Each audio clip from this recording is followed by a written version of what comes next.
Are we live? We are live. I didn't give you the countdown warning like we usually do. Welcome to the December 4th meeting of the Volusia County Council. At this time, we are going to hear from those of you who have filled out a card and wish to speak upon anything that's on your mind.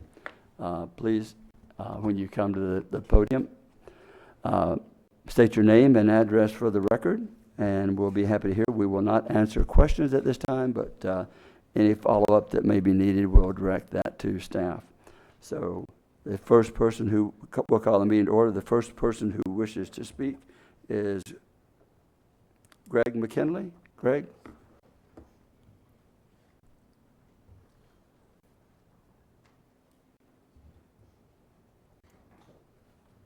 Good morning. Good morning. I'm Greg McKinley. I live at 1530 County Line Road, Oak Hill, 32759.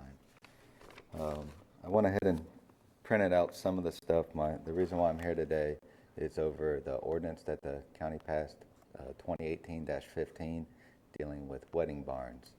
I have a wedding barn down the road from our house that I've been dealing with for... Yes, sir. I've been... my family and I have been working with this noise issue and traffic issue for almost 4 years now. I know that they've just now, I guess got their LLC maybe a year ago, but they've been operating for 4 years. And their Facebook and website states that. It also states that they're a 250-acre working grove, which is untrue. The Cathys used to own that grove. I could go on for days, but basically they're not an agricultural operation. The cows that are there now are not theirs. I used to have cows on that property when the Cathys owned it, before I gave the lease to a different person that has it now. The problem is they're trying to fall underneath the agritourism law. I've contacted the state, Charles Shin. He agrees that they're not an agritourism operation. The problem that I've had is getting the county attorneys. The state won't enforce anything without the county attorneys.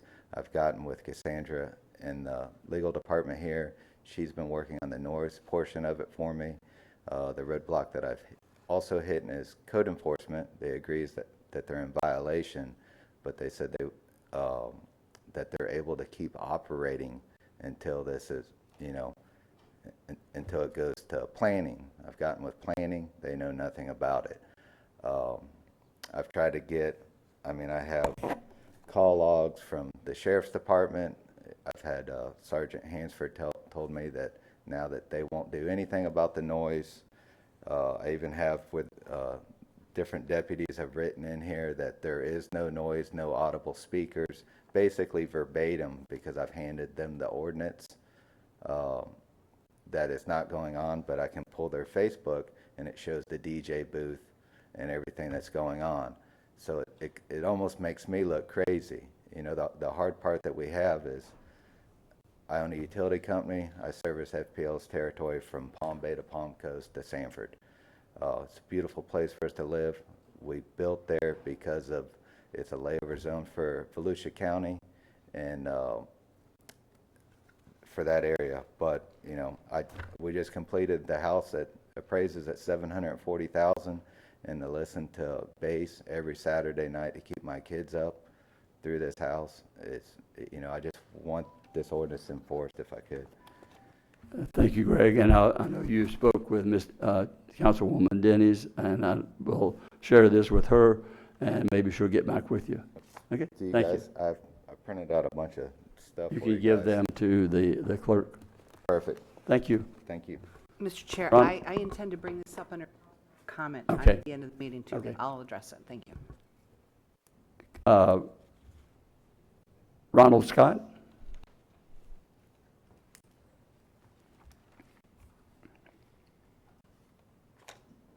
Morning. Morning. My name's Ronald Scott. I'm 506 Heron Point Way. I retired from Volusia County Sheriff's Department after 28 years of service. I decided to run for sheriff in 2016. At the time, in the news media, there was some voting credentials as far as graduating from different colleges. So I decided to pull my file and make sure I had everything in order. One is I first started under Sheriff Duff. At the time, I was under contract with LEA, Law Enforcement Assistant Administration, where once I graduated, I would work minimum 4 years for a law enforcement agency, which I did. At the time, I received my bachelor's and my master's degree out of Rollins with honors. It was placed in my file through chain of command at the time, which needed to be done. That was by a Sergeant Harold Richmond at the time. After I went to work for Sheriff Vogel, at the time I received a Medal of Valor plus some other awards. They were put in my file through a Lieutenant Judy Wiley. After that, I went to work for Sheriff Johnson. When I checked my files, everything was missing. Very, very basic stuff was left in the file. I confronted Sheriff Johnson.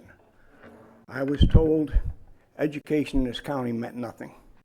Only his testing meant anything, which he promoted 1, 2, 3. Well, I'm glad he could count to 3, right? Everything I got through the county was false. I tried to get the records back in. I have them all at home. I have my full file at home. I checked with Sheriff Johnson, no good.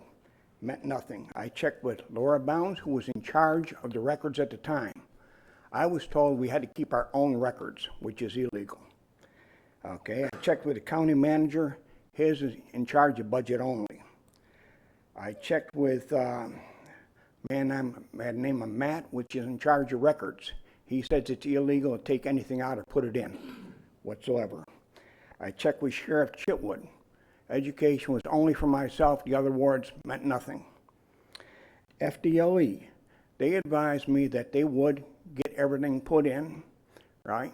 That they would send a letter to the Sheriff's Department, which nothing was done, right? I have the letter that FDLE sent me, which is a waste of time. Basically, this is the last place I have to go, right? And I found out that many of them, after I put out the word to check your files, many of them were false. And that there's nothing that we could do about it. Thank you, Now Mr. the Scott. age is too long for me to run for sheriff, right? Thank you, Mr. Scott. Okay. And I will follow up on this and get back with you. All right, thank you, sir. Thank you. Rob Byrd.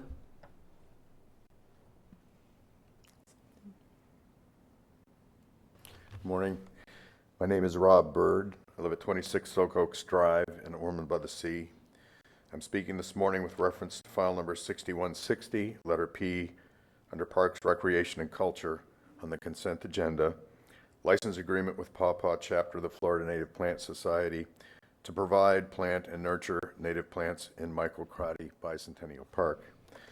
On behalf of the Paw Paw Chapter of the Florida Native Plant Society and supporting organizations, Halifax River Audubon, the Ormond Scenic Loop and Trail National Scenic Byway Corridor Management Organization, and the Facebook group North Peninsula Preservation, I want to commend to the council the excellent cooperation and good work of Volusia County staff to bring this license agreement to fruition. In particular, we thank Tim Bailey of Parks, Recreation, and Culture for his encouragement and assistance, and his able staff, including Chris Lessig and Angie Walker.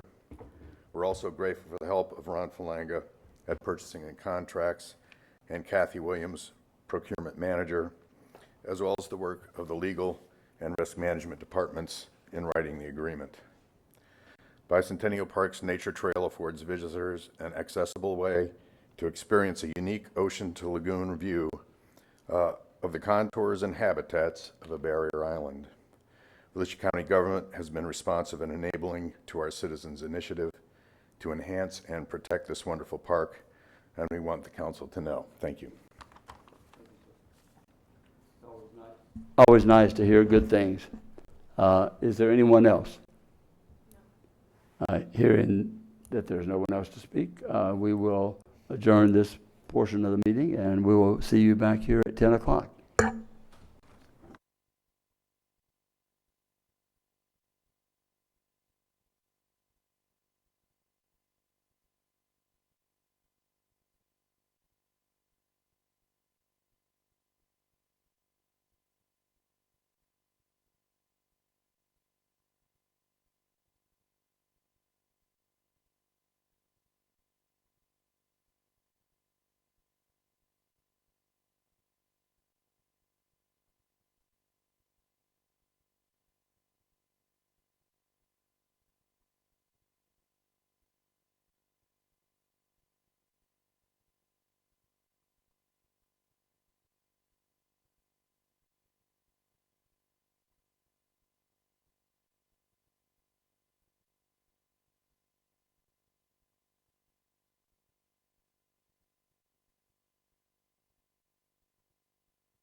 Good morning. We will be starting the meeting at 10 o'clock, which is in 1 minute from now. You have 1 minute, T minus 55 seconds.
Good morning. It is 10 o'clock on December the 4th, 2018, and we will call the meeting to order at this time. At this time, we will open the meeting with the invocation today given by Dr. Fred Lowry and followed by the pledge. Let's pray. Lord, we come to you on this day, thanking you for the day that you've made and for allowing us to be here. You said in James chapter 1, if anyone lacks wisdom, let him ask of you, who will give liberally. And always, as council people and staff, we desire wisdom from above to guide us in our thoughts and our decisions. Again, be with those who will be speaking today, and may everything we do just honor you throughout this day. For I ask it all in Christ's name. Amen.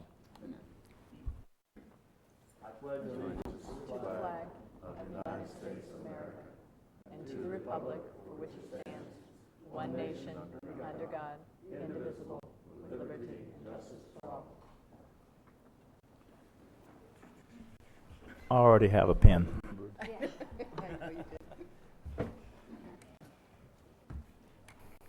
May we have the roll call, please? Yes. Ms. Post? Here. Ms. Wheeler? Ms. Cusack? Ms. Denny's? Dr. Lowry? Here. Mr. Patterson? Here. And Mr. Kelly? Here. All present and accounted for. The staff would like to not pull, but they would like to comment on the consent agenda on item A1. Does anyone on council wish to pull any item or comment? Hearing none, is there a motion to approve the consent agenda? So moved, Mr. Chair. Motion made by Denny, seconded by Lowry. Any objection to the motion? Hearing none, the motion passes unanimously. And Rick Carl? Mr. Chair, members of the council, Rick Carl, Airport Director. We are pleased to present to you today this program that is for incentives for Silver Airways. I'm here with Jay Cassens, our Director of Business Development, and Kurt Brusselaar from Silver Airways. This is very exciting. This is the beginning. It's going to be one flight a day starting in January, and it's going to open up the South. It's going to open up the Caribbean. It's just the beginning. One flight a day. We hope to get flights to Key West, flights to the Bahamas. It's going to be very exciting. So I'd like if Kurt, if you just come up and make a few comments. He wants to show they're going to be, hopefully, if we can make it official, the official airline of the Daytona Tortugas. So I want to show you the airplane.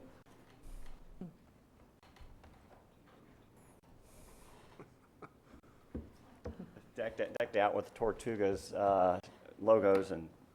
Yeah, that's pretty cool. Kurt lives in Port Orange. The company's headquarters in Fort Lauderdale, and they have an operations facility in Orlando. So we hope to continue to build a relationship with the airline and to encourage them to continue to do business up here, and we'll see what happens in the future. George? You put the picture of the, do you have the other one as well, the Saab? That's this is the Saab. The ATR, they're bringing in newer equipment. You want to explain what Yeah, so this is the brand new aircraft here, and good morning, everyone, that we already have one already on the ground in Fort Lauderdale. We have 16 of them coming next year, but this is the aircraft of the future for Silver. The deal was done with ATR, which is a French manufacturer, about a year and a half ago. Ever since, we've been working on our op spec, or our ability to get the aircraft into the U.S. and fly under FAA. We are so close. Every day we want to spike the ball, but we're still kind of on the 5-yard line, so we're getting close. She should be in revenue service right about the first of the year. But this airplane will ultimately end up in Daytona as we continue to grow and replace the older fleet with brand new airplane. Beautiful interior, 2x2 seating, full overhead bins. This airplane is remarkable. So all glass cockpit, all brand new. It's about a $20 million machine. So for a company our size to have the very fortunate opportunity to be the launch customer back into the U.S. with ATR for brand new equipment is really, really cool. We're all pumped out. It's really pink, but you know, hopefully, and we have a flamingo as our mascot, but now we have a turtle, so now we got to kind of decide. But this is going to be really, really fun for us and our employees and really the communities that we serve. So really looking forward to it. Yeah. Mention the cost, Rick. Thank you. What's that? The 59-year. Yeah, so today we'll go public with our announcement starting in January. Fort Lauderdale fares will be $59 fares. You can get into the Bahamas for mid-$100. If you look at Silver Airways, we have about a 30-year history in serving Nassau and the outer islands of the Bahamas. I'll actually be at a tourism conference on Thursday with our partners in the Bahamas. It's kind of funny, we brag, we are actually the largest air carrier in the Bahamas by departures, not size, but we serve 12 islands and going to add the 13th, which is Cat Island, later this spring going into the summer.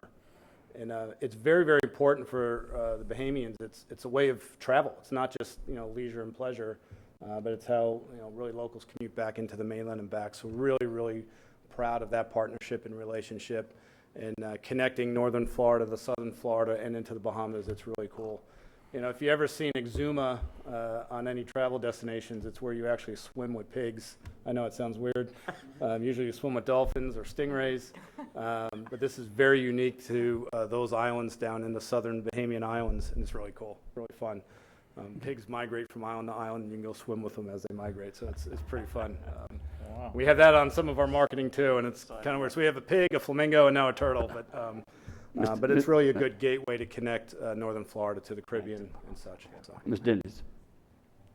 Thank you, Mr. Chair. I'm not going to touch that one. So, Mr. Carl, let's talk about economic development and the incentives a little bit. So we're looking to commit $25,000 a quarter, correct? Yeah. For a total of $100,000 for 1 year. Yes, ma'am. So in reading the description, we cannot, by law, use monies already appropriated for the airport in an enterprise fund for this type of expenditure. That's correct. The airport can do some in the airport enterprise fund financially separate, and its funds are regulated by 39 separate grant assurances, so it does not allow us to do this. That's why we budgeted money for airline incentives in the economic development budget. It was approved in this budget, so we're drawing from that economic development budget pre-approved. Thank you, and that's where I wanted to really go on the record with this is already a budgeted item. It's almost a drawdown. It is. Right. It's a drawdown from what council and staff has recommended for a budget, so we're not incurring or taking away from any other projects. Nope, no ma'am. And this is, I would like to emphasize one thing with regard to this. I apologize for the late notice in this. When we do any sort of airline transaction or economic development transaction, you've given the county manager the ability to do good faith negotiations. It's everything we do is always subject to county council approval. In fact, the county manager can negotiate these, and I believe this, we've negotiated it downward. The airline asked for more, and we have negotiated this. So having that ability and then to be able to come on pretty short notice like this, I very much appreciate it, because that's without that freedom to negotiate and work, we wouldn't be able to have these type of opportunities. Okay. Thank you. The only word that I really liked what you said, Kurt, was it's revenue service. I'm like, yeah, that's what we need. Revenue service and a revenue program and a new launching site, if you will, here at the airport for the future. So that's Yeah, great. I just want to add too, they have existing contracts with major airlines like JetBlue. I had the occasion a couple of years ago, I flew out of Orlando and showed up to JetBlue counter to be put on a Silver Airways unit to Fort Lauderdale and then on down to the Dominican Republic. So, this is they already have real connection contracts in place, and that's the important part about this is you're going down into the hub, a hub of the Caribbean. It's a connection literally to these other major carriers. So it's, you can fly with them all the way into the Bahamas, but you can also fly these other major carriers that they have connections. And, when I bought the ticket, it was JetBlue and then right on through these guys. So that's the type of service that we're getting. It's quite an expansion. It's a force multiplier for us. Yeah, and Doc, just to, is it- if is I it can it? get back on Oh. that, Go ahead, just sir. to explain that a little bit. So the way Silver Airways is designed, we are an actual independent airline. If you remember AirTran Airways, where we all were from, that's now at Silver, very similar. What's very unique about Silver is we look at ourselves as Switzerland. We have code-share agreements. American and Delta are coming online, but existing with United, JetBlue, Avianca, and Azul. And we are on all the GDSs, so Expedia, Priceline, Travelocity, Kayak, any of the great internet places where you go and search fares, you find Silver. So literally, our friends at JetBlue, who we know very well, actually get some benefit here, because as they leave, they really don't leave. Because you can go to JetBlue.com and book DAB to JFK, and it may give you Silver. It would give you Silver via Fort Lauderdale to JFK. And that's the same thing with United and the other partners. So it's a very unique characteristic for a company and an airline our size to have something like this. It hasn't come at a zero cost. I mean, there's been other ownership groups in Silver that have put a lot of investment into the organization to get these goodies. Unfortunately, they've moved on to other projects and new ownerships come in. But this is a very powerful tool when you're trying to stimulate a market and stimulate, air travel. Our rough estimates, and again, until you start really playing and flying, is 20,000+ in and outs a year into Daytona, which, it's kind of conservative just based on the one flight a day until we actually see how we get some juice going here. So it's a unique and different kind of experience than maybe recently. So thank you. Okay. Dr. Lowry. Well, I was going to mention that too. The interconnection with all the other airlines is always a help. But just from a layman's standpoint, I'd go with the flamingo. Turtles can't fly and are really slow. That's not a good omen to have. And by the way, when you go swimming with the pigs, you have to put on suntan ointment. I think that's a good one for us to just say thank you for being here. And Deb, I think you were wise in not saying what you were going to say. Dr. Lowry. Maybe I shouldn't have. Anyway, it said, thank you. We're happy that you're a part of our community and already living here and being a part, and look forward to what we can accomplish in the years to come. A great service for our community. Thank you. We'll move to item number 2. Joe, Joe Pozo is going to handle this one. This is a confirmation of an appointment for our new animal control director, Adam Leith. He comes, somehow he has managed to get a degree in almost every SEC school, so he's covered all the big bases. I see Florida, Tennessee, LSU. So I'm going to turn it over to Joe. Good morning, members of council. Joe Pozo with Public Protection. Chairman Kelly, I'd like to introduce this morning to you Adam Leith as our animal control director at your approval.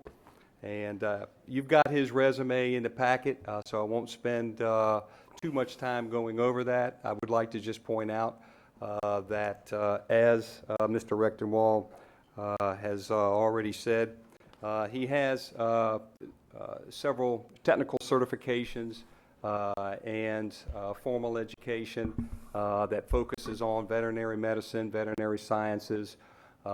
He serves with ASPCA now as a regional director, which puts him in places in the United States that typically none of us would go into regarding cruelty to animals or animal situations and disasters. So he's well fit for this position. We did do a national search for him, and he rose to the top. And as Mr. Rechtenwald would say, he's a pro from Dover, I think, in animal control. So I'll introduce Adam Leaf to you this morning, and we'll answer any questions you may have. Okay. Any questions? Ms. Post? I'll wait till after he speaks. Adam? Sure. Thank you, Mr. Pozo. Good morning, distinguished members of council. I come to you this morning excited to start a new chapter for my wife and my family to call Volusia home.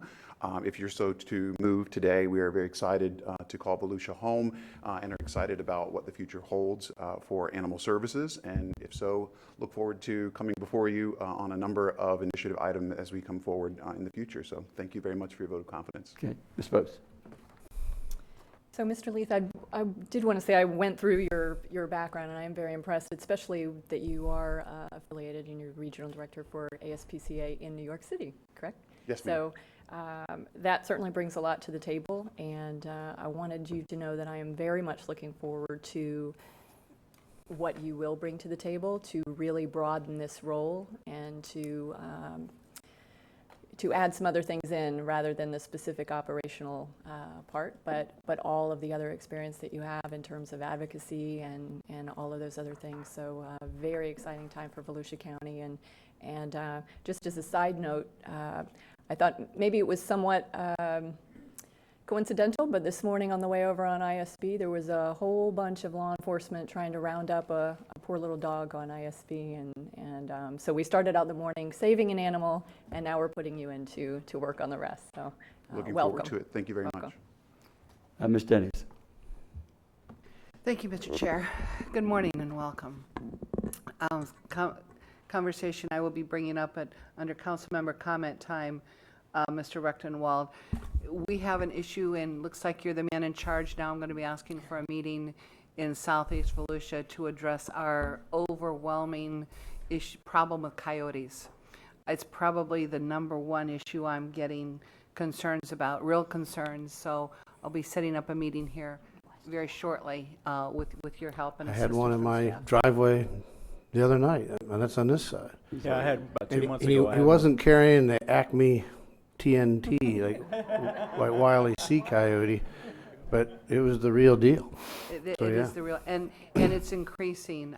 So constituents have got a lot of questions, so I'd like to do an informational session because they're willing to do whatever they can do legally to help contain this particular issue. So it's a discussion we need to have. So Mr. Rechtenwald, we'll talk later about that, but I look forward to working with you on that project. Thank you. Thank you Likewise. so much. Dr. Lowry? This requires a motion, does it not? It does. I so move that we confirm him for Animal Control Director. Second. Motion made by Lowry, seconded by Post. Any additional comments? You handed me a card from a Sherry Simmons, and did you want to speak on this issue? Okay, then it's okay. Any other comments? Ms. Wheeler? Yeah, so glad that you're here. Thank you, thank you. I will be getting with you. I was approached yesterday by the ladies that started the Ponce's Law, which I'm sure you're very familiar with, and they are asking that we have what is it called? Directory of a service that... Animal abuse directory. Yes, yeah, a registry is what I'm saying. Just like criminals have registries. So I'm going to be talking with you about that and presenting it to council at a future date, but near future, because they would like Volusia County to be one of the counties that do have a registry for animal cruelty, and to be connected with the other counties around. That would be a really good idea. So I'll be getting with you soon. Look forward to the conversation. Thank you. In just a few seconds, I'll say welcome aboard. Right now, I'll say, are there any objections to the motion? Hearing none, the motion passes unanimous. Welcome aboard. Thank you very much. Thank you very much. We'll move to item 3. It's the open the public hearing. And I have one question. We are, unless you were wanting to speak on an item that's on the agenda, and which is not listed, maybe you can get with.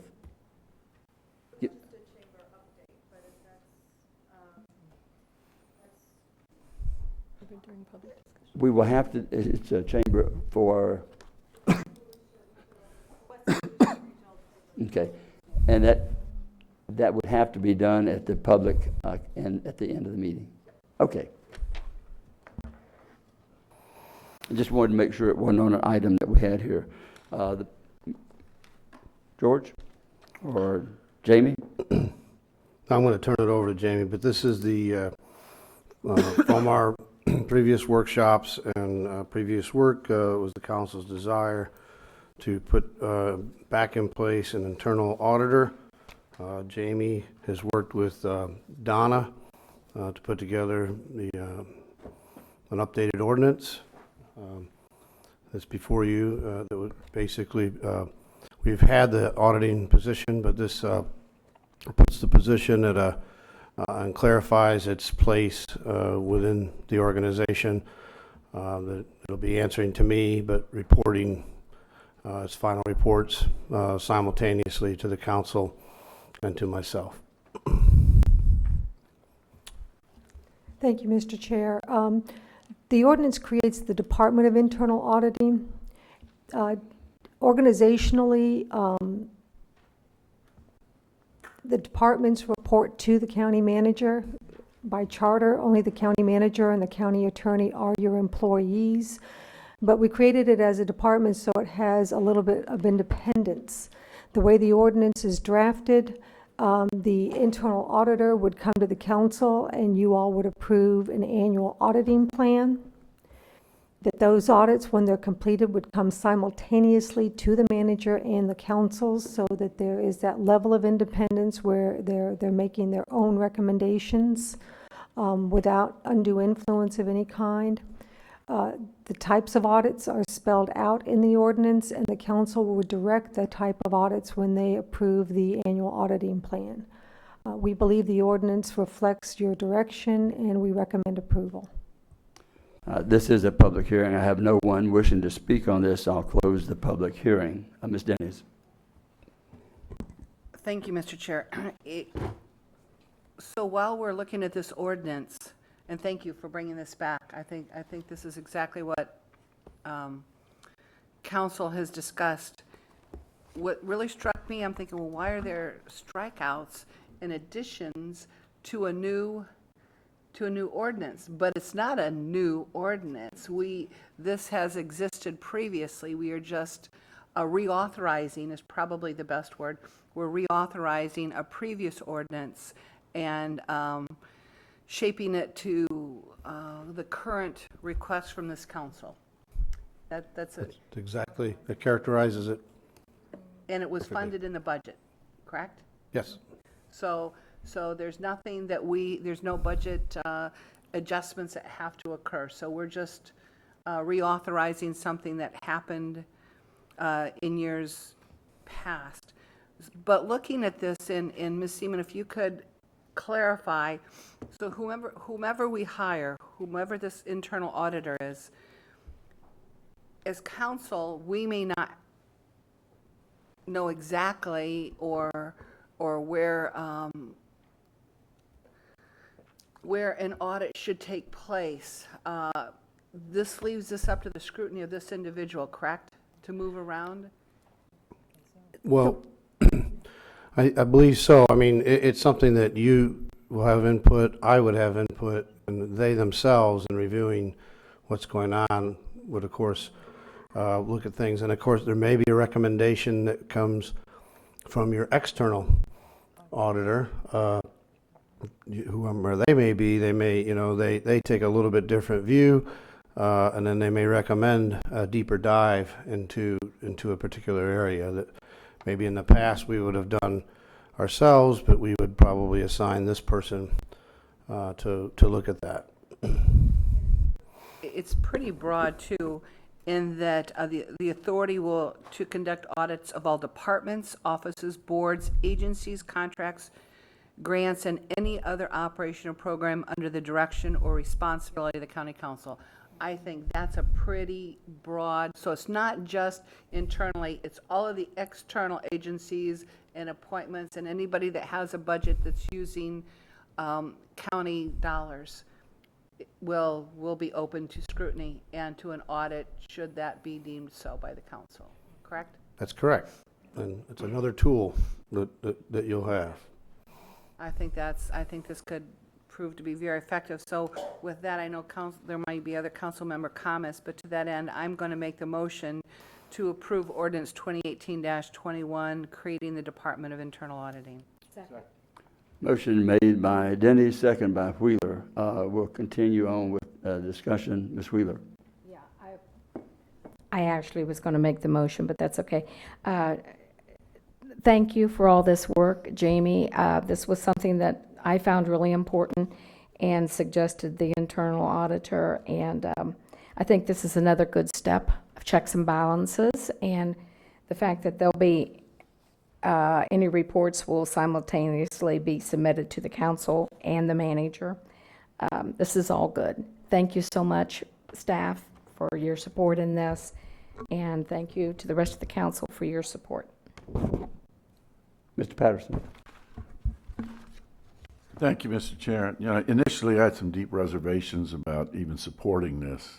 I just felt that maybe the expense of it might have been just overwhelming.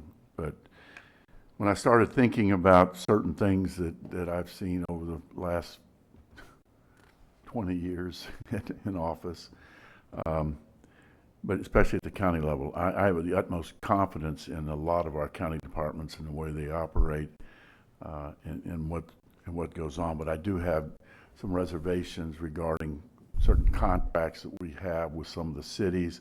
Not that anything illegal is going on, but I want to make sure that the county is being treated fairly and that we're not really, I guess I'm more concerned about the municipal services district since I live in it, that the level of service that I'm getting, the residents in MSD, and with like law enforcement, fire protection, those kind of things, that we make sure that the MSD is not getting overcharged for something that the cost is the same between the MSD and like the cities like Deltona, like the other Ormond by the Sea. Ormond by the Sea, yeah. That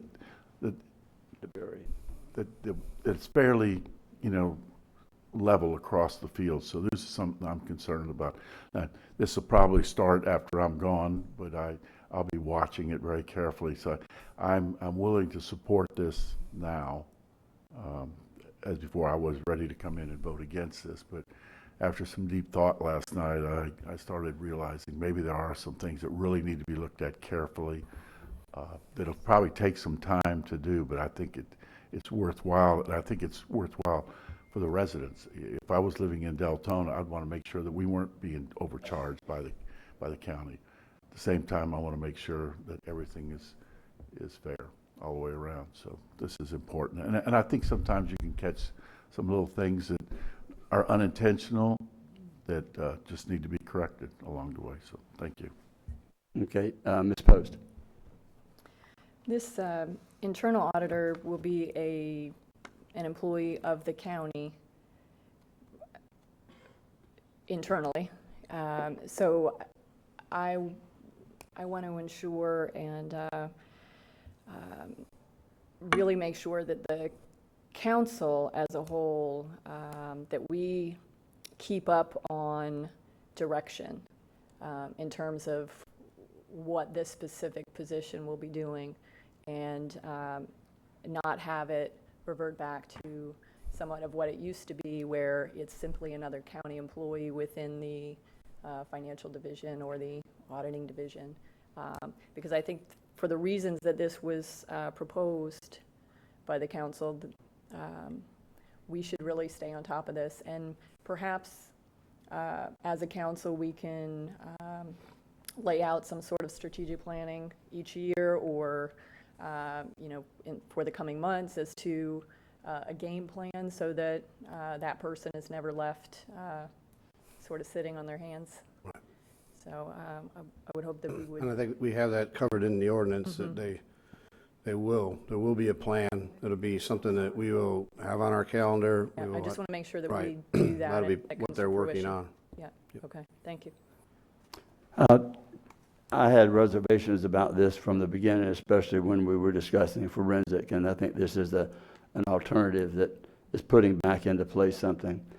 My real question, I guess, is how broad-reaching, I know you said, so anyone who, for example, anyone who gets a grant from us, from whatever, Volusia Forever or whatever it may be, ECHO or something like that, we have the right to audit that particular person's application or their city, or how deep does that go? I don't want to The do grant. it. Huh? The grant would be what would be audited. Was the grant money properly expended? Not the city or the organization itself, but the amount of money that was the county money that was given to them, was that properly expended? Okay. So currently, we don't follow up on that. We do follow up to the best of our ability with the grants. I'll use an example. The previous internal auditor audited the 1986 Endangered Lands Program. There were concerns by some of the citizens at that particular time that money had not been properly expended, and that some of the deals that were agreed to with the state of Florida were that the money wasn't handled properly, and she audited it down all the way to the penny to show the citizens that that money, that bond issue, was properly expended. So it would just be that portion of the county money. Sometimes it's just to give the citizens the assurance, but we do track, the ECHO grants. We do track I know every that. dollar. I mean, that was a rhetorical question. Right. So, but there are concerns sometimes raised, and council, when those concerns are raised, would have this as their ability to go look into that expenditure. Okay, and a more direct question. If and once the Amendment 10 requirements come into place, are we going to be able to audit those 5 constitutional officers' office budgets?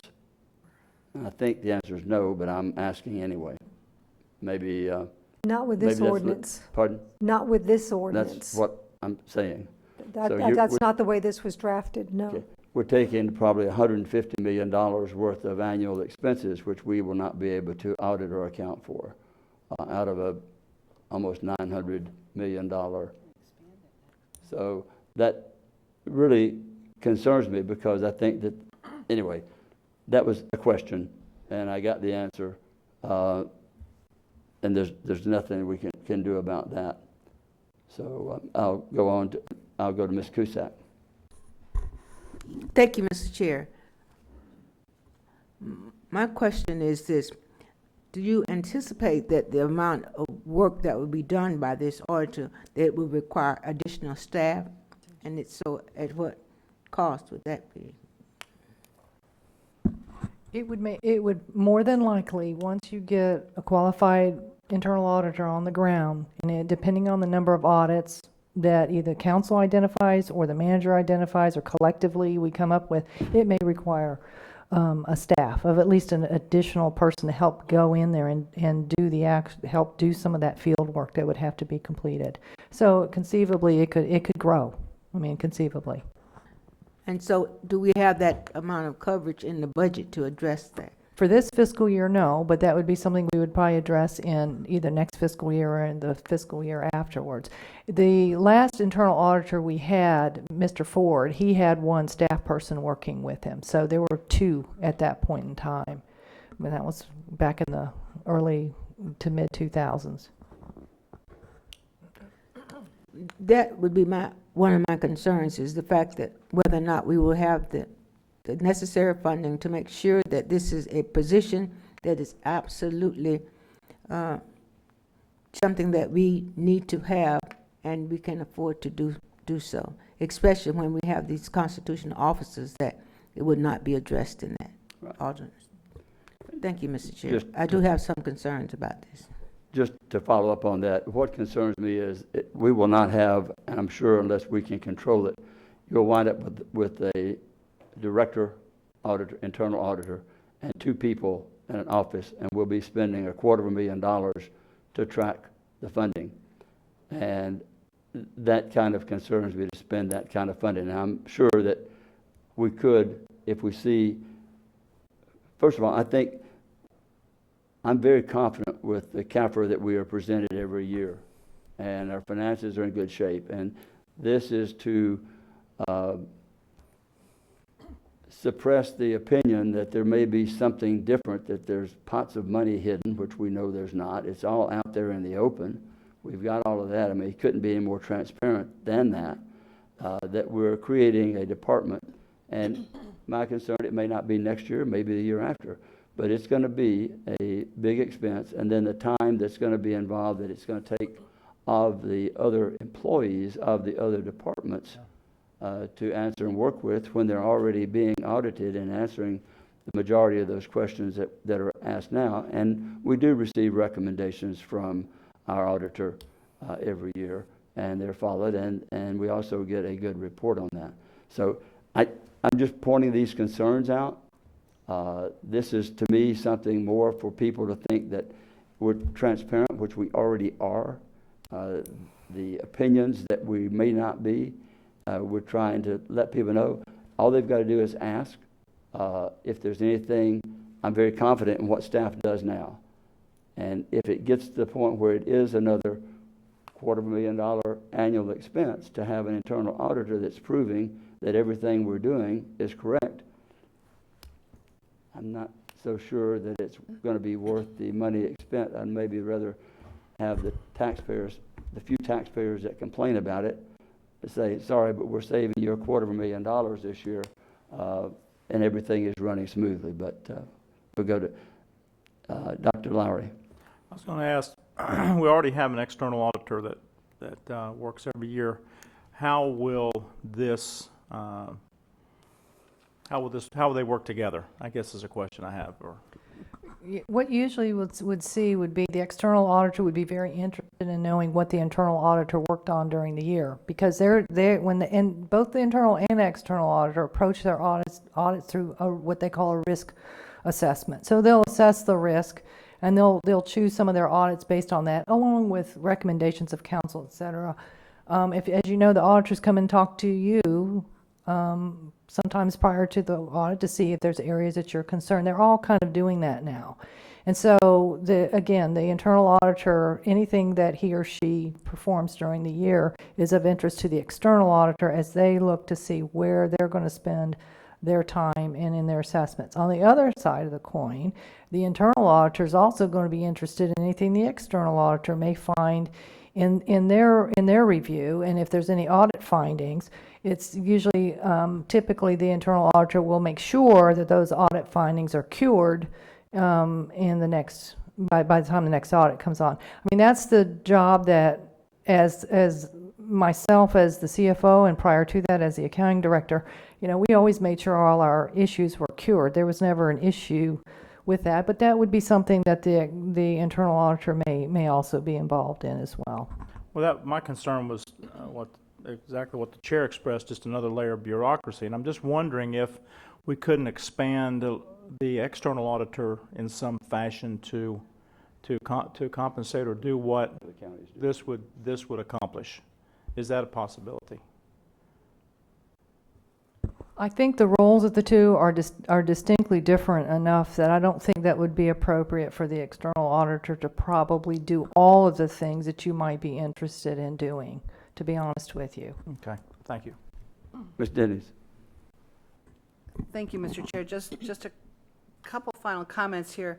In Councilwoman Wheeler's comment, she's the one who brought this to the table first when we were talking about this, because I had suggested a forensic audit at the beginning and then looking at the cost of it all. And this was a hybrid agreement between the two, between an internal auditor and a forensic audit that, again, but as far as the CAFR goes and those concerns, the CAFR that we do every year and send up to the state, the comprehensive annual fiscal report, financial report, is a snapshot in time. It's like taking a picture when you have your checkbook and you look at the totals and make sure the totals are there and they all add up. But what the CAFR does not do is go into the detail on what came in, what came out, and what other accounts. And because you look at your own checkbook, there's different sources of revenue, different expenses, and you can say, yes,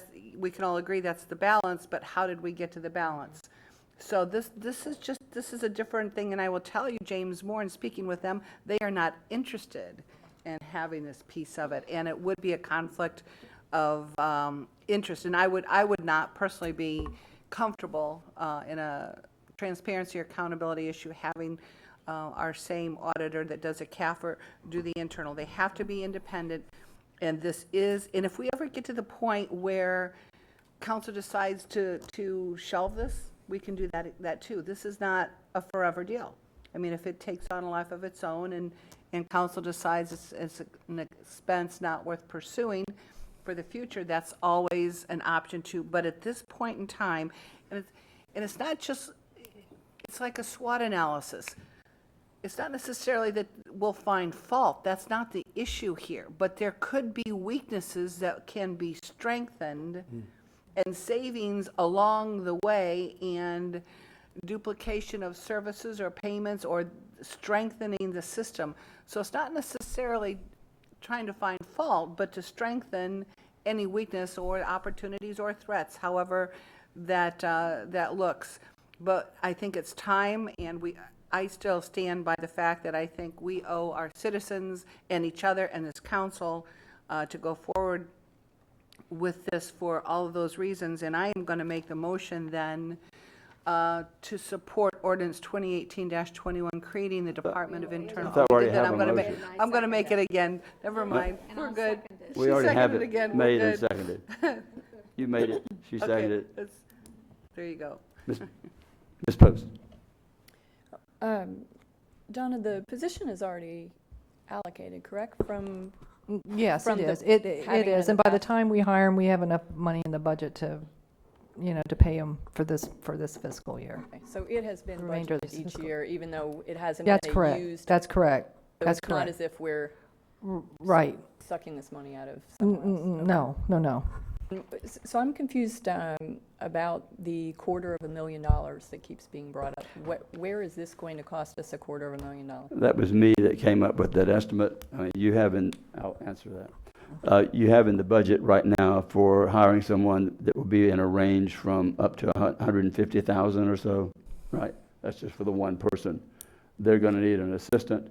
They'll wind up eventually. I've never seen anything happen yet that the assistant doesn't need an assistant, and they may be, especially as you go out auditing and looking and checking the figures of all the money that's expended to different cities. One person can't do that, and one assistant can't do that, because a lot of those are going to be done at a time-sensitive time when they have to be done, so one person can't be every place.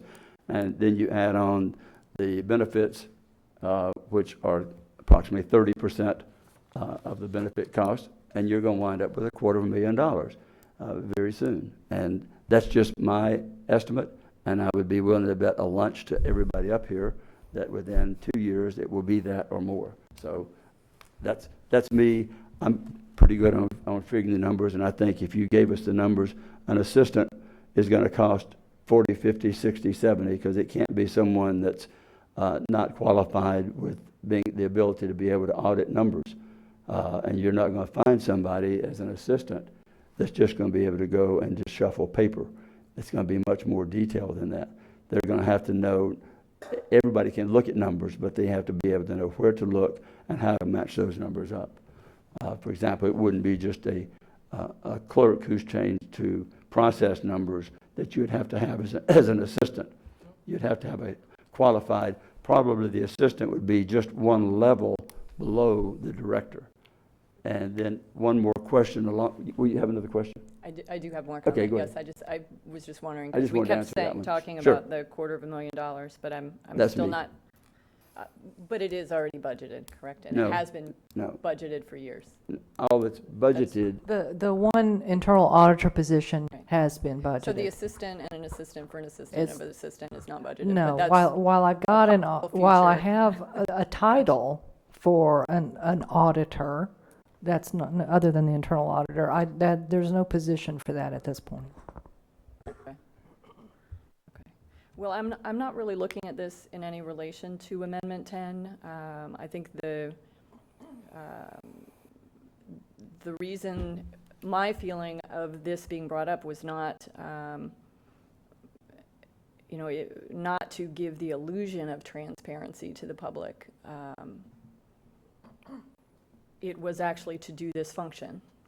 So I think that that's very important, that we're not just saying that this is being used as an illusion of transparency, because I feel that this is needed. Not to say that our departments aren't amazing and that they aren't doing a wonderful job, because they are. However, I think given the recent history and various things that have occurred, checks and balances are very important, and this position is very much needed to assess and address some deficiencies and to really work to strengthen our county operations. And again, part of that would be council truly keeping on top of it and not just letting it become its own entity. So I do not look at this in any way as an illusion of transparency if it is used in the capacity that we're stating that it's going to be used in, and we put it forward in this way. And I, again, don't see it as as Amendment 10 really having any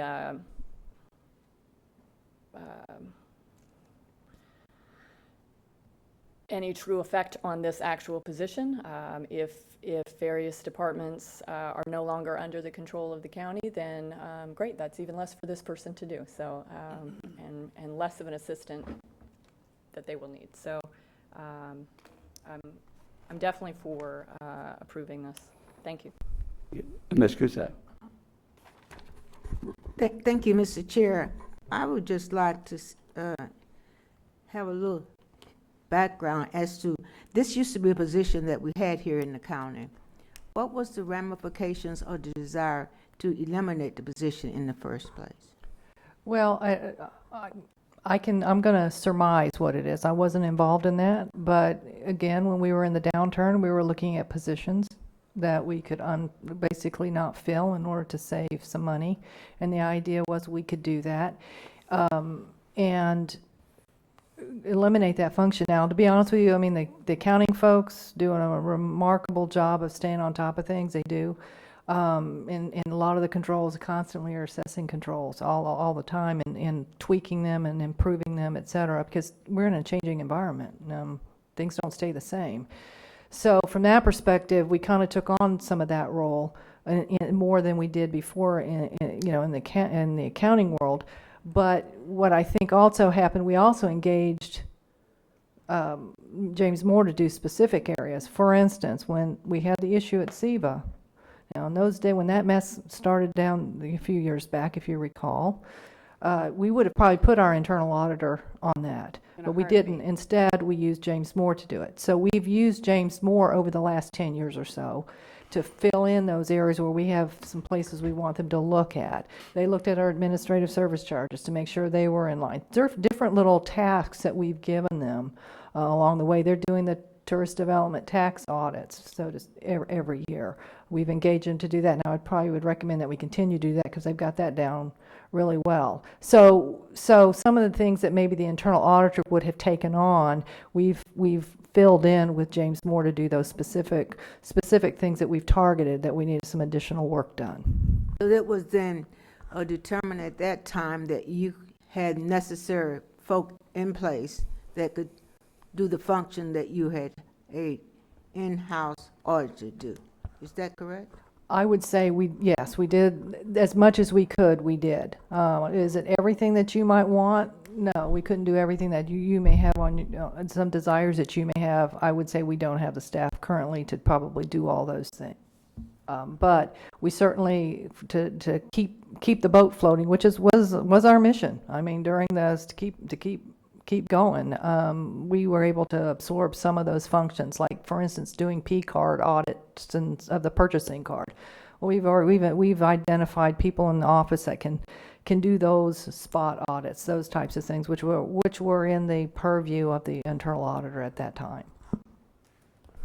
So it would be at the discretion of the council to state if this auditing position should be continued or eliminated.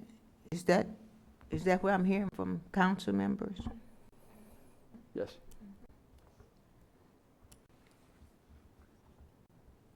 I do have some reservations about this, but based on the fact that we have not had an intern audited, and it's very difficult to hire someone from the outside on a temporary basis who will come and take an auditing position if they could have some assurance that it was going to be a position. So I think we have to be very careful as we go into this. I'm not convinced that this is where we need to be. I think that we have all of the necessary people in place to take care of and make sure that we are running efficiently and effectively without reservation, or we're not hiding anything from the public. And this is an expensive project, and I have mixed feelings about this. I'd like to be able to support this based on the fact that it could very well be a temporary position, but then that's not fair to the person that you want to hire. Some longevity should be considered. So I don't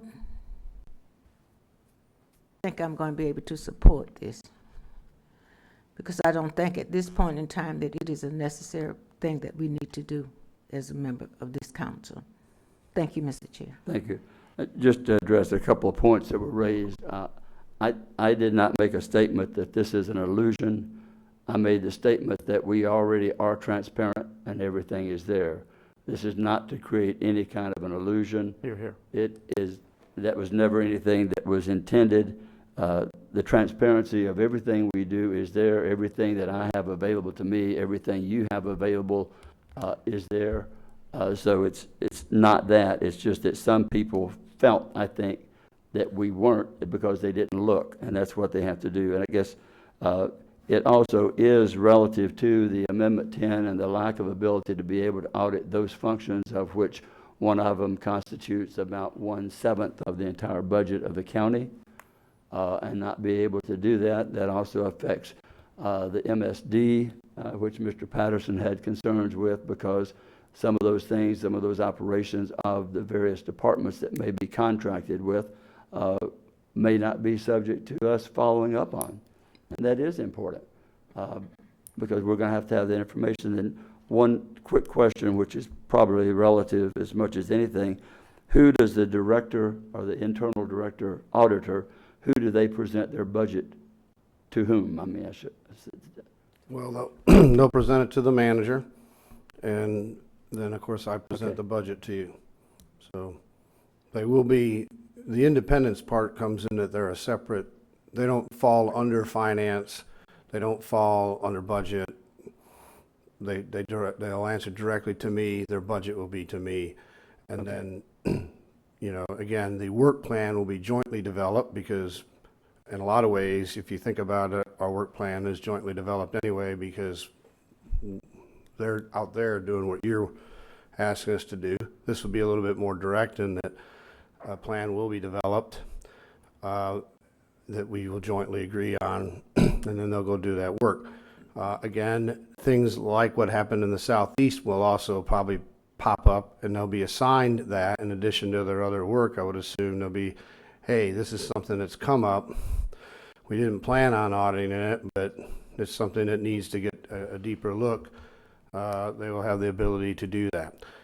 As Donna said, we have through the years given James Moore other projects other than the CAFR. So I would assume some of those projects and those expenses would be removed from the James Moore part and put in, and used in the internal auditor type position. So that's one way we'll be leveling the workload and then the cost, because like I say, when we went down to do SEVA, that was an extra charge that James Moore gave us that would be an internal charge. The auditor would have to do that. So that's how I envision that, and it is something that, because we're starting anew, we can work on it and get kind of hone it down as exactly what you want looked at. And I think that process will take a little bit of time while we're hiring this person. I guess the other way to look at it too, on some of the fear, if we get a good person, a good financial person with a good background, it's kind of like adding, an extra talent to the team. You don't want to have too much, but we're a diverse organization that's changing, and you never know where those roles will be. So you're bringing in some financial talent that if you decided not to do that to answer some of the concerns, I don't think we usually don't walk away from talented people. We would find things because I'm sure there'll be different needs. One other thought occurs too. We haven't talked a lot about it, but a lot of your department heads and division heads have been here 30 years, 25, 30 years. So you're looking at, over the next few years, with the changes that we have, people will be retiring and new people will be coming up. Those are all opportunities where it's good to get a good audit of an area, not, again, looking for anything wrong, but to kind of reset things, make sure things are good. You lose a lot of institutional knowledge. In my years here, some of the kind of mistakes we've made have been sometimes with the loss of that institutional knowledge. This position, if done correctly, could help with that, to make sure that, it's not so much to find out what was wrong, but to help the new person get started on a fresh keel that, and this is the way, we want to go in this direction, and they would hold some of that information that occasionally does get lost in the handoff from one department head to another. So. I just hopefully understand that this is not going to be a department at the beckoning call of the council. No, it's at the beckoning call of myself, but Exactly. that's a direct, I wouldn't want this to be perceived as being something that we say, one of us says, okay, I want to audit these numbers, and then that just happens. I think that those numbers, I can just see it being overused and abused on something like that. I hope we're not creating something like that. We're going to a few more comments. Mr. Patterson? Yeah, I don't think this position or the person with this position is going to be the most popular person here in the building. My experience in past years with this.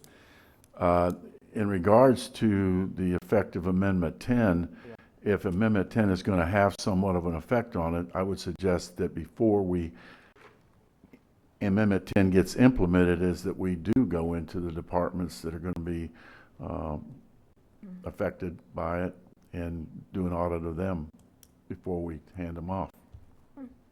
Good thought. Ms. Cusack? Thank you for your indulgence, Mr. Chair. George, I think that your comments helped me change my mind. Simply based on what you have just said to me about the responsibilities and how you plan to manage that position makes since.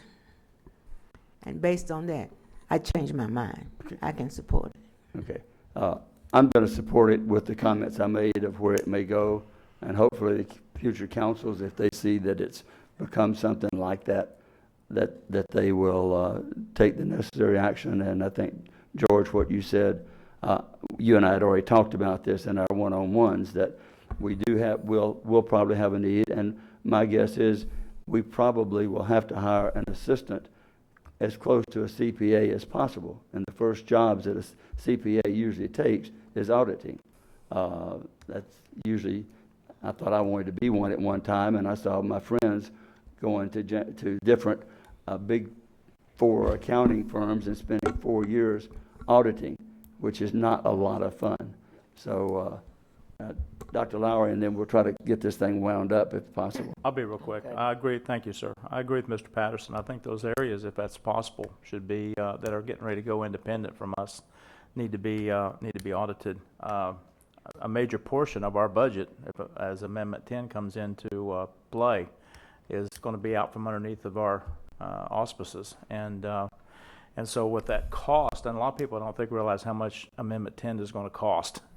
It's going to be very costly, and so I was hesitant because of the cost. Like Chair said, it's not going to be just one position. It's probably, if we know government, it'll end up being 3 or 4 before it's all over.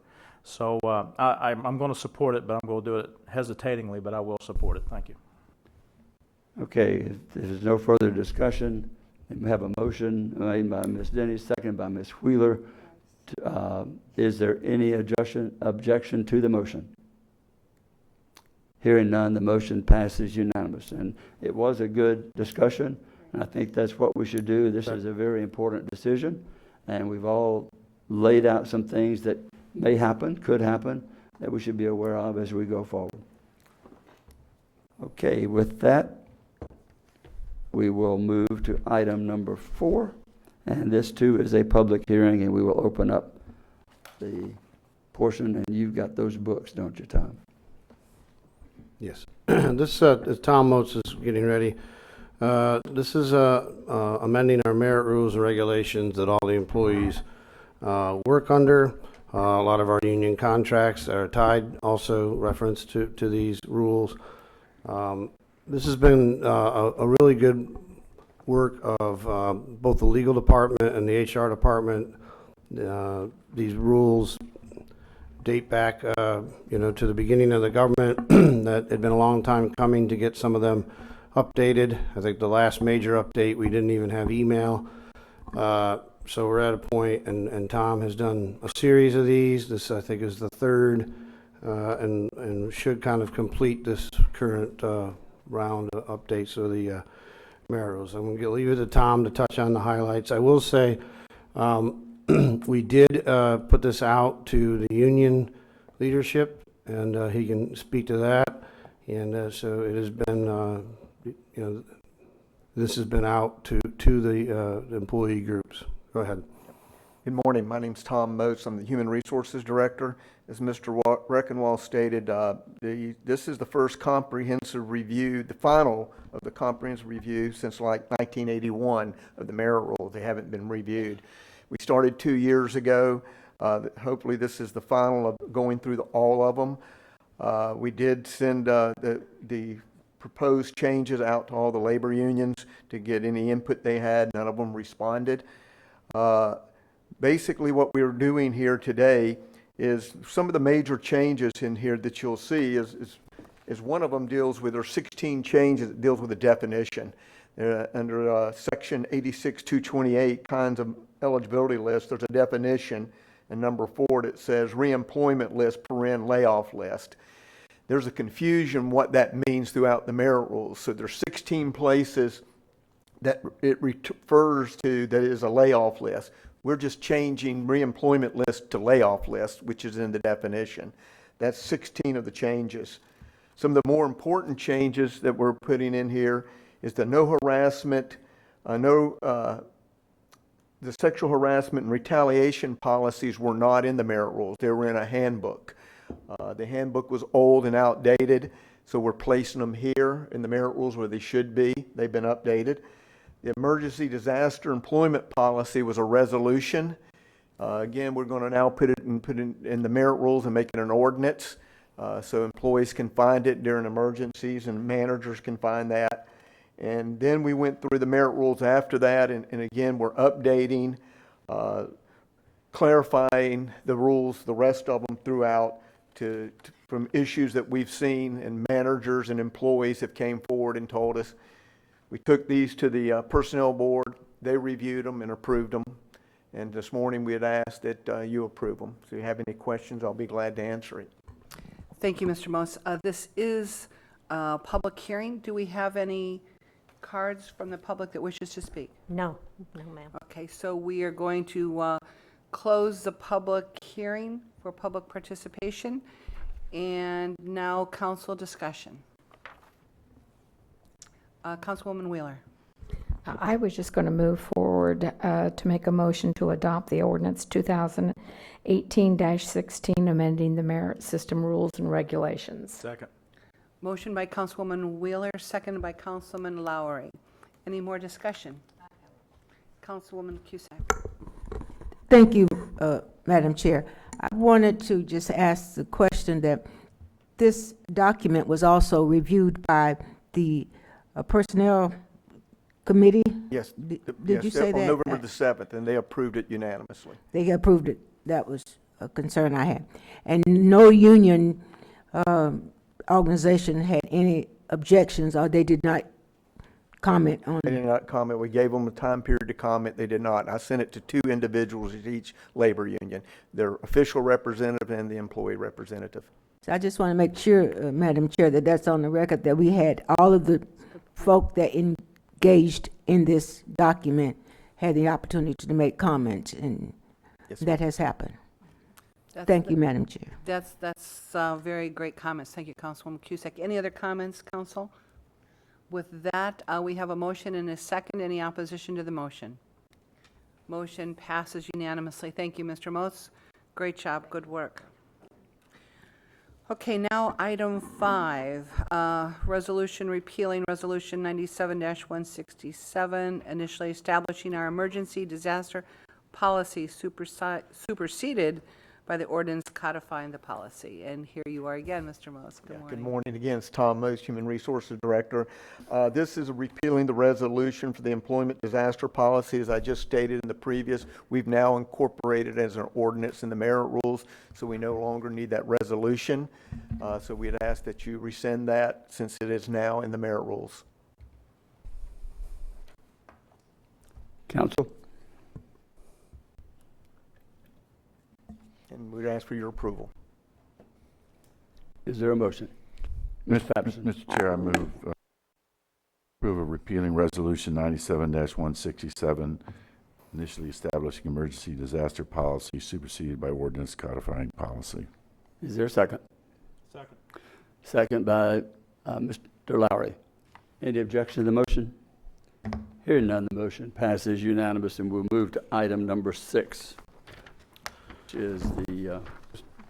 This is the resolution for the historic preservation property tax exemption for improvements to the value of the improvements to the Jordan residents.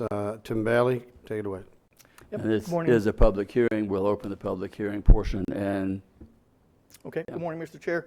Honorable County Council members, I'm Tim Bailey, Volusia County's Parks, Recreation, and Culture Director.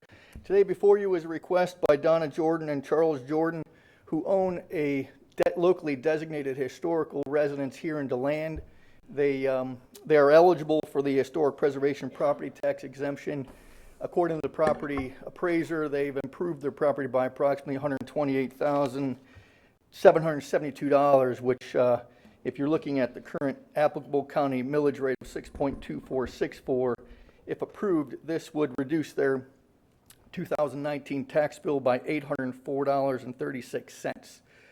This application has been approved by the Volusia County Historic Preservation Board and supports the approval of the exemption. Okay, I have one person who wished to speak on this, and that is Charles Jordan. Hi, yes, my name is Charles Jordan, Chair Kelly and councilors. I wanted to speak today mainly because this is such a good incentive program for historic preservation.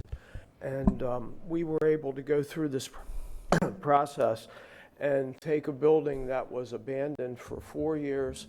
It had fire damage from a fire on July 4th, 2011, fireworks landing on the roof of a garage causing a fire. It was a nuisance to the community. We were able to come in, purchase the property, and using this exemption, it makes it, it's a good incentive to do the right thing, and we actually had the property designated because it is a 1924 25 Spanish eclectic Mediterranean revival type house.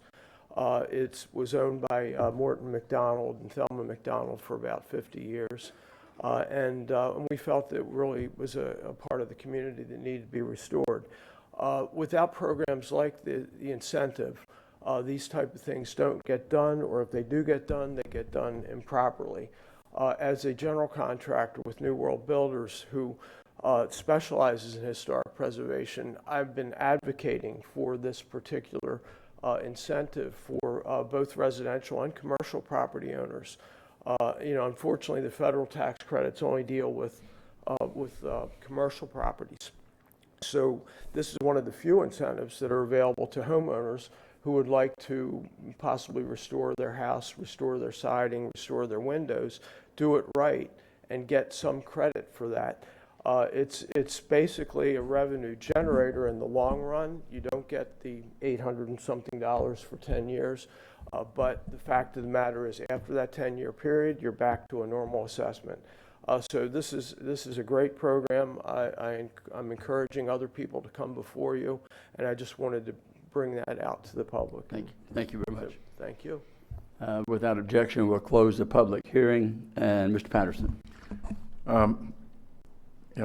Mr. Chair, these are kind of projects I really like to see, especially there's a lot of properties in the land that are quite old around here, and to see this one being improved. I move approval of the historic preservation property tax exemption for the value of improvements to the Jordan residence located at 426 North Stone Street, DeLand, Florida. Motion made by Patterson, seconded by Cusack. Any objection to the motion? Hearing none, the motion passes unanimously, and we'll move item 7. Mr. Chair, can I just ask staff to maybe turn the air off or make it a little warmer? Yeah, I mean, it's really, yeah. My thoughts are getting frozen. Over here. I would suggest that y'all start bringing overcoats and extra sweaters. And I'll loan you my coat, Mrs. Wheeler. Just don't turn it off. Yeah, don't turn it off. As long as it's at 70 degrees, that's fine. Sorry, let's continue on. This is a public hearing, and we'll open the public hearing, get the staff report. Clay, is this you? Nope. Item 7? I bet you probably have one after that. Mr. Chair, are they still asking for a continuance on this item? Yes, sir. Mr. Chair, I move that we approve a continuance of this to January 22nd, 2019, County Council meeting at 10:30 a.m. Second. Motion made by Patterson, second by Lowry to continue this to the January 22nd County Council meeting at 10:30. Any objection to the motion? Hearing none, the motion passes unanimous, and now we'll move to... We need a minute recess. We'll move forward. We're going to take 8 minutes. We'll be back at 11:20. Sorry, Clay. 11:20, we'll be back. Recess.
We will reconvene the meeting in 1 minute.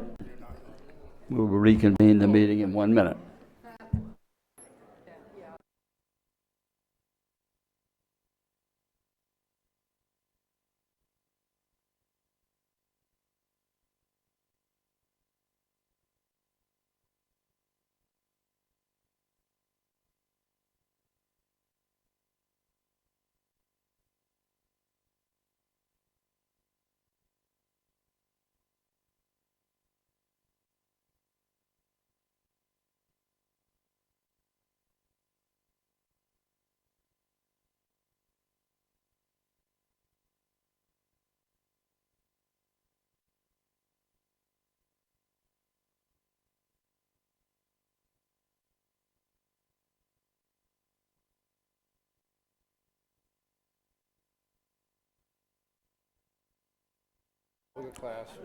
It is 11:20, and we will go ahead and reconvene the county council meeting, and I'll open the public hearing. This is on item number 8. Good morning, Clay Irvin, Director of Growth and Resource Management. Before you today is an application submitted on behalf of, excuse me real quick, Ms. Valerie Hart, who is the owner of property at 217 Dawson Brown Road. Ms. Hart breeds and raises horses on this property. It is a bona fide agricultural pursuit, so therefore it has an agricultural classification. In front of you are pages 815 and 816 of the agenda packet, which shows the location of the property and an aerial of the site. Ms. Hart is looking to use the property for the horse breeding operation, and she realizes that she needs assistance. And as part of our zoning code, and one of our requirements is that if you would like to install accessory structures that would house farm worker housing, you have to go through a special exception. That is what's before you today. It was presented to the PLDRC with a recommendation from staff because it met all the criteria that are listed currently in your staff report from pages 8.6 through 8-9. In front of you on page 8-13 and 8-14 gives you a site plan of what's existing out on the site and an aerial indicating the existing structures and where the proposed structures set to go. Ms. Hart wants to put a manufactured home so that way she can house farm workers so that they can assist with the operation that's going on out there. As I said, it went forward to the PLDRC with a recommendation of approval. The PL held a public hearing, and they also unanimously recommended approval. If there's any questions, I'll be glad to answer them. I have no one wishing to speak from the public. Without objection, we'll close the public hearing. Mr. Patterson.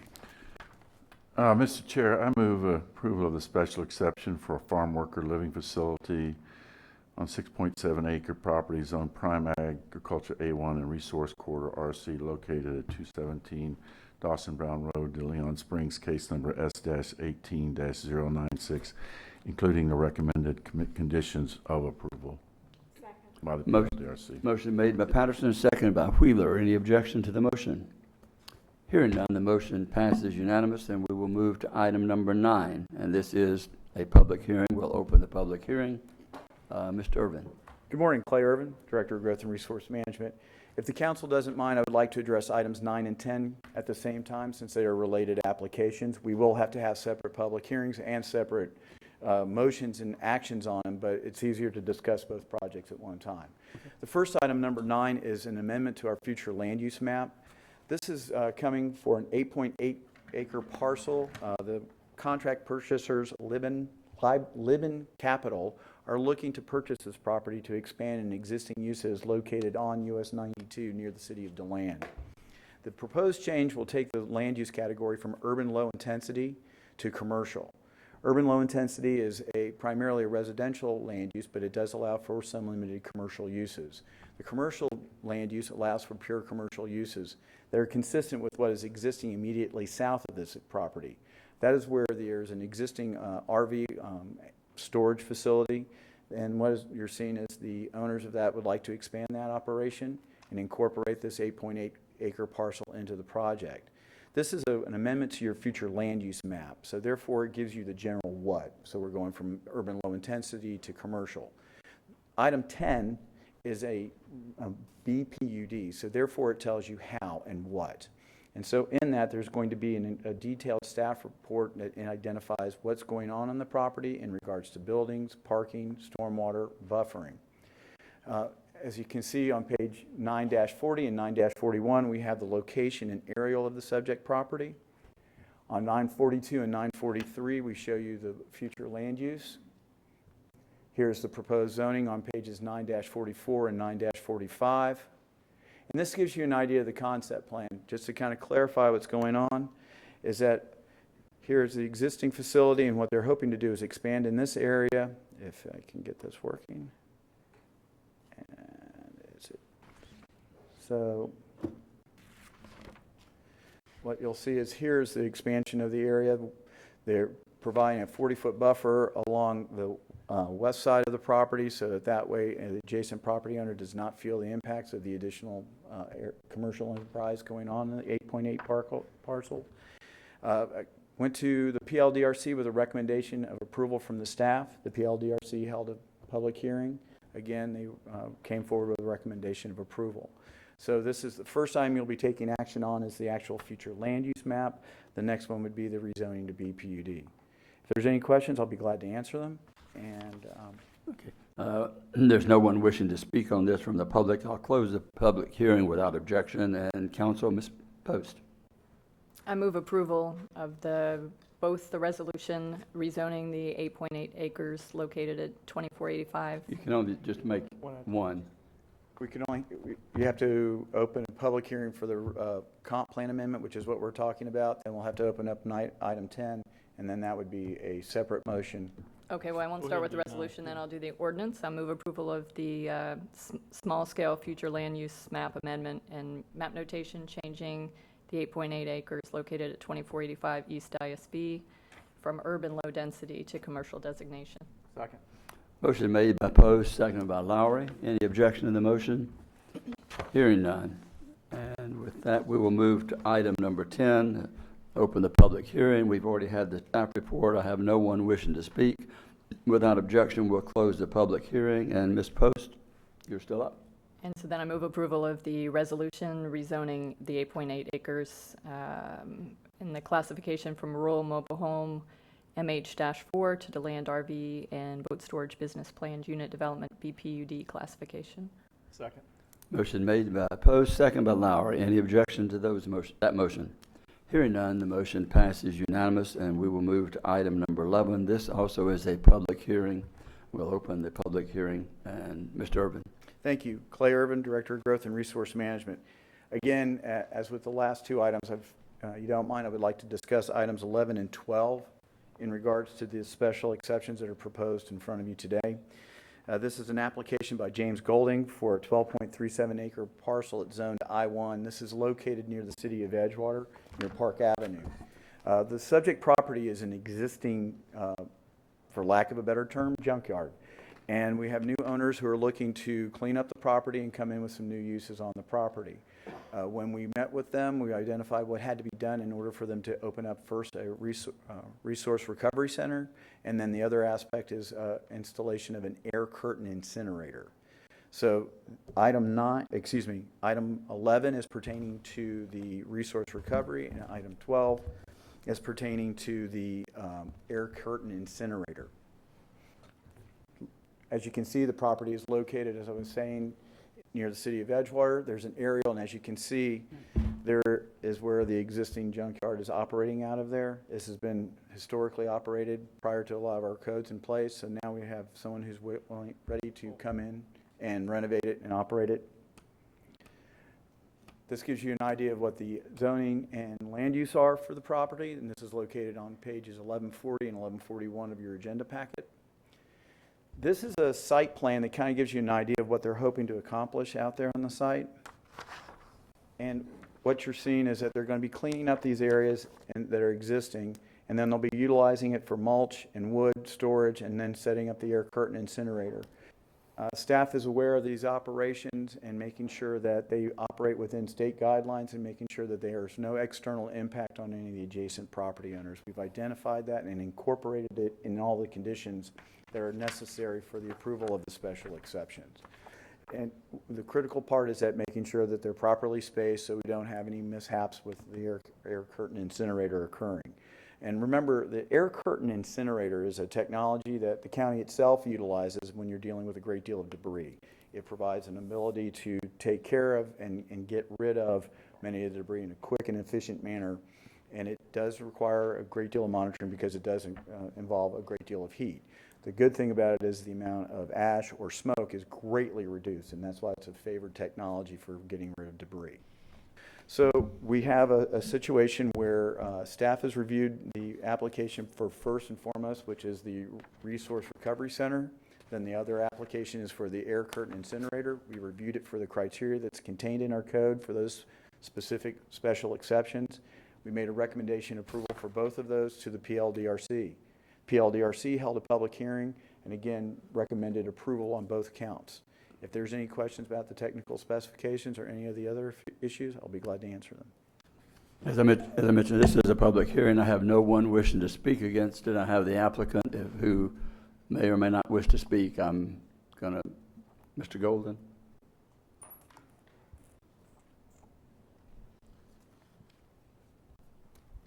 Morning, Mr. Chairman, council members. My name is James Golden with Grove Scientific and Engineering, 6140 Edgewater Drive, Orlando, Florida, 32810.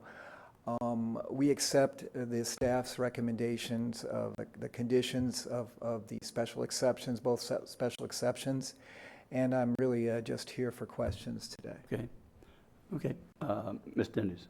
Thank you. Thank you, Mr. Chair. Mr. Irvin, thank you for explaining about the incinerator, the air curtain incinerator, because in discussing this is actually cleaning up the junkyard, basically, and making it a more practical use. Mm-hmm. So with that, and I've had no concerns or questions from constituents in the area. So with that, I'm going to move approval of case S-18-090 special exception for materials recovery facility on a 12.37 acre light industrial zone portion of a parcel located at 2932 West Park Avenue, Edgewater. Second. Motion made by Denny, second by Wheeler. Without objection, I'll close the public hearing prior to this. Any objection to the motion? Hearing none, the motion passes unanimous, and we will move to item number 12, which we've already had. It is a public hearing. We'll open the public hearing portion, and the staff report we've had. Without objection, we'll close the public hearing. Council, Ms. Dennis. Mr. Chair, move approval of case S-18-072 special exception for an air curtain incinerator on a 12.37 acre light industrial zone portion of a parcel located at 2932 West Park Avenue, Edgewater. Second. Motion made by Denny, second by Wheeler. Any objection to the motion? Hearing none, the motion passes unanimous, and we will move to item 13. This too is a public hearing, and the public hearing is open. Mr. Burke. Clay Irvin, Director of Growth and Resource Management. Before you today is a request to rezone about 4,000 square feet of a total 1 acre lot from its current zoning of A3 to RR. This is really kind of a cleanup because what we have is split zoning over a 1 acre lot within a platted subdivision. And what you're seeing in this situation is that the zoning line basically cuts off the southwest corner of this particular property. The aerial shows the property on page 13-15 of your staff report, and 13-14 gives you the location. This gives you a little bit better picture of what's going on page 13-16. And what you can see is outlined in black is the actual lot we're talking about, of which 0.9 acres is zoned RR, 0.1 acres is zoned A3. This is being done administratively at no charge to the applicant because we see that it has been a situation where there was an error in the mapping, and this is the best way to clean up these issues. So it was presented to the PLDRC explaining that the parcel doesn't meet either one of the zoning requirements for minimum lot area. So we have to pick a zoning, and as you can see, Within that subdivision, it's all zoned RR. So it makes sense to go ahead and rezone the entire property so that it is a complying lot within the RR zoning district. This was presented to the PLDRC with a recommendation from staff, as well. Now the PLDRC is sending it to you also with a recommendation of approval.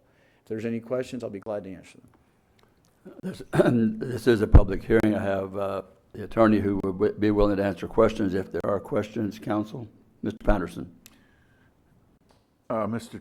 Chair, I approve approval of rezoning a 4,000 square foot portion of a 1 acre property located at 2080 La Valley Lane, the land from transitional agriculture A-3 to rural residential RR classification, case number Z-18-109. Move approval. Motion made by Patterson, seconded by Second. Cusack. Without objection, I'll close the public hearing. Any objection to the motion? Hearing none, the motion passes unanimous, and we will move to item 14. Good morning. Once again, Clay Irvin, Director of Growth and Resource Management.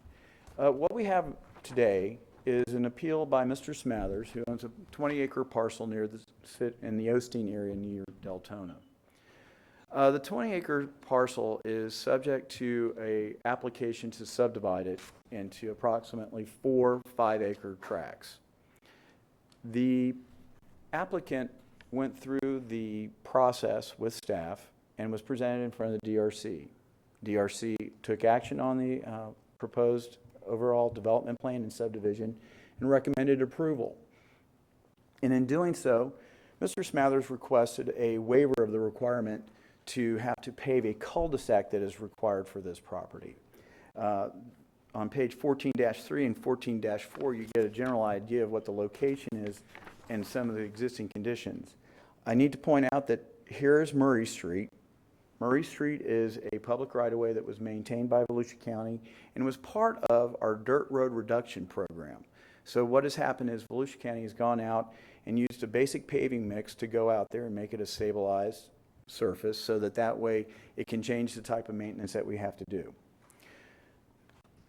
Existing to the immediate south of Mr. Smathers' piece of property are 2 parcels that have been developed prior to Mr. Smathers coming in and subdividing it.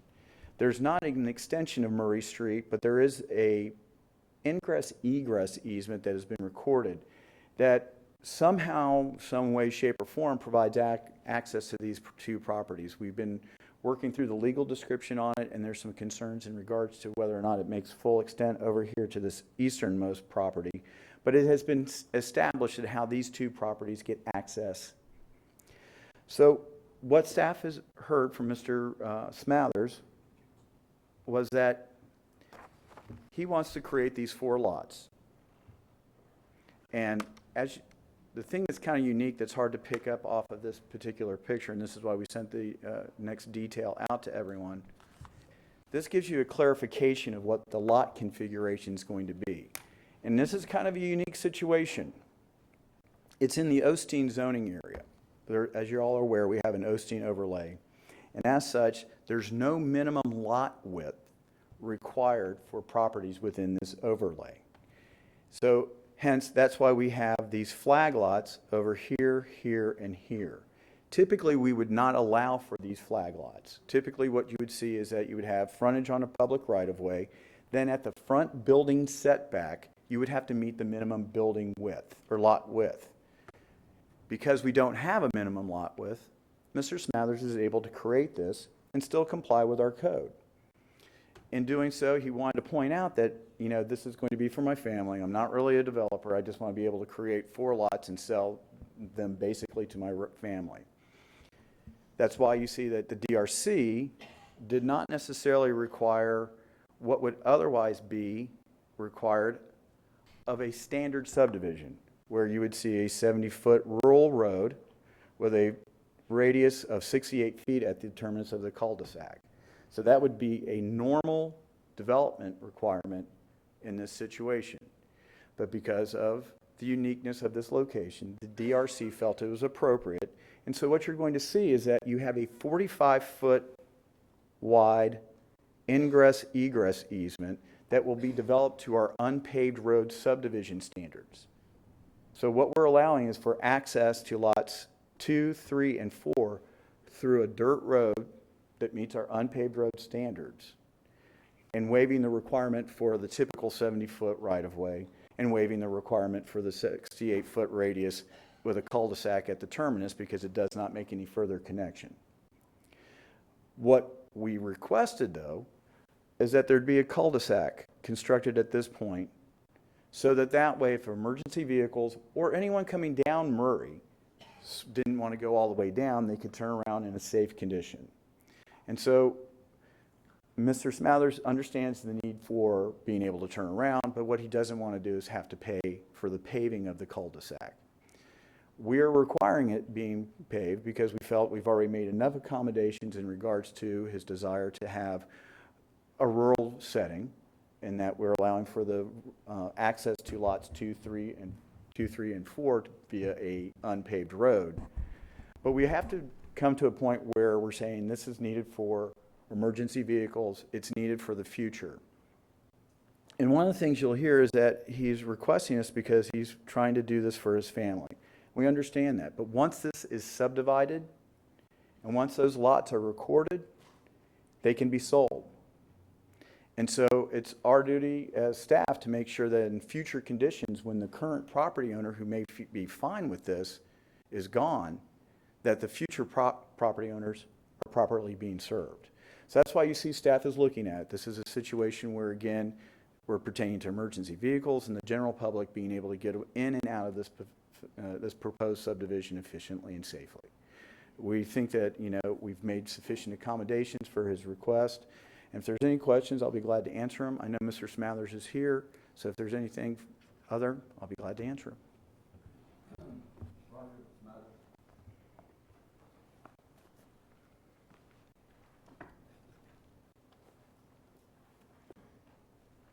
Good morning. We would like to appeal the decision of the cul-de-sac to creation of just the 4 new lots. There's already 2 lots to the south, so there'll be 6 lots affected by this, but we're only creating 4 new lots. All the current residents, surrounding property owners, are opposed to this cul-de-sac. I mean, they all don't want anything to do with it. None of them want anything to do with it. They're opposed to it. They all want to keep their current way of life with their rural lifestyle. They don't want to have to bring any more, pavement in or any more ways for people to come down and turn around, dump trash, do whatever they do donuts. And as mentioned, there's already an easement in place that serves the 2 property owners to the south. We're not trying to create a new easement. There is already one there.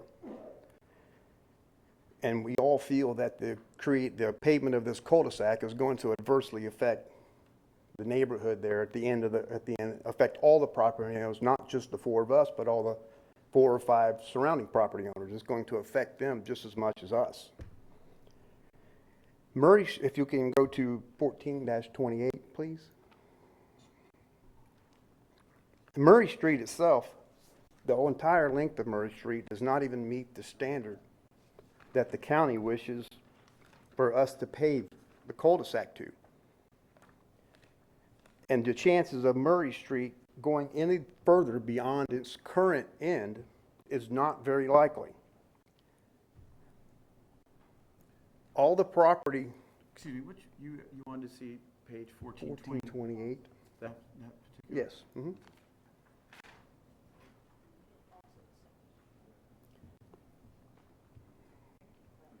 Thank you.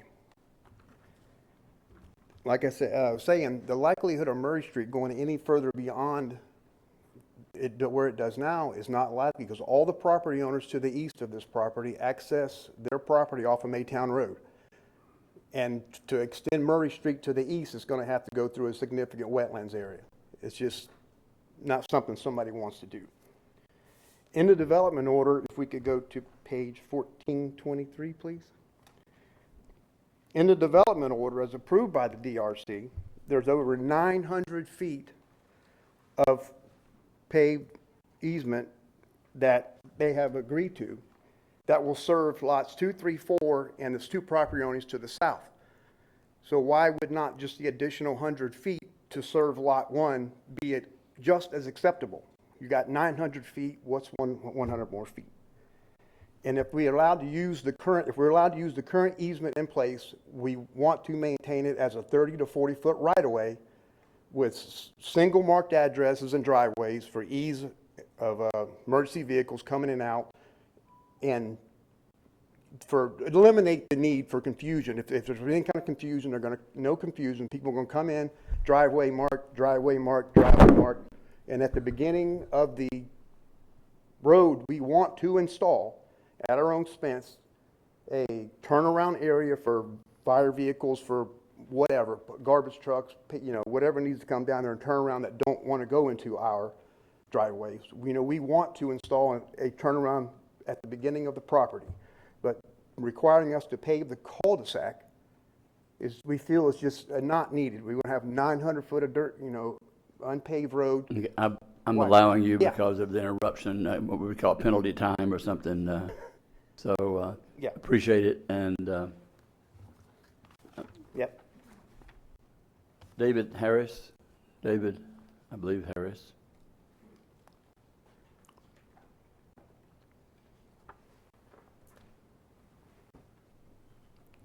Come on up, I'm just clearing this out. Good morning, council members. My name's David Harris. I have property at 617 Murray, which is on the southwest corner of where the cul-de-sac is going to be placed. One of the residents there that is against the cul-de-sac because of the impact it'll cause in the area of people coming down there, loitering about, we'll say. Also, as council has said, you're wanting Mr. Smathers to put in a cul-de-sac to DOT standards, and the existing road does not meet DOT standards. It's, I guess, what is it, like a rock and tar? Rock and tar base road. Also, you'll be having an existing right-of-way there now for the Osteen homestead that's been there for 50 years, I guess. They've been using that road. All the property was eventually owned by the Osteen family, and they sold that 20 acres off. There was a, access there, and they gave a right-of-way into it. And what I don't understand is why the cul-de-sac needs to be put in when there's already a existing access to the property, legal right-of-way. Okay. Thank you. Ms. Dennis.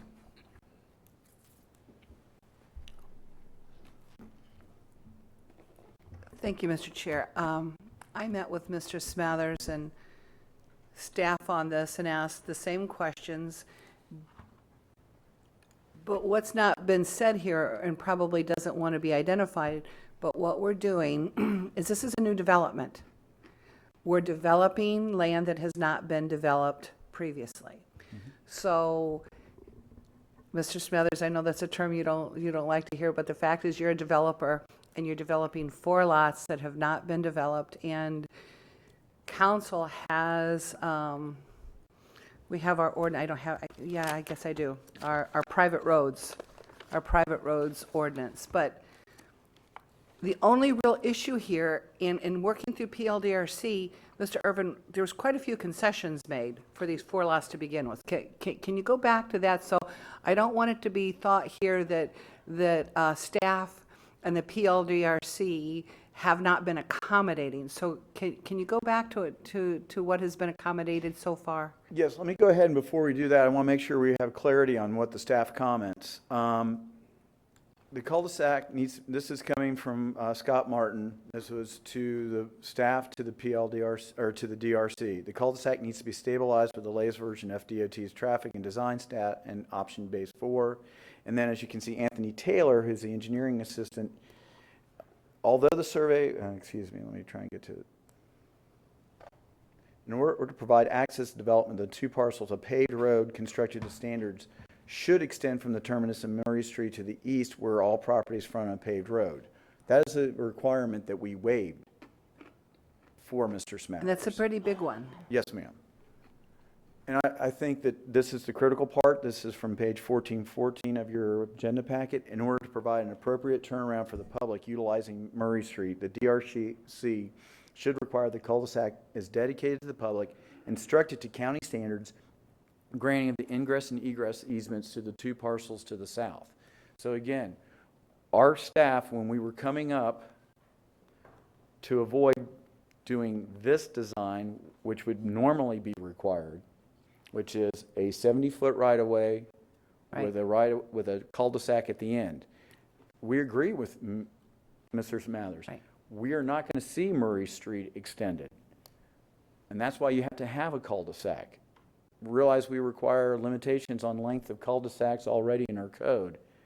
And so the fact is that existing conditions may not dictate a cul-de-sac, but for us to realize that not just this project, but everything to the west also is factoring into this. So we are seeing that if you have cars coming down there and they need to turn around so they don't want to go down the private road that is on the easement, they can turn around. If you have an emergency vehicle that needs to turn around, they can. Our utility vehicles, such as garbage, etc., those can also turn around. And it will be a publicly dedicated right-of-way that we will be maintaining as part of the Murray Street requirements. So we understand their concerns, but we also have to look at the bigger picture. And basically what you're seeing, I'm trying to get back to the aerial so I can clarify. Murray goes further towards the west. So we have a situation where when we have a cul-de-sac, we limit the length of it so that you don't have this long road, single loaded. We have to have the ability for our emergency vehicles to turn around. And we realize that Murray is not going to be extending further. We're basically requesting something we would require of any development. And we feel that we're addressing the safety issue and still addressing the applicant's desire to maintain a rural lifestyle. And there's also no guarantee, while Mr. Smathers says these lots will be owned by family members, that could be today. We don't know what's going to happen tomorrow, and we don't know who purchases it next year, the year after that, and makes a demand on service vehicles. And we all know what happens during hurricanes and emergency events and can't get our vehicles through this undeveloped property. So the point that I'm trying to make is staff has worked with Mr. Smathers in adjusting where we could adjust. And the only issue here is whether or not we're going to require that cul-de-sac at the end. But Murray Street, when was Murray Street put in, Mr. Irvin? So see, this isn't even apples to apples because this is all undeveloped. I really don't know. It was a dirt road that the county maintained.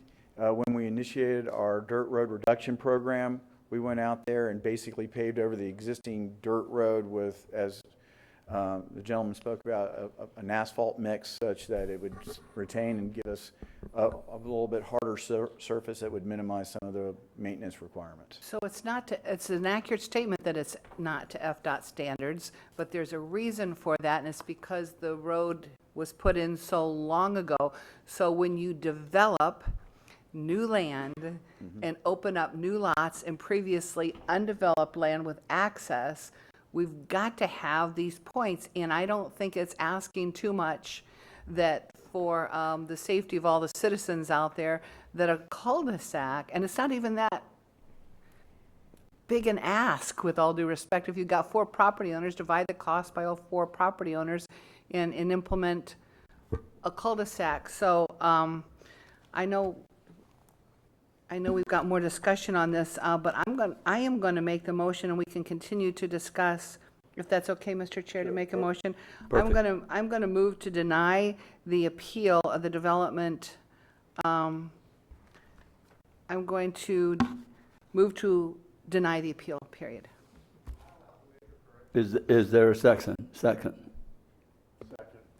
Motion made to deny by Denny, seconded by Patterson. We'll continue the discussion. Dr. Lowry. Yeah, thank you. I've been out there. I went out there, I guess it's about a year ago, or maybe less.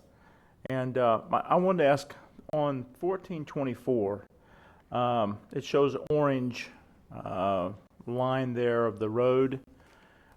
Do we have any technical definition where Murray ends? Because there's two properties south of there that use that right there. As you can see, the orange or the yellow or whatever color it is. I can't see colors half the time. But anyway, those two neighbors just south of the property use that part of the road to access their properties, correct? Yes, sir. Now, do we pick up trash out there for them now? I don't know off the top of my head. I'm curious as to how our vehicles turn around out there now. Yeah, this is kind of unique because you already have a road there. You know, it isn't like this is just woods here. So to me, it is kind of unique. I'm kind of torn on this because I like for people to be able to develop a property. Is there any middle ground on the cul-de-sac surfacing that would be a lesser expense than the requirements of DOT standards? Because I do agree the road going to there is not DOT standard. It is a tar gravel kind of a deal going out there. Is there a middle ground that we could reach that would be less expensive for them?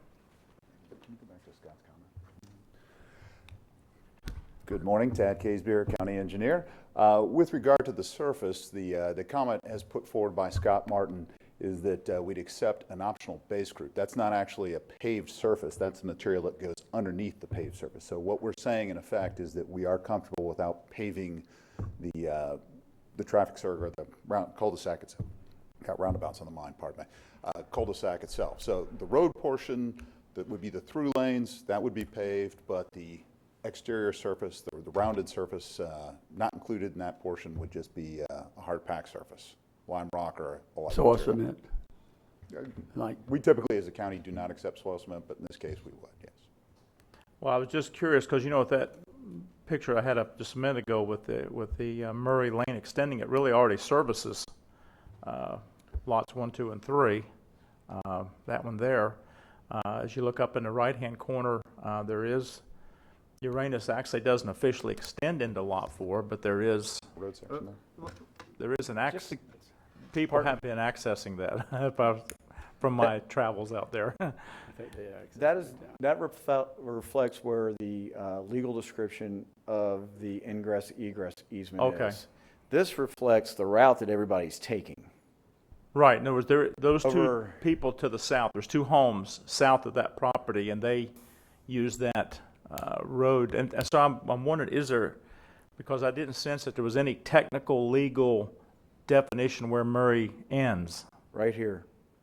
Okay, it does officially end right there. No further right-of-way east of that western property line of the Smathers property. That's why we're saying is that previously we would have required an extension of Murray all the way. If this was pure application of our code, we would require that, which is a 70-foot right-of-way with a paved road and a paved cul-de-sac at the end. But that's something you would require to access those, but generally you don't already have a dirt road going into that area. Yes. On a general basis, you usually don't. I have to say, that's what I'm saying. This is kind of unique, and that's what I'm trying to express to the council. I would say it's not unique. Oh, it's not unique. No, not at all. We have dirt roads throughout Volusia County that have been providing people access for years that don't even come close to our standards. Well, my concern too, this is a very rural area. I mean, extremely rural. You're really out in the country here, and I can see their concern of people swinging out there, throwing a mattress out, throwing all kinds of junk out in that cul-de-sac. I think that's a legitimate concern they have. But anyway, okay, that's all I have. Thank you. Okay. Ms. Post. I'm not sure which page it was on.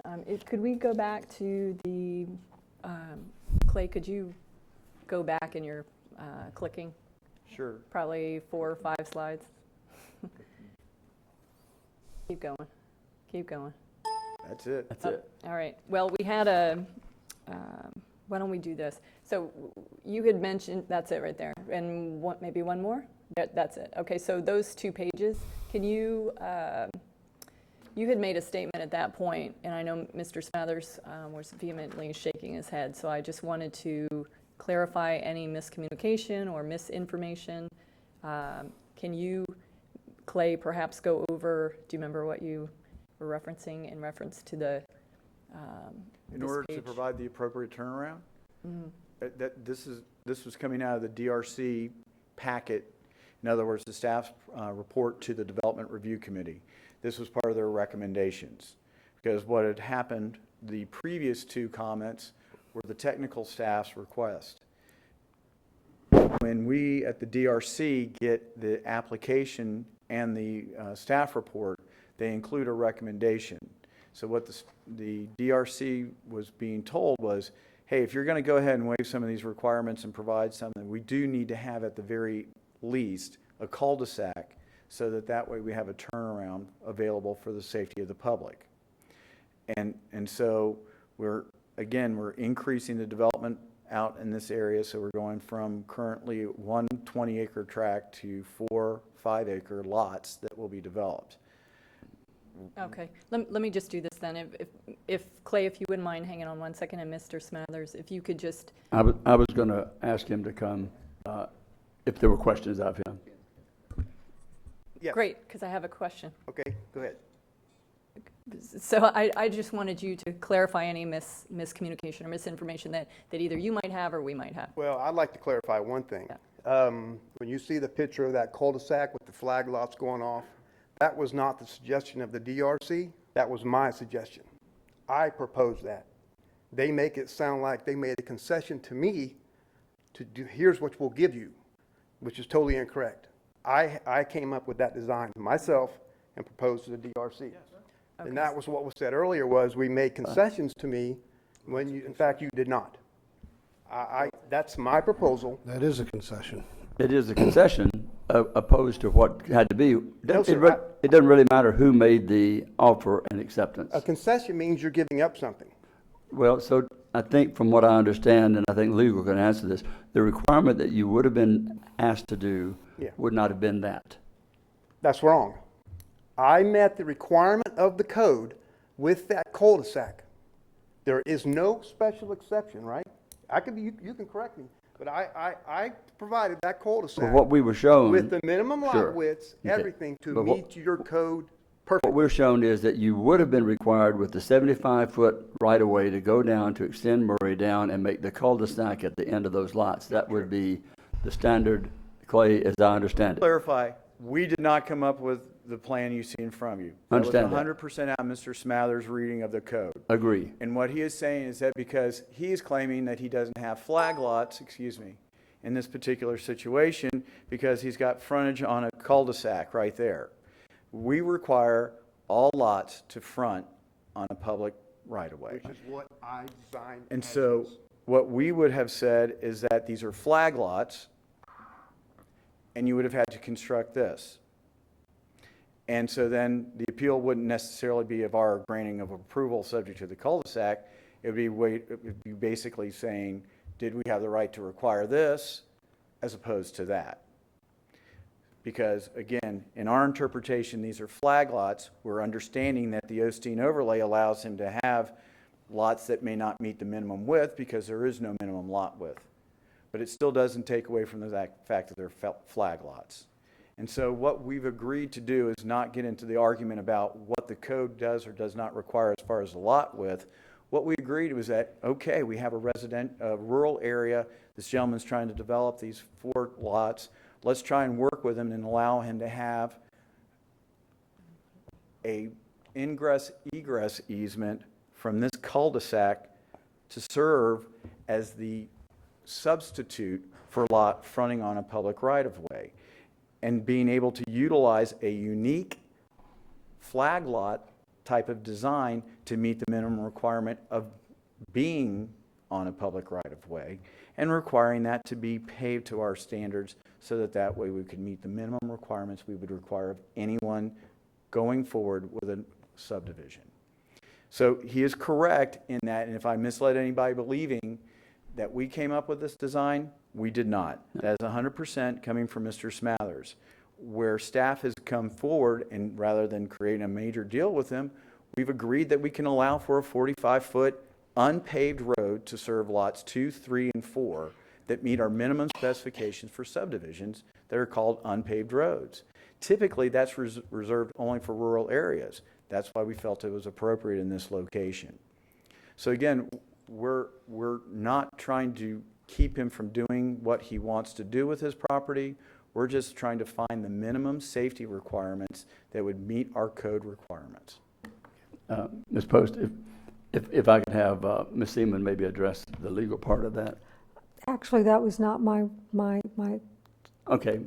What I wanted was to allow Mr. Smathers the opportunity to rebut anything that staff said. He is an applicant here with an appeal. That's what that's what I was doing. And I just wanted to make sure that we weren't getting sideways on that, Mr. Chair. I knew that you knew that, but I just wanted to make sure that Mr. Smathers felt that he had sufficient time to rebut and to discuss his version of the appeal.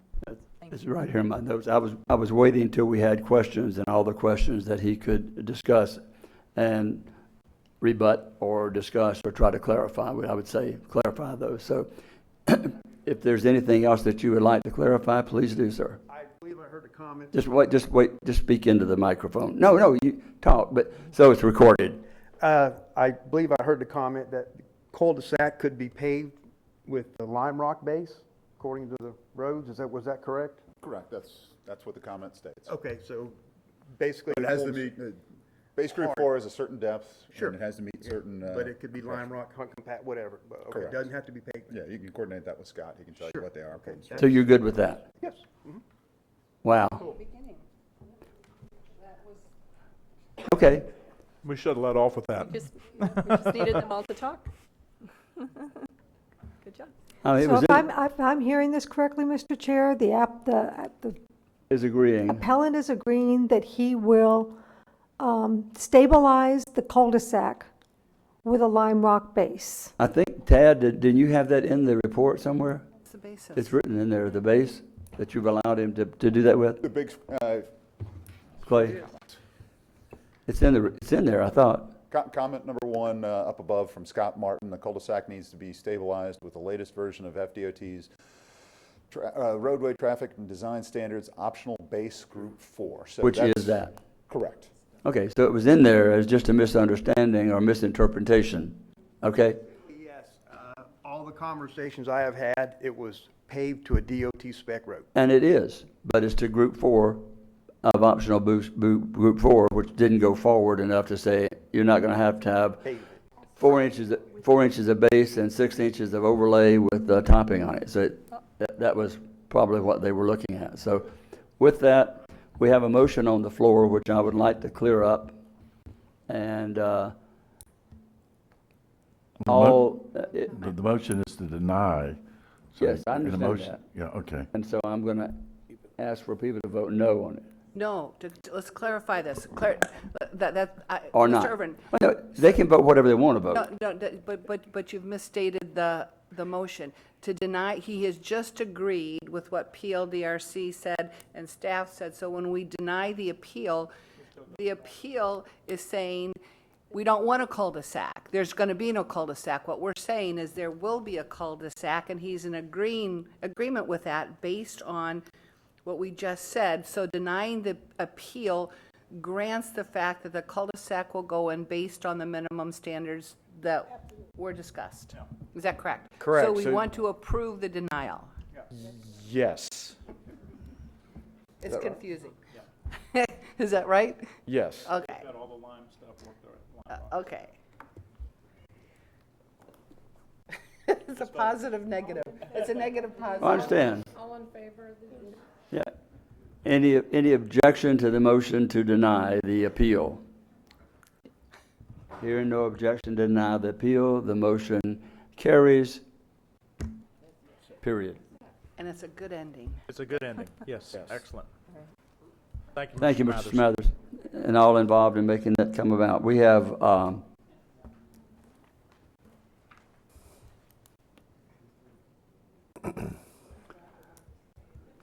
You wanna do- I think you should understand. try to do, You want to try to get this or lunch? no, I think Is we this should gonna be a try to link? get item 15 Huh? out of the way. Then we can go to lunch. Clay, this is a public hearing. We'll open the public hearing. Mr. Irvin. This one's continued. Thank you very much. This was continued from October 30th. This is a special exception for non-exempt excavation at 7083 State Road 44. This subject property is located on the north side of 44 near the Samsula community. It went forward to the PLDRC with a recommendation of approval from staff. PLDRC sent it forward to the county council with a recommendation of approval.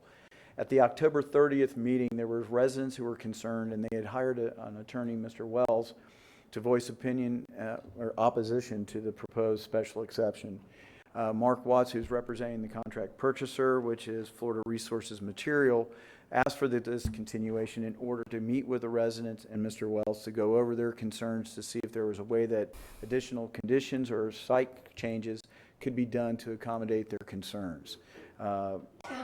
We've received emails as of Friday where all parties were still working through the negotiations as to what's got to be done out there.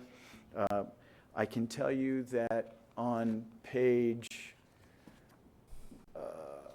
15-3 and 15-4 are the conditions that were recommended for approval by the PLDRC. Based on the information that Mr. Watts has provided staff on Friday and as of even up to today, those are going to be subject to some modifications in order to address the concerns identified by the residents of the nearby area. Just to clarify the facts of the case, the property is zoned A1 and A2. So non-exempt excavations are required by special exception. We go through, there's very specific criteria contained in the code. Staff reviews it. There's a detailed plan that is provided. And I've chosen some of the pages out of the staff report just to give you an idea. This one's a little bit faint, and it's on page 31 of 79. It gives you the generalized location of where things are. Here's State Road 44. Here's the northern property line. Here's the 50-acre lake that they want to dig. This shows you up in this area are homes that are off of Kersey Road. They're in the Samsula local area. All access will be from the property onto State Road 44. There's a 50-foot landscape buffer along here. The edge of the excavation is approximately 300 feet south of that north property line.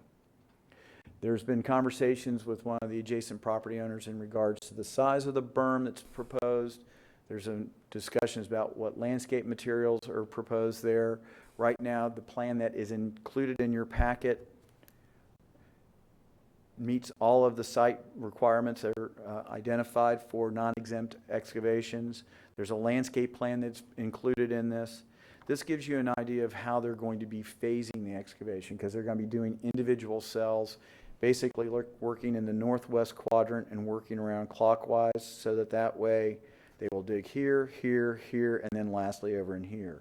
After that, there's a reclamation plan that's included in here, which basically talks about, we finished digging, what do we do with the property now? And that's stabilizing the slopes of it, making sure the landscaping is in place. If there's any temporary structures that need to be removed, they have to be removed so that the site can be basically put back to as natural as possible.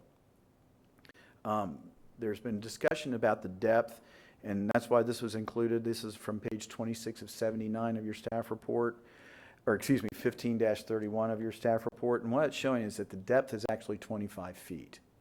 So the reason why is there's been some confusion because the reports talk about elevation, so going from elevation 45 down to 31 or something along those lines. So therefore, we wanted to make sure everyone understood it was going down to a 25-foot depth. So that's included in for your information as well. Again, here are the conditions that were incorporated by the PLDRC with their recommendation of approval with some changes. I know that there are going to be additional comments and questions raised by the residents about these conditions, and I know that Mr. Watts has a proposal in regards to some modifications. I'll be glad to answer any questions if there's any questions. Okay, just one question before we go forward. You mentioned that there's going to be, and I understand we have comments from residents, I accept that, but there was still ongoing discussion between the attorney and staff on things that need to be changed. Is that correct or not? Or discussed?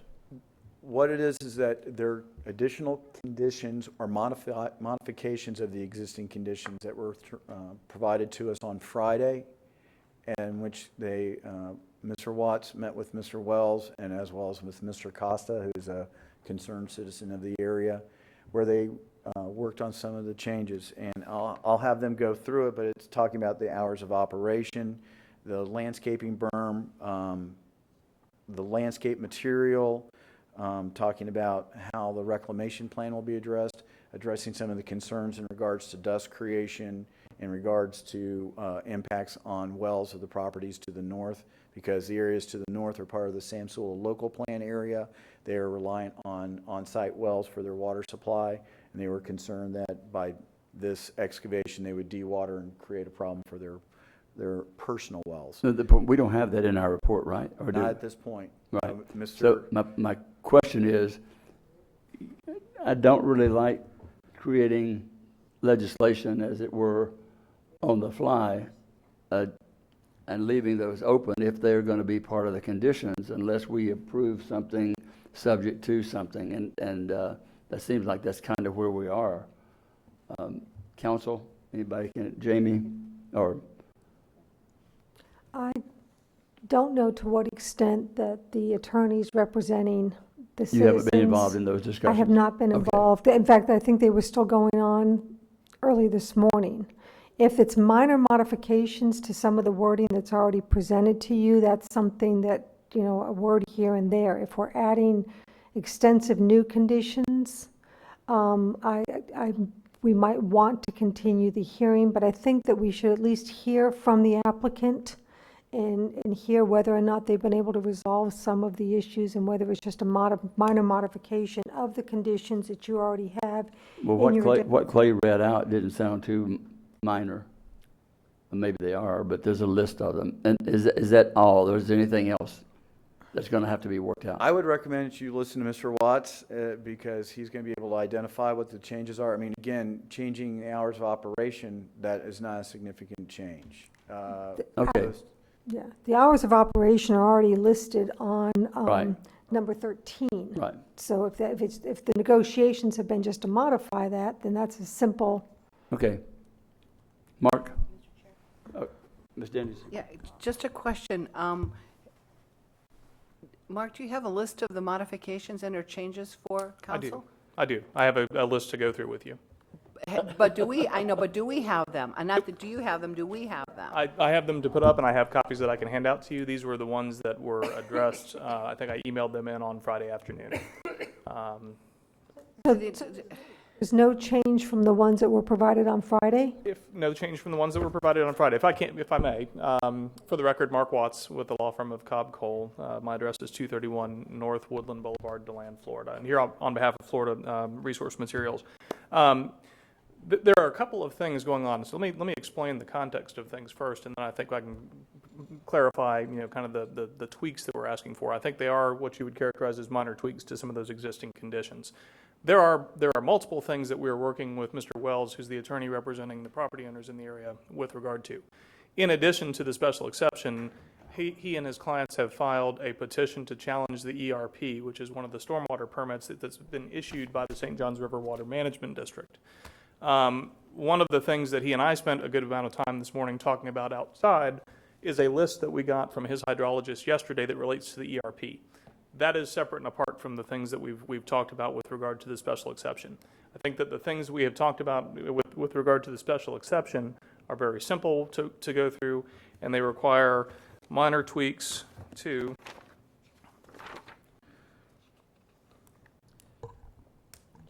I believe 2 of the existing conditions that have been recommended by staff, including one of those being a change from 7 a.m. start time on Saturdays to 8 a.m. start time. So if I can run through those, I think you'll see that this is not a substantial amount of change that we're asking you to consider. Okay, as you're going through these, I have 3 people who want to speak, residents. Yes. And I would ask that each of you, 3 of you, listen to the exceptions to see if they address any of your concerns, so that we don't have to readdress those when you come to speak, because maybe they've been corrected. Just be aware of what they are, if you would. Thank you, Mr. Chairman. First of all, I do want to thank your staff. I think staff's done a great job of reviewing this. You know, I've often said when you're looking at non-exempt excavations, these are probably the special exceptions that require the most detailed kind of application materials and packet that comes into your staff to review, and your staff's done a great job of working with our consultants to go through you know, the detail of those applications. I also want to thank Josh Wells and a couple of his clients, Mr. and Mrs. Cooks and Mr. and Mrs. Powell, who did come out. If you recall, when we came here on the 30th of October, we asked you to continue this because we had received a letter the day before expressing some concern by Mr. Wells on behalf of several of the area residents. So we asked for the continuance. Because of the holiday schedule, we were only able to get everybody together for a meeting last Monday night over at the clubhouse over in Samsula. So we did have a meeting. I think we had about Mr. Wells plus about 4 of his clients that came to that meeting. And then I also want to thank Frank Costa, who emailed in. You've seen in your staff reports comments that he emailed in relating to you know, the request. So what I've passed out to you is a summary, starting with the comments that Mr. Costa sent in. He had asked that we amend the weekday hours of operation from to 8 a.m. as a start time. Now, he and I talked and agreed to 7 a.m. to keep the existing condition that was in the staff report. So that one is not a change at all. However, on the Saturday hours of operation, he did ask us to consider going from 7 a.m. to 8 a.m., and our client was able to agree to that. Now, we at PLDRC had previously agreed to limit Saturday operation to exclude any excavation activities. So there is no excavation. It would only be a 1 or 2 person crew on site, no more than 30 Saturdays a year, maintaining equipment and doing things of that nature. So no excavation activity, but just maintaining equipment. Mr. Costa had also asked that we consider increasing the landscape berm along the north side of the project to 12 feet from 6 feet. We agreed, our client has agreed to do that.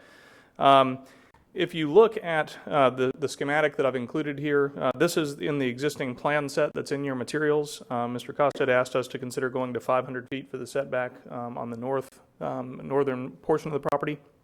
150 feet is the standard for the special exception.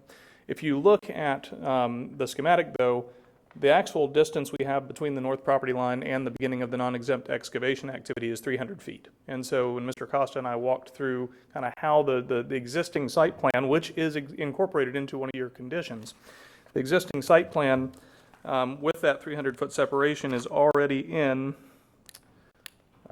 condition number 4.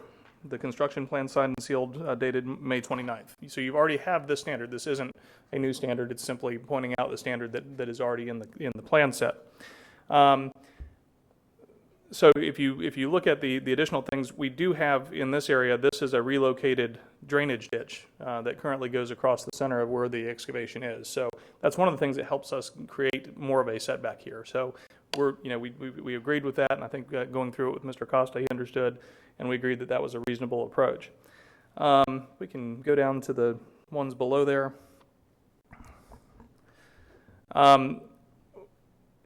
We already have a 50-foot landscape buffer, both on the north and on the south. On the northern one of Mr. Costa's comments was to ask us to consider doing clumping bamboo. Now, this is one that our client's certainly willing to do. It's one that staff does not support at this point in time because of how they view that particular species. We will do what you ask us to do. I can say that I have used it in some other projects. If you're familiar with the BJ's Wholesale Club over in Port Orange, where the Yorktown extension goes behind that, there's a sound wall that we installed about 5 or 6 years ago that's got clumping bamboo that goes in front of that, and it's been a very effective screen in that location. So we are certainly okay with it, but that we don't want to get on crosswise with your staff with regard to that.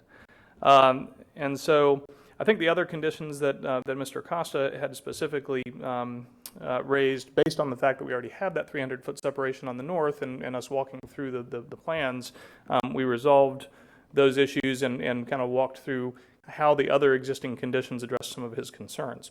Now, at the meeting we had with Mr. Wells and his clients last Monday, there were a couple of other things that we agreed to do, and these really kind of relate to other permits that are pending. So we have a CUP permit that was issued by the St. Johns River Water Management District for the dewatering activity that would occur in connection with the excavation. One of the conditions, if you went through the minutes that were in your materials of the PLDRC hearing, you saw that several of the PLDRC members, including Mr. Bender, who was the only one that voted against it, their primary concerns were impacts to wells. One of the things that the CUP permit conditions from St. John's required is the installation of a monitoring well on the north property line. Let me give you, you have on page, bear with me just a second, 15-43, you have a copy of the dewatering plan that was submitted with the materials that are in front of you now. That has been slightly updated and modified based on the CUP process we've gone through with St. John's. So if I can put that one up.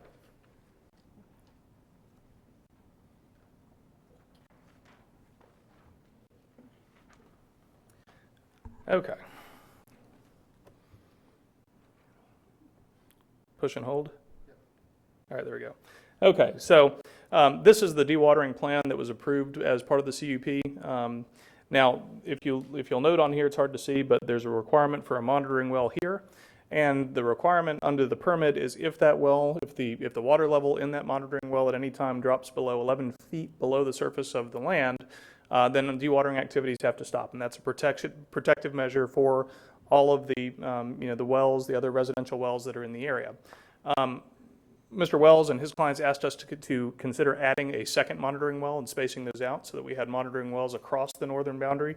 Our clients have agreed to do that. We'll be stipulating to that as part of the resolution of the ERP challenge they have pending with the Division of Administrative Hearings right now. So that's the other condition that's out there. The other thing I wanted to point out, and this information was not, the CUP had not been issued at the time we were at Planning Board. And so this is additional information that I think Mr. Bender and some of the others that had some of those concerns didn't have at that time that I think are relevant to some of the concerns they expressed, even though we still ended up with a 4-1 vote of recommending approval.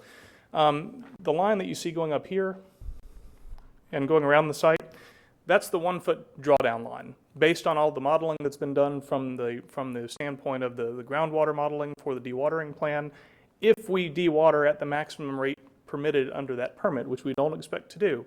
But if we do, that's the distance from the property or from where the dewatering activities are occurring that a 1-foot drawdown of groundwater could occur. Now, again, we've got conditions in the permits that specify if we have any impacts to wells, the dewatering permit is pulled, and DOT or St. John's has the ability to suspend our dewatering activity unless and until there's any issues with wells that are that have to be addressed. We went a step further than that in our conversation with the neighbors. Our clients are confident that they're not going to create impacts, and so they've offered to guarantee each of the wells out there. With the individual property owners, they'll guarantee that if there are damages as a result of the dewatering, then they would repair or replace the wells as part of their effort to make sure there are no impacts in the area. And again, that's going to be part of what we wrap up with regard to the ERP. So the other thing, the one other condition that came out of the meeting on the 26th, we have a condition under the existing staff conditions that specifies that we'll have a dewatering or a watering truck on site to knock down dust. And that is existing condition number 18. In addition to that, our client had offered to the neighbors to add a sprinkler system along the Hall Road to also work on attenuating the dust concerns. So we would ask you, the conditions that you have, like I said, the 300-foot setback we spoke about with Mr. Costa is already covered by existing condition 4. We would ask you to revise condition number 13 so that the Saturday hours of operation start at 8 a.m. instead of 7 a.m. The condition number 18, add the requirement for a sprinkler system along the Hall Road in addition to the water truck. And with those changes, we addressed the things that we spoke with the neighbors to resolve the concerns that we got into a conversation about. Now, I would suggest maybe going one step further, and that is because we have the ERP, which is the St. John's permit that's been challenged right now, and we have a few things that we're going to tweak in that. Your existing condition number 15 says the applicant shall comply with any applicable local, state, and federal rules and regulations of applicable governmental agencies. I would say if you want to wrap everything up that we've been working with the neighbors on, including the CUP and ERP that are issued for this project. And if you add that language, then we've got all of the conditions that are in the CUP and the ERP to resolve their concerns with regard to groundwater and everything else are then looped in part of your special exception. So I apologize that we've been working on that up until this morning, still working through some of the groundwater issues. We're responding to some of the information that we've just got in. So I know that there are some folks that still do have concerns that didn't participate in our meeting, so I'll sit and certainly let them speak. And I'd appreciate, I can answer any questions you might have. I appreciate the opportunity to get back up and respond to any comments. Questions of Mark? Or? I mean, I do not have questions of you have Mark. questions. No, I actually want to walk through council because that was a lot of information really fast. And I wanted to walk you through what the actual changes would be to the conditions that you have in your agenda package. So as the citizens speak, you can, you have a better context in which to hear what they're having to say. So if you'll just indulge me for 1 minute, and it might take me about 3 to walk you through these changes. Put it on the clock. Put her 3 minutes on. All right, the first one is on page 15-4, number 13, the second line where it says, and 7 a.m. to 12 p.m. on Saturday only. That would change to 8 a.m. to 12 p.m. on Saturday only. Number 15, that states that they will comply with all applicable local, state, or federal rules. We would add the language that says, and the ERP and CUP. Those terms are environmental resource permit and consumptive use permit issued by the St. Johns River Water Management District. The next one would be line 18. They would be adding a dewatering truck along Kersey, is my understanding. No? No, the dewatering truck, we would be installing including a sprinkler system along the Hall Road. Along the Hall Road. The Hall Road, which goes south down to 44. Down to 44. Okay, so they would add to number 18 the inclusion of a watering system, irrigation system along the Hall Road going south. Correct. To State Road 44.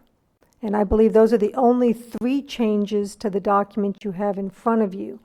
All the other references to the dewatering lines and the failure of the wells, those are concessions that they are making to their environmental resource permit and their consumptive use permit that would be included in those when they are issued by the Water Management District. So it's that language in number 15 that they have to comply with those 2 permits from the Water Management District that would tie down those agreements. Correct. Is everybody on the same page at this point?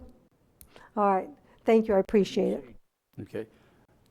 I almost think, I know y'all are attorneys, but I almost think that 15, restating those 2 would have been covered in the rules and conditions, but I just wanted to be I specific. understand, but they would have been covered there anyway. That's correct.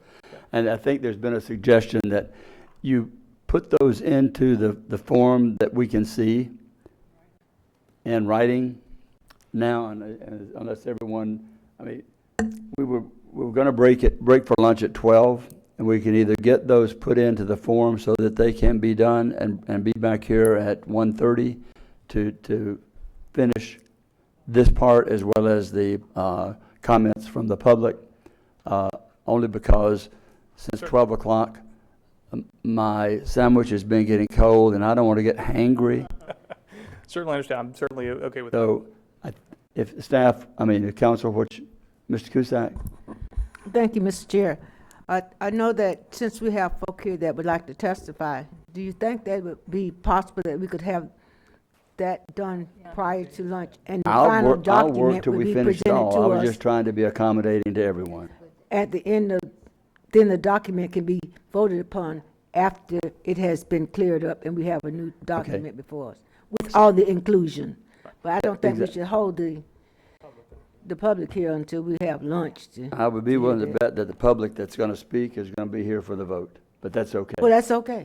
All right. That's by choice, not because we're holding them up. Okay. Thank you. I'm here for any questions you might have of me as well. Patricia, Marquette, and then Frank Costa, and then Joshua Wells.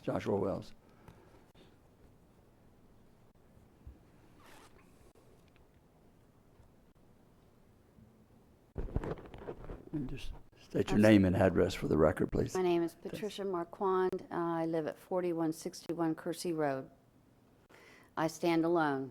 I have no one representing me. I don't have any letters behind my name. I'm here with God. So let it be plain and clear. I represent no one except for a neighbor.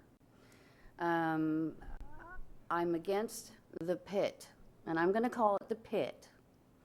And it's not an olive pit. One of the reasons why I'm against it is because of my health, and that's not the pit's fault. It's not mine either. It's just If you could either move those microphones close, because this is all recorded, and I don't want to have anything.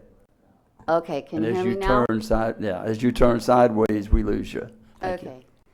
A small person, small voice.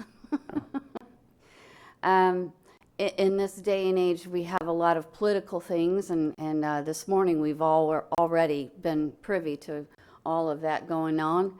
And we've also seen some magic going on today, too, and some misunderstanding.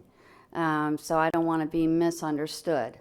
I'm against the pit because I live in a place of quiet for a reason.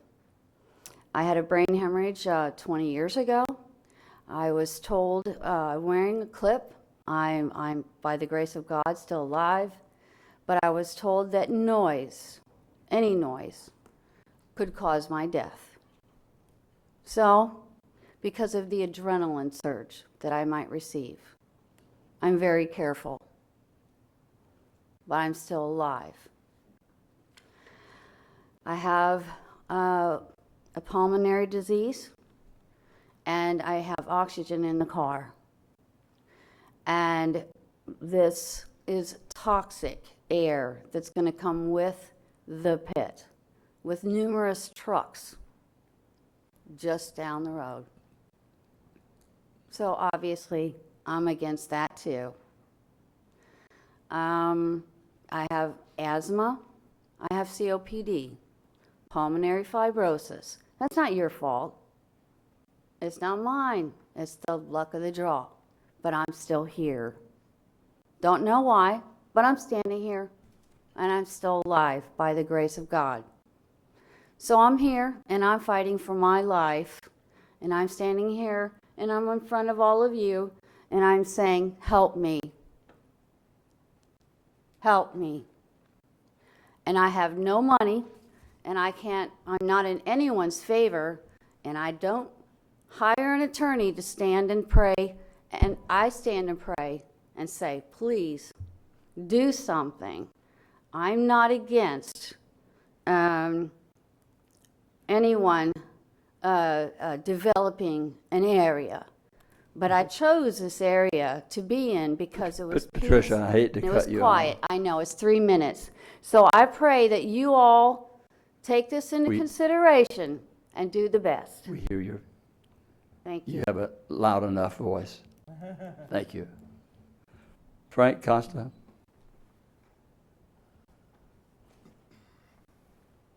Frank Costa, 4077 Jason Street, Samsula.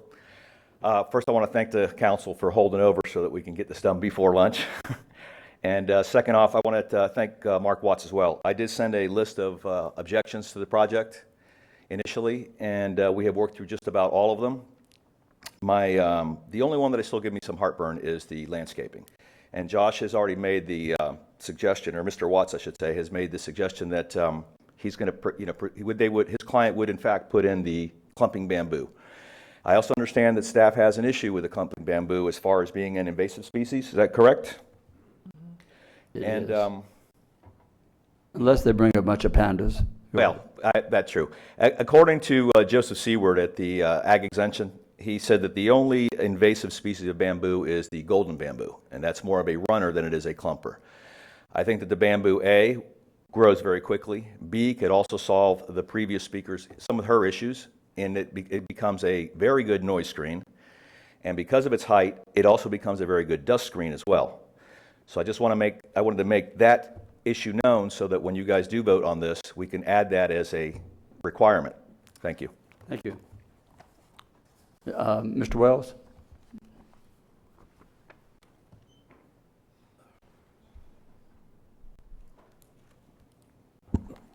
Good afternoon. Josh Wells, 340 North Causeway. I am here representing the interests of some of the residents directly across the street, many of whom live directly on Kersey Road. And part of the problem with representing a group of residents, as you might imagine, is that they have differing opinions on things like the concessions that were offered by the developer. So I certainly do appreciate Mark Watts' efforts in giving us the concessions that the developers have agreed to. And although Ms. Marquand says she stands alone, I know she does not stand alone in the fact that many residents do just oppose the project in general. But to the extent that the project would be in place, I think the conditions that you have before you are a good representation of what has addressed the concerns of the residents from the standpoint of noise and dust generation and some of the standpoint of the aesthetics of the project. We are still in the in process of working through some of the issues on the permits that are pending right now, and we do still have an active challenge to that, but as Mr. Watts mentioned, we are still in current negotiations with those things. So as far as it relates to the special exception requirements and what you have before you, I think you do have an accurate representation of what we have agreed to with the residents who have been in communication with the developer as far as the negotiated ways to address those issues. So, any questions for me? Thank you. Thanks. Ms. Dennis. Thank you, Mr. Chair. Since it's been brought up, Mr. Watts, we're going to go there real quick before we break on clumping bamboo. Yes. Clumping bamboo is used at the interstate exchanges very effectively. So if it's approved by the state of Florida in our extension office, and I think you said you've used it on another project, so obviously there is approval to use this particular species, and it will indeed do exactly what the previous speaker had said, and it will be a great shield, as Mr. Costa said, to the dust, and just securing the dirt berm. I mean, not for nothing. Drive around some of these previous pits and look at what a 6-foot berm looks like after a good washout of rain or smaller plants planted there. You're 6 foot down to about a 5, and with each storm it goes lower. Clumping bamboo will stop all of that. It will fortify the soil right there. It will grow. It will indeed act as a buffer for sound and for the dirt. Better than a fence. Better than anything. And for the record, I planted on one whole side of my property, and it's withstood 2 hurricanes. I think I talked to you about this, but I have a landscape plan we just had done for our property that has clumping bamboo along one Clumping side. bamboo, it's wonderful for the state of Florida and doing exactly what we needed to do. So council, the only thing that and I have to say, working with Mr. Watts, I've got to say this. He has gone above and beyond working. I've met with Mr. Costa and others concerned on this particular issue in meeting every single concern that the citizens have had to the best of their ability. When we get this much agreement on a difficult situation, that's a win-win for everybody. The only sticking point, and I think it will, and plus clumping bamboo grows quickly. So we don't have to wait for the maturing of the vegetation. So council, I would ask you to consider going forward that we add the clumping bamboo as part of the vegetation, because I disagree with staff's recommendation 100% on this, and it's been proven by what's current within the state and within our own extension agency. So I would just ask you to add that. And do you want a consideration now, Mr. Chair? Does it have to be added or any do we need that changed? Does that have to go in the I'd like actual? to hear from staff, from legal, if we could, as to why would they object to, where did that come from? That's a good question. It is considered a Jump in invasive and be the species, master the gardener. kind that spreads out and goes everywhere. No, some, the other kind. To clarify, is that we have a list of acceptable species that can be utilized for landscaping and landscaping buffering. Bamboo is not included because it's a non-native exotic. So that's why it's excluded and does not meet our minimum requirements. So when you see that we have a minimum width requirement and then we have another specification, you have to include a certain type of tree, you have to include a certain type of shrub. Bamboo is not listed as a permitted species because it's non-native and it's an exotic. And we're trying to strive for native planting and landscaping in our land development code. Well, we protect the manatees. Sorry. Just thought I'd throw that But one out. that's just our wish. It's not a command. Is that not correct? No, That's not concerned, is this mandated by any law that prohibits us from using clumping bamboo? No, ma'am. Thank you. But staff, Amy. hold on. The code lists the species that staff is authorized to approve. It is not included in the list that staff is authorized to approve. If council wants to add that, It has to be part of then you all will have to do it as part of your approval. Okay. Okay, so we'll recess until, for lunch? We'll do. All right, unless you want to try, and I'd rather see it all written, everything out. We'll be back here at, you want to make it 1:45 or 2? We have a 1:30 time certain. On what? On the next one? Well, your 1:30 is your advertised time for the impact fees, but it just can't start before that time. We can start after 1:30. Exactly. So we'll be back at 1:45. Got it. Meeting recessed until 1:45.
Well, I have to push a button and we're on. It is 1:45 and we'll reconvene the December 4th meeting of the Volusia County Council. And we will start, I guess, with refreshing where we are. No, we're still on 15, aren't we?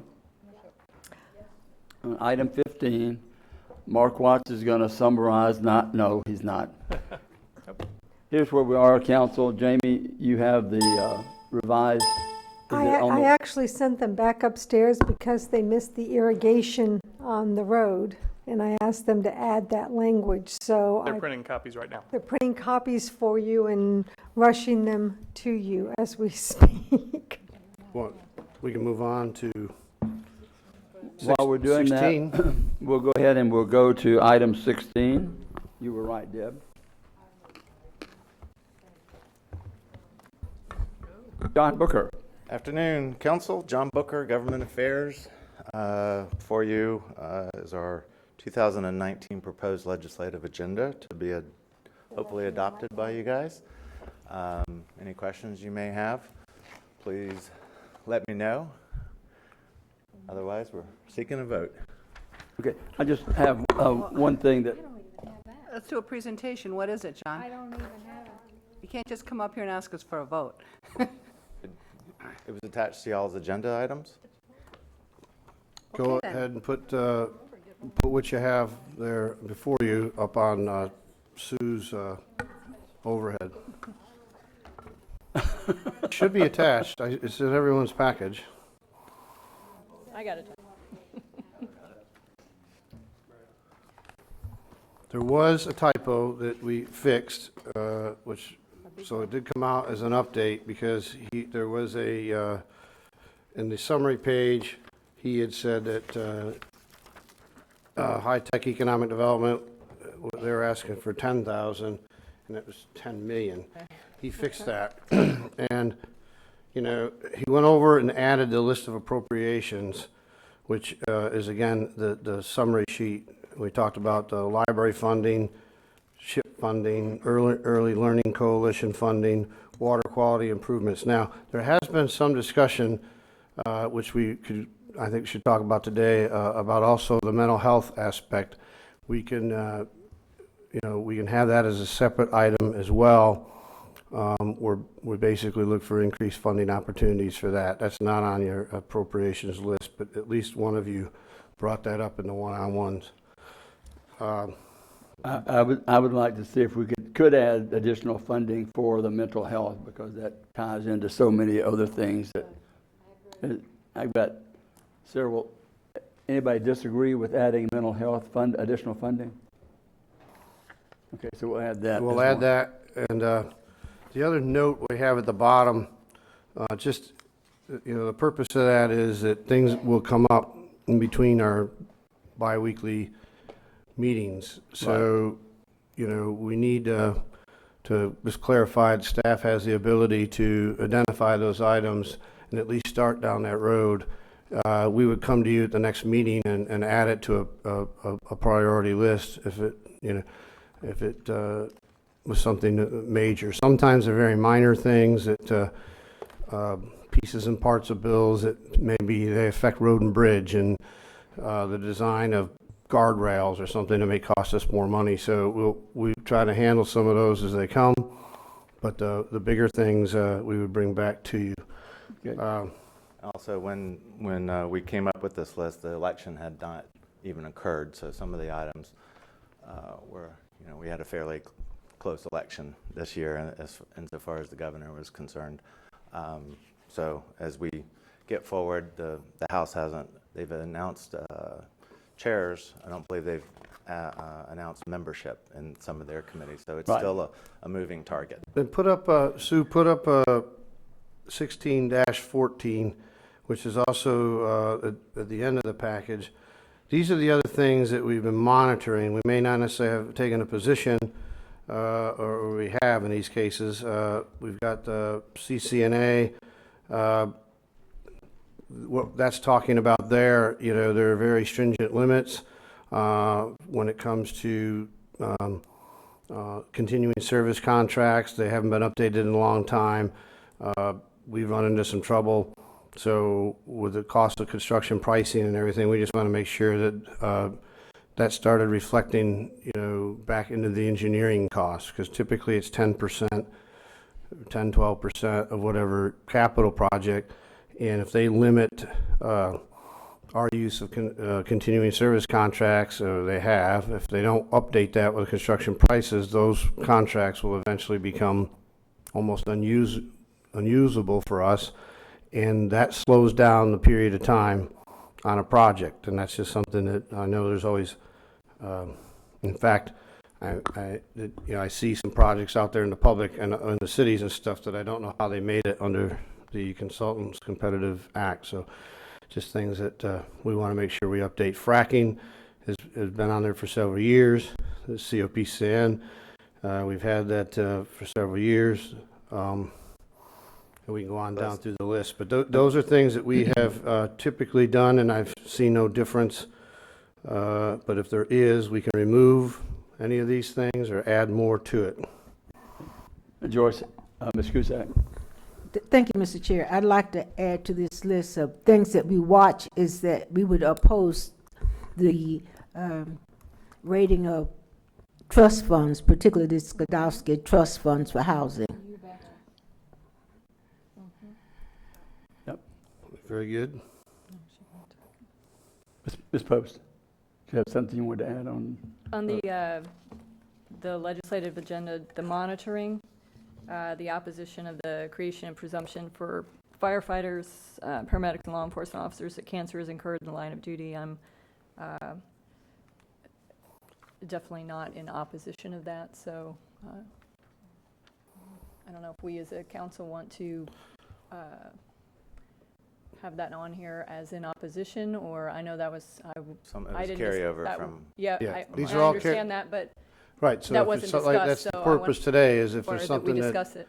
that this council no longer feels that way, then we can remove it or change it. Okay. Well, I'm in support of opposing, personally.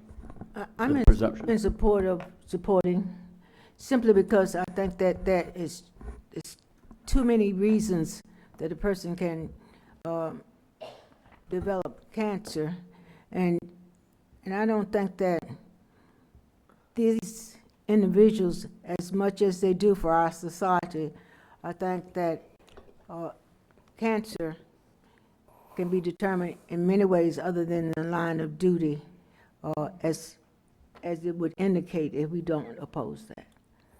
So I would actually somewhat agree with that in reference to paramedics and law enforcement officers, but negatively in terms of firefighters, because you're going into the building and that is, everything in that building is burning, and all of that causes cancer. So. And I think that was put in there for people. We actually are blessed in our area not to have that many structural fires that people actually fight to have that.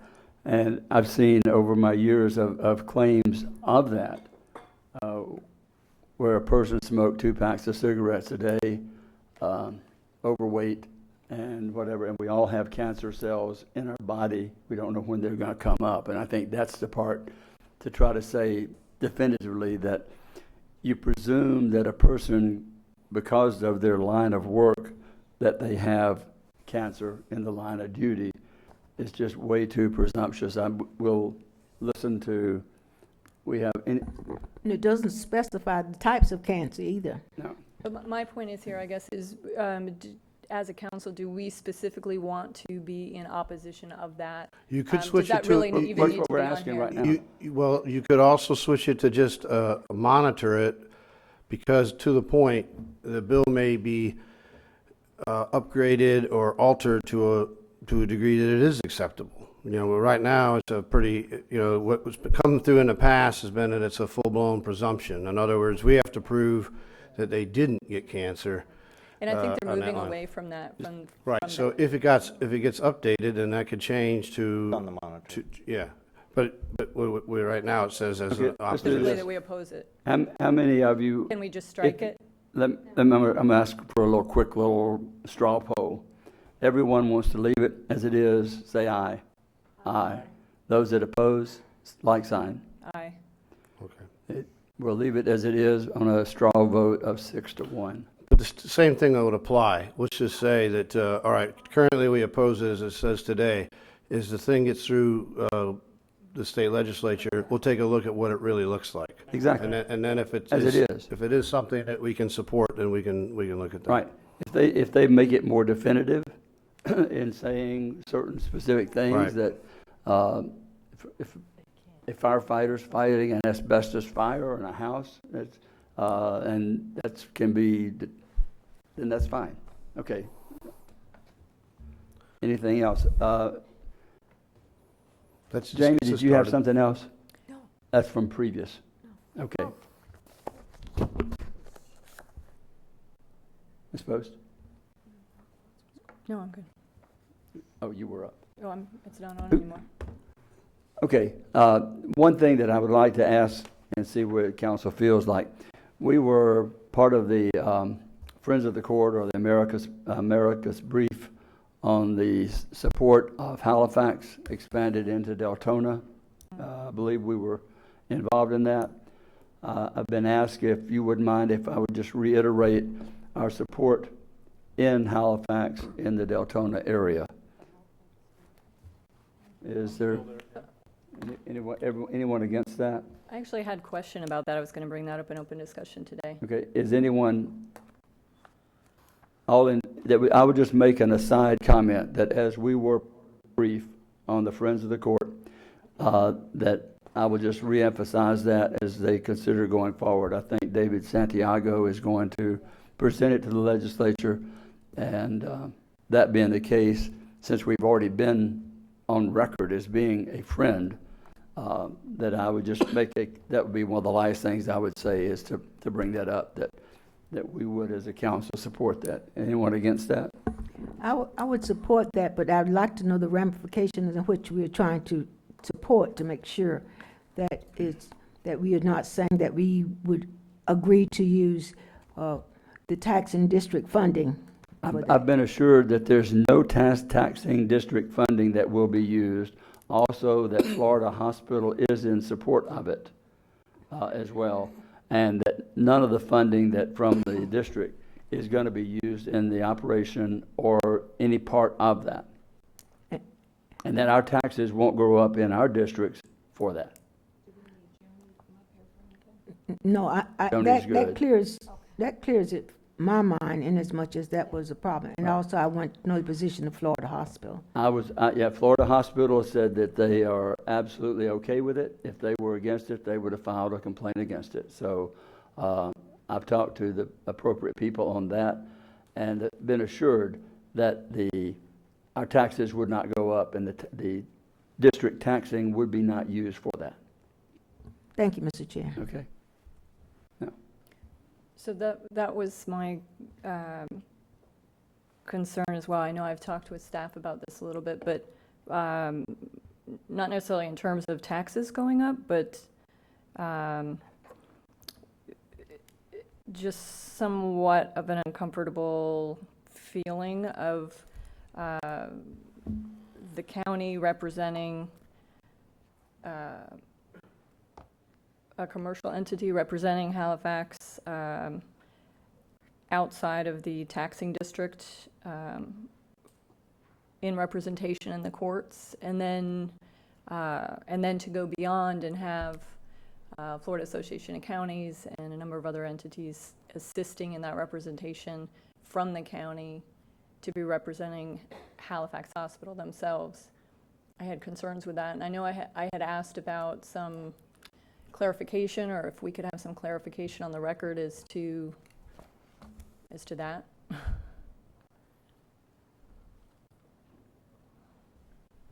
I'm not sure of the question. I'm So not the sure what. county staff, county legal, and we are representing Halifax Hospital in a court No, case. actually, Halifax has already filed an amicus brief in which we joined with other parties. The brief was paid for by Halifax, and Cliff Shepard, I think, did the brief, if memory serves me, or at least someone from his office. So I'm looking at the brief, and there's a number of other entities involved as well, but my concern was, or my question would be, why is the county, just from a layman's standpoint, why is the county involved in that legal action, and for a hospital business that, since it's outside the taxing district? I'll answer why I think we're involved. I think Like it to hear. benefits the county. I think it benefits all of us to have service of a hospital facility in the largest city in our county, and that they're there. That's. But isn't that county tax dollars being paid to have county staff work on that legal? No, we did not work on it. We haven't worked on this at all? No. We're not involved in this at all? No, let me repeat. Halifax approached us, and I brought the matter to you. Yeah. And we were asked to join an amicus brief, which was done by outside counsel. I looked at the brief and offered some comments. I did not write the brief. So there was some minimal staff time involved in looking at the brief to make sure it was consistent with what the position that they indicated that they would argue. So, but the brief was done by Mr. Shepard, or actually a person in his office whose name I can't say at this moment. Well, I'm not really questioning the $5 versus $500 of staff time or any of that. I'm just specifically questioning county attaching to legal representation of a commercial entity, right? Of a hospital. Well, a hospital's another public entity, and the issue was that they argued two things. Basically, that they had authority from their special act. And secondly, they argued that under 163, the interlocal agreement that they had with the city of Deltona granted them authority to perform this service outside their district. And so the county's interest was, as we discussed in June, I believe, with that the interest in the interlocal agreement provisions of Chapter 163, and also that, two other things, I guess, because it been the assertion of Halifax that it helped hold their taxes down within the district, and then three, as a matter of intergovernmental harmony. Comity was the word I used, COMITY. Spelled it then as well, so to make sure that listeners would understand my pronunciation. So on that basis, the council approved it. And again, the part that we were involved in had to do with the authority of Halifax, the general authority of governments to enter into service agreements under Chapter 163. Halifax argued that they were authorized to perform this district because Deltona had provided an interlocal agreement, and Deltona, being the largest city in the county, had signed the agreement with findings that it would benefit their citizens to have Halifax provide facilities within that district, within the city, excuse me. So I'm still just wondering if it's really our place as the county to get involved in that with a company per se and a well, they're a taxing district, not local agreement. And that was a decision that was asked of you, and which I relayed to you. Well, that's why I'm bringing it back up now, because now I've looked at it a little further, and so I'm questioning that actual I'm just trying to get a little bit more information as to our involvement and why as a county we would be involved in that. Well, we have a direct relationship with Halifax, for one. It benefits the whole county for them to serve our citizens, and it's. Well, I understand that. I mean, it would benefit any public entity to Well, serve the citizens, but are we going to jump in on legal stuff We just for became every a friend of the court, basically, right? We were, as a friend of the court, and there was also a question raised as to whether, at the time, Halifax was considering providing service to medical services, and they have provided services in the past, and the correctional facility is within the Halifax taxing district. The branch jail is not. And so there was a question of whether or not they could enter into agreement with us to provide medical services in the branch jail, which was a discussion at the time. So. Okay, well, let's move on to what In other words, our interest is not the commercial interest. It is in the ability of the entity to provide the service by virtue of the interlocal agreement. That's the issue that is argued primarily, and was although they also argued, the amicus brief also argued the authority of the act, but our interest and my comments were directed to the portion having to do with the interlocal agreement. And that again, Halifax made the request to you, and I relayed it and provided a recommendation that was worthy of joining in and having the issue argued. Are we going to be able to wrap up the question then about their involvement with the branch jail? Because isn't that going to continue to come up if we don't? It's not on the agenda, and that's not something we're discussing right now, the priorities of the Well, legislative. as it turns out, they're not providing a clinic in the branch jail, but at the time they were considering responding. Okay, thank you. Just another point, at the Volusia League of Cities meeting last week, hosted by this Volusia County Council, all 16 cities were asked to also sign a letter of support, which they had, I think, agreed to. So I think the community of the 16 cities and the county supporting this, I think, will hopefully help. Anyway, anything else that you want on or off? But you're okay? We need a vote. It's a dynamic document. We're getting started, so we appreciate it, and we'll move forward with what you've put on there. They need to vote on it? Need a motion on this one? Yes. Dan, we need a motion on this? Legislative Yes. program, I would recommend that you do have a motion, yes, sir. And who made that motion? I'll make that motion. Accept it as we have presented. Motion made by Mr. Lowry, seconded by Ms. Wheeler. Any objection to the motion? Hearing none, the motion passes unanimous, and we will now go back to item 15, I think.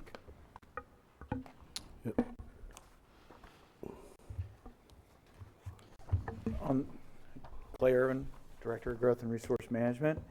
On the dais is a revised copy of the recommended conditions for approval that we modified in the break. Going to item number 10, that is where we identify that there will be a northern berm that's 12 feet in height with a 6-foot wide level surface on the top of the berm to accommodate landscaping, and the landscape shall consist of clumping bamboo from the genus Bambusa. Not bamboozled. Then on number 13, and the second sentence there, Monday through Friday, and then it reads 8 a.m. to 12 p.m. on Saturday only. Then on item number 15, the applicant shall comply with all applicable local, state, or federal rules and the regulations of applicable government agencies, specifically all conditions of the environmental resource permit and consumptive use permit as issued by St. Johns River Water Management District. And lastly, on number 18, where we introduced the sprinkler system. So we say there shall be a water tank within the pit itself, and a sprinkler system shall be installed along the unpaved sections of the Hall Road and utilized 4 times a day. So therefore, those are all the conditions that were identified through the discussion that just ensued. Okay. Ms. Dennis. Mr. Chair, I wholeheartedly make the motion to support case S-18-044, special exception for a non-exempt excavation on property zoned prime agriculture A-1 and rural agricultural A-2 located at 7083 State Road 44, New Smyrna Beach.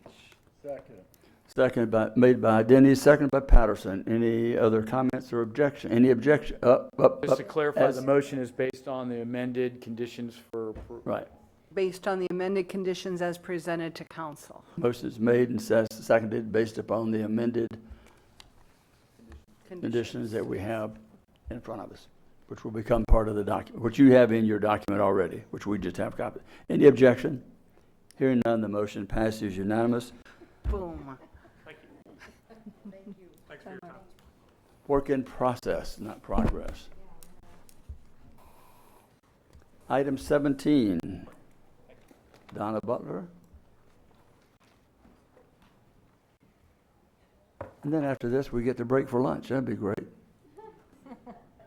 According to my schedule. I'm down to 2 lunches a day. Eat light many times. Good morning, oh, no, I'm sorry, good afternoon. Donna Butler, Community Services Director. At Council's request, I put together a PowerPoint presentation, and you're also being handed a little booklet, which I'll talk about in a little bit. Just as a general overview of behavioral health sources here in Volusia County. The county does fund some of the organizations, but there are many more than what we fund, so we're trying to give you an overall look at them. So the majority of mental health and substance use funding comes through Lutheran Health Services, which is an agency that the state has hired to essentially manage the funds that are given to local agencies. And so they distribute substance abuse and mental health services administration funding, SAMHSA. It's much easier to say SAMHSA. To 6 different agencies in Volusia County. So of those that receive that, the county has to provide, well, county with a small c has to provide 25% local match for the eligible services. So 3 of the agencies of this next list, it's coming up, sorry, actually receive SAMHSA funding. Other funding, though, is quite extensive. You've got client fees, insurance, Medicaid, other grant funds. All of those things work together to provide support fiscally to the mental health and substance abuse arena. In Volusia County, Stewart Marchman Act is the largest provider. Funding for substance abuse treatment provided through the Florida Department of Corrections. You've heard of this already. Ended in June 2018 for Reality House program. That was a loss, and at the end we'll talk about a nice gain that's coming their way, though. So 18 agencies are licensed by the Department of Children and Families to provide services. It's a long list here. There's an asterisk at the bottom there which denotes that SAMHSA funded agencies, which ones there are, and I believe there are 6 listed there. Children's Home Society, Halifax Health, Healthy Start, The House Next Door, Mental Health America, and Stewart Marchman Act. So what types of services actually occur in these agencies? We've got adult mental health services, and that is quite extensive. Includes information referral, crisis stabilization, case management, and so forth. Children's mental health services, adult substance abuse and addiction service, and children's substance abuse and addiction services. Both residential in both of those cases and outpatient care. So one of the questions asked was, how do folks access this system? Well, there's a lot of different ways, and we've listed them all here, and it can happen in a myriad of ways. It can even happen that someone self-refers, but it can happen most commonly probably through the criminal justice system, but any of these agencies, other nonprofits in the community may say, hey, I think you need some assistance, and help them get help for their issues. Wanted to give you a brief overview of those six agencies. The SAMHSA dollars that are listed, ADM, which is our local match that we provide through our budgeting process, Children and Families dollars that come through CFAB, and then our total amount of funding. Right.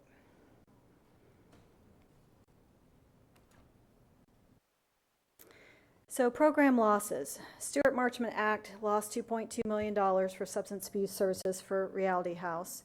And there was also funding that was diverted from substance abuse programs to fill a void in healthcare services.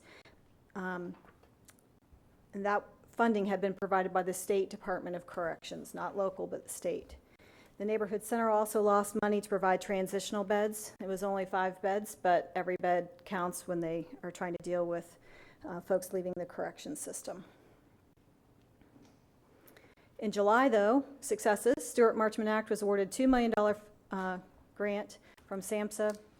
And then in addition, just recently you saw in the paper, they got $2.5 million. And that will help rapid rehousing to homeless individuals battling severe mental illness. They're the hardest to place and they're the hardest to keep there. So it's not just about providing the housing, it's all of those wraparound services that will help them be stable and able to stay in that housing.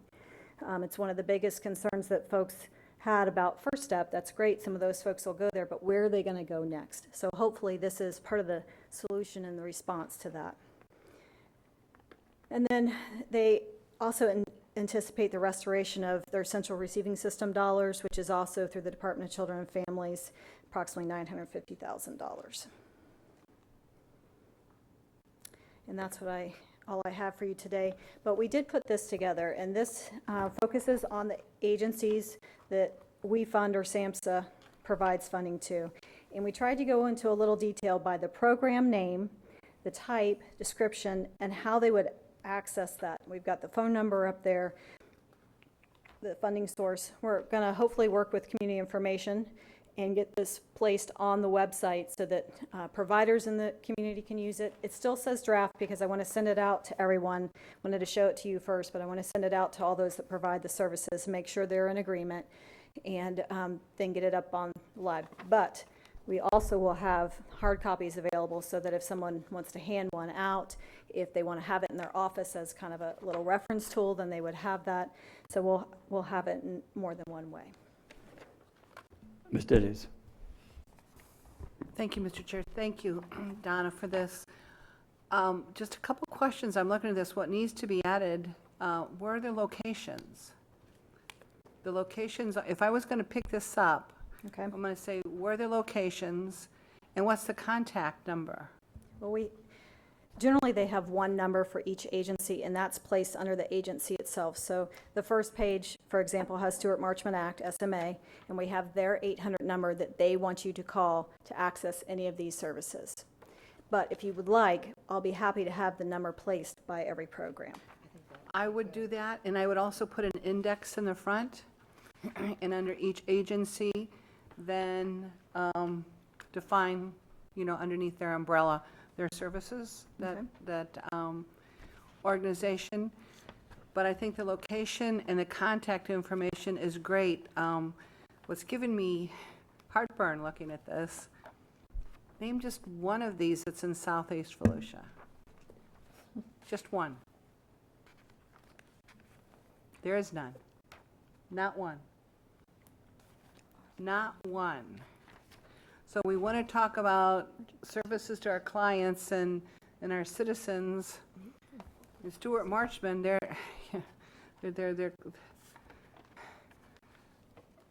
what do we do about this? I mean, I think what we'll have to do is work with the agencies to find out, what it would take to achieve that. What are they missing? Is it the space? The funding requirements for outreach. But we'll take a look. You've pointed out something, very good. Well, Donna will look at that and we'll go find out from these folks, what is the plan to cover the entire county? Well, and I'm not so sure that there's not some other holes there too. I don't know. Without seeing these locations, I think there might be some others. And let's take a look at that.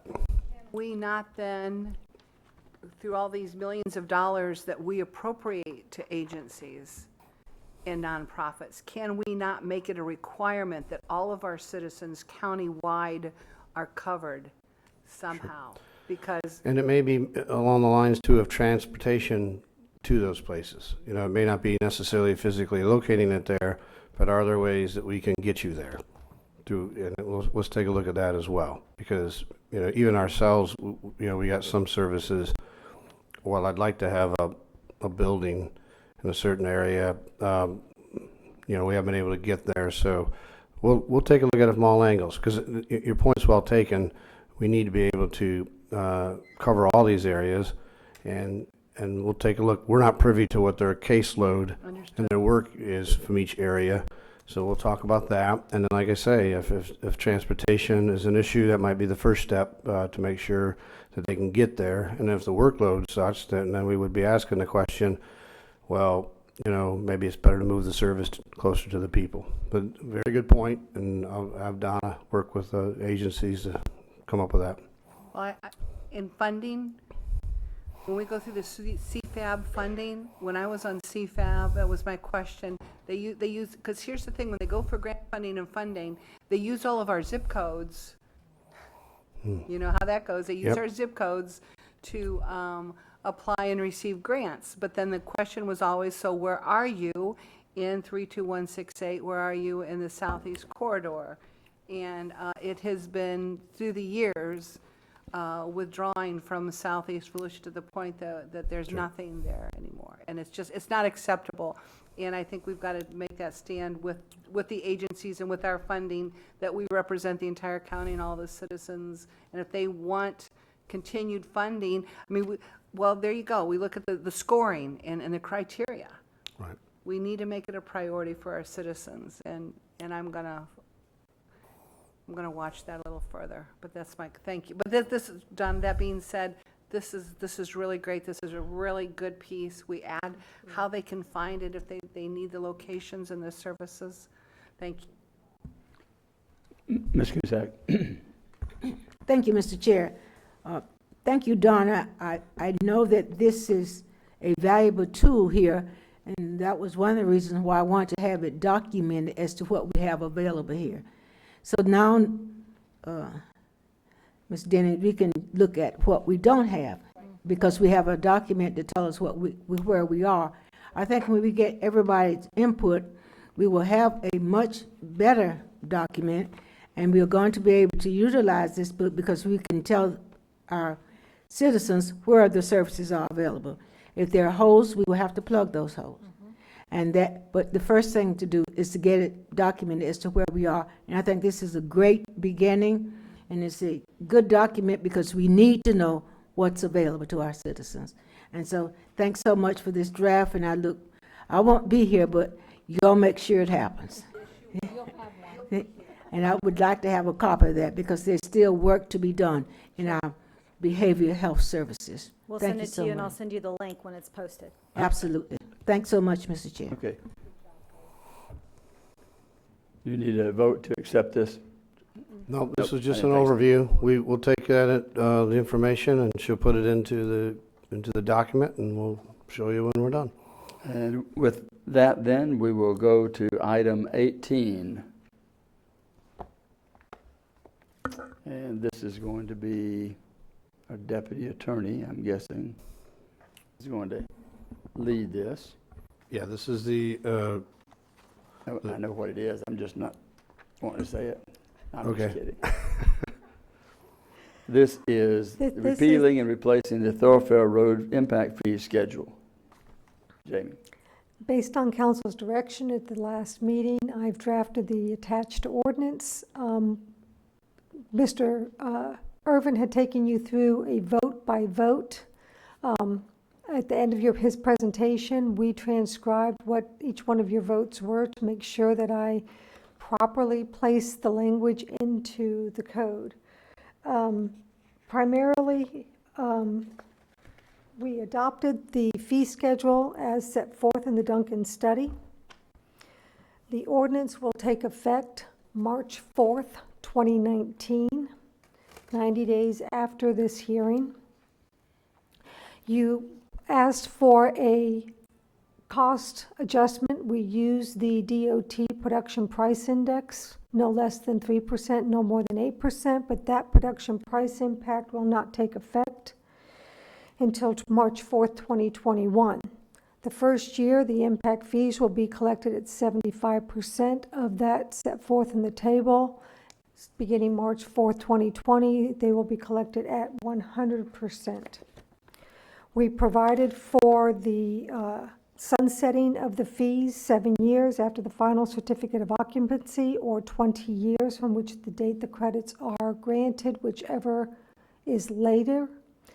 To address impact fees that are currently on the books, we provided for 7 years from March 4th, 2019 for any impact fees that were on the books prior to January 1, 2000. The remainder of the letters in the code D through L are all existing provisions that were just reorganized and renumbered in order to have it fit in with the new ordinance as presented, and we recommend approval.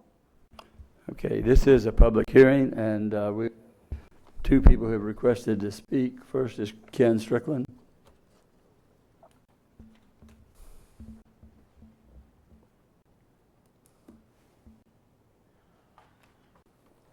Ken Strickland, 1208 North Halifax, Daytona Beach.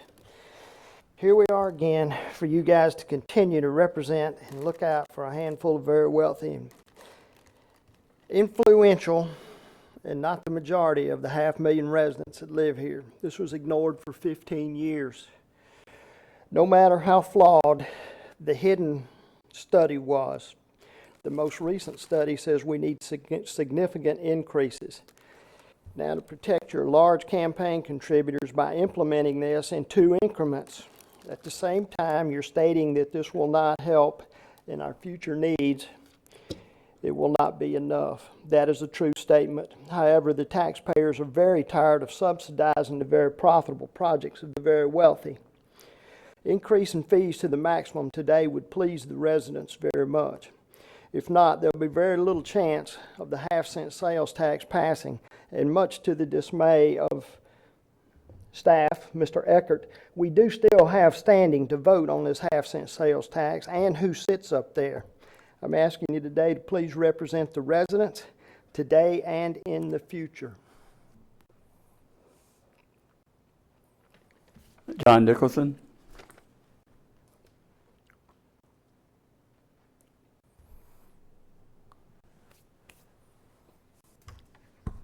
John Nicholson, 413 North Granby Avenue. I've whittled my questions down to about 7. First of all, I would like to thank you for indexing. The city of Daytona Beach went 7 years in rollback, and then they went, oops, we need to give a 27% increase in your taxes. We don't ever want to have that again. Secondly, I'm glad you're doing the 2 years, because hopefully it'll spur some of those developers to build now while we're doing this little correction in the stock market. So once the houses are built, they cannot be unbuilt. Third, that we set aside land, that all the roads can be widened easily without having to purchase. Miami-Dade, years past, built a road to nowhere. There was nothing but farms and glades and the Everglades. Now it's a bumper-to-bumper parking lot. There's no room to grow. There's no room to put in mass transit. So those people are stuck forever. Let's build so that if we ever get to Tampa or Orlando's size, that we can do it well. Third, the 4 zones and the method of disbursement of funds, this is directly tied to the halfpenny sales tax, because you are going to lower impact fees. I know you're voting to raise them now, but when the halfpenny sales tax comes through, you're going to have to lower them. And the question is who, what, when, where, and how. You don't have the mechanism to tell us, the voting residents, how much you're going to lower the impact fees. All you're talking about now is raising them, but you're not telling us how much you're going to lower them. It depends on a whole series of things. Jamie went through some of them, and I just got, because we don't know what they're going to be. The cities were supposed to give you a list. You were supposed to have a list to determine how much you're going to spend on what projects the cities wanted. Apparently, you all don't have that, so we don't know. The disbursement, what happens in the city of Daytona Beach? We're always getting shafted. We've been getting shafted for the 33 years I've been here. We raise the money, we vote for it, and we don't get anything in return. The Volusia Forever, we raised like, what, $8 million, and we got back $600,000. That was it. The Florida Forever, or the Volusia Forever we just had, we've gotten no money from that. I'm in the process of counting up the money for Echo. We, myself and some others, do not trust the county to abide by what they're supposed to be doing. So I'm very concerned about the half-penny sales tax and what comes and who pays for it. Remember the lotto, remember the school half-penny sales tax. There's a lot of them that come out, and then they get changed in the way. All right, there are new councils in the future. I'm asking you, when you do it, make sure it's firm. Thank you. Thank you, John.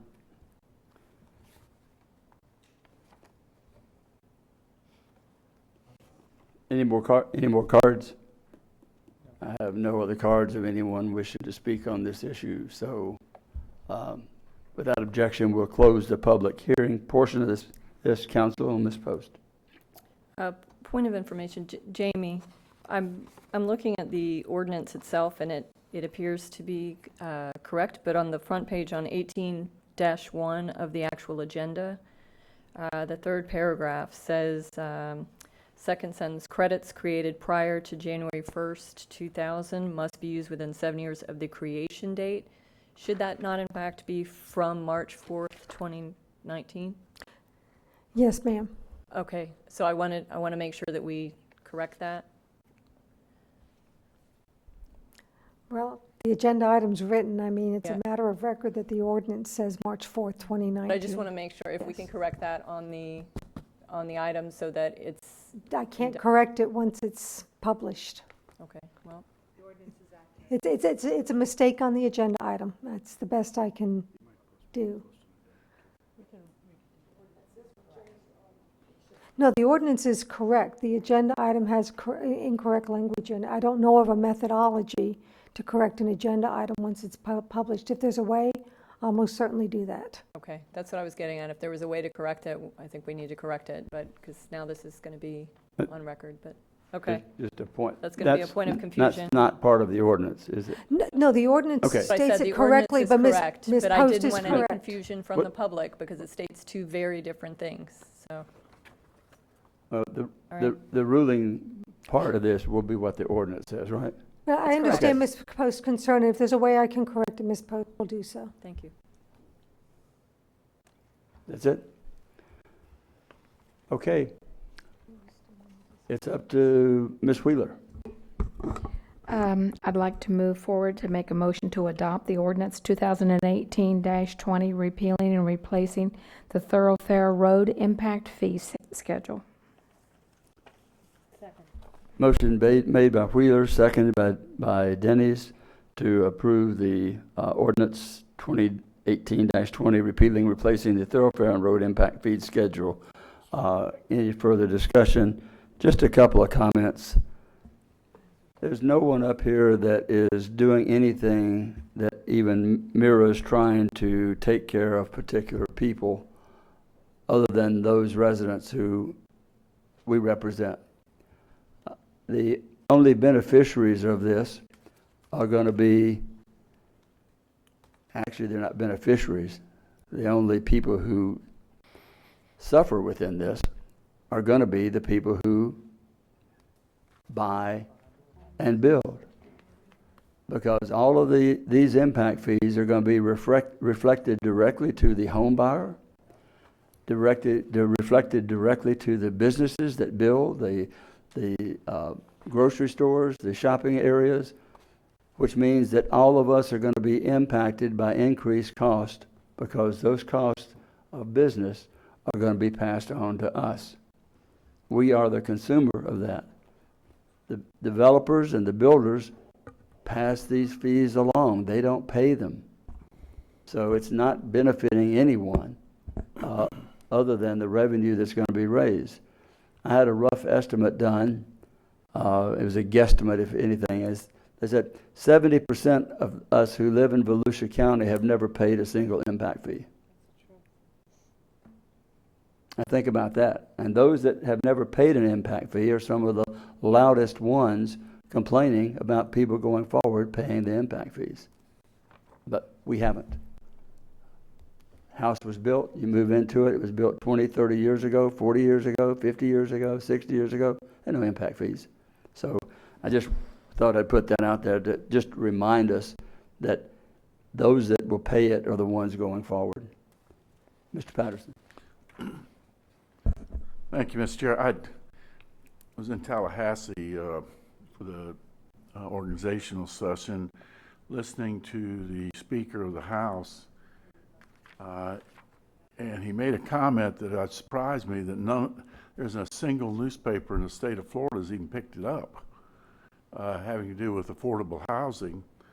And you know, right now, the home builders did I think an economist came in and stated that about 25% of the cost of every home is just in government fees and impact fees. And the speaker made a comment that the legislature should probably be looking at the arbitrary use of impact fees by cities and counties. So I'm just wondering, in the upcoming legislative session, and if somewhere in the next 2 years, if this doesn't come up in some type of legislation. So I think we'll have to be on the watch for that also. I should have brought that up when John Booker was going over that, but I thought it was more appropriate with the discussion on impact fees. So y'all will have to be looking at it. I won't be, but, well, I will be watching it. I still watch everything that goes on up there.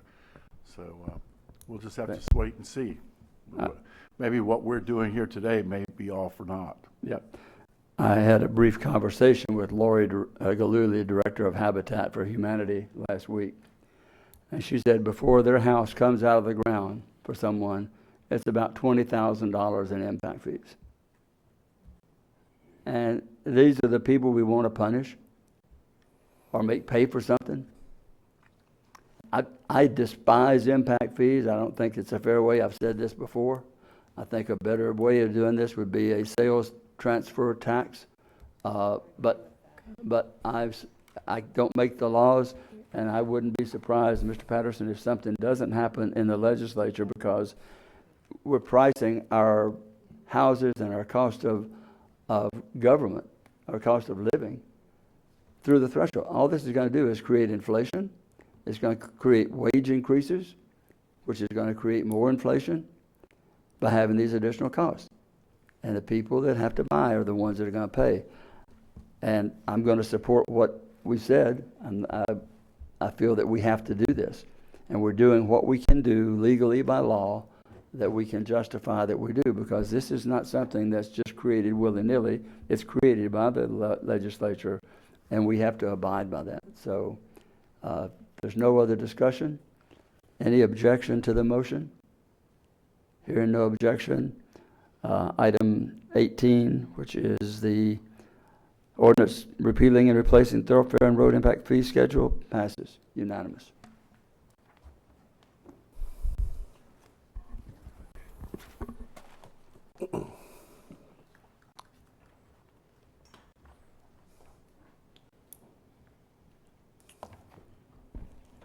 Good afternoon. Good afternoon. Regina Montgomery, Solid Waste Director. Before you today is an agreement for waste tire processing to Global Tire Recycling. Due to our current vendor notifying us that they would be ceasing operations at the end of this year, we released a new solicitation. We received one bid from Global Tire Recycling. The new processing fees will be $120 per ton for vehicle-sized tires and $200 a ton for oversized heavy equipment type tires. The company will remove the tires and they will be 100% recycled into tire mulch. And staff would recommend approval. Council? Is there a motion? Move approval. Motion made by Ms. Post, seconded by Wheeler. Any objection to the motion? Any discussion? Hearing none, the motion passes unanimous. Thank you very much.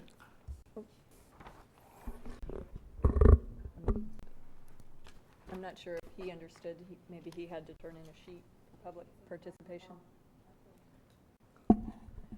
I'm not sure he understood that he needed to turn in a sheet for public participation. I wanted to object to these tires because they have all kinds of. Okay, excuse That's me, what I was saying. excuse me, you can't speak from there, but if you, all over the country.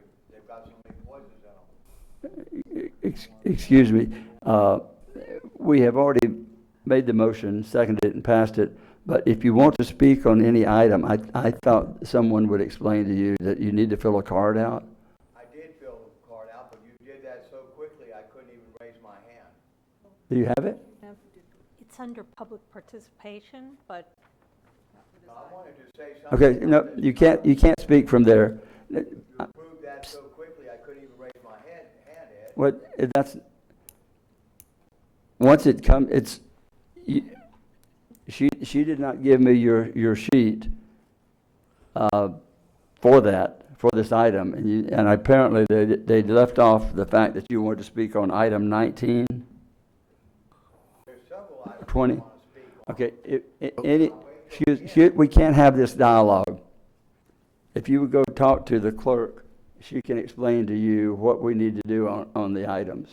Would you? Understand the items, but I'm visually impaired and you passed that quickly, so quickly I didn't have a chance to even raise my hand to object to it. Well, we don't have people raising their hand to object to an item. Well, it affects So- the citizens, doesn't it? We have a process, and if, can someone explain the process? No, sir, if you did, you would have filled the card out. Marcy? Mr. Chair? Mr. Chair, if the gentleman wishes to be heard on 19, it probably is to everyone's benefit if you let him be heard just on 19, or his comments may be directed to 20. I think actually the action you've taken probably supports his view of tires from what he's expressed, but if he has a concern, I recommend for your record that you let him speak briefly. Oh, I was going to. I just now got the card. Yes, sir. But it didn't Okay. say for 19. I was trying to. He I said he- understand Okay. it didn't, actually, the gentleman said he wanted to speak to several items, but if he wants to speak specifically to 19, now would be the time. And he's spoken enough over the years to know the procedure. Mr. Smythe. Right, my vision's Just- getting worse as we speak, sir. It's 425 in one eye and 500 in the other and getting worse. I need new glasses already. Okay. They have done these tires all over the country, and they've ground Just- them up, and they've made playgrounds out of them, and then they've gone back in and removed them because of all the poisons in the tire itself and all the things that it picked up from the roads of using it all those years. And then they decided, well, maybe that's not a good idea to subject our children to. And they went back in and they put mulch in or something like that that was non-toxic, and they used the mulch that had not gone through the type of things where you do the wood and you pressure treat it. They don't want pressure treated stuff either because that turned out to be poison. And that's all I have to say about the tires, sir. Okay. Thank you, Charles. Thank you, sir.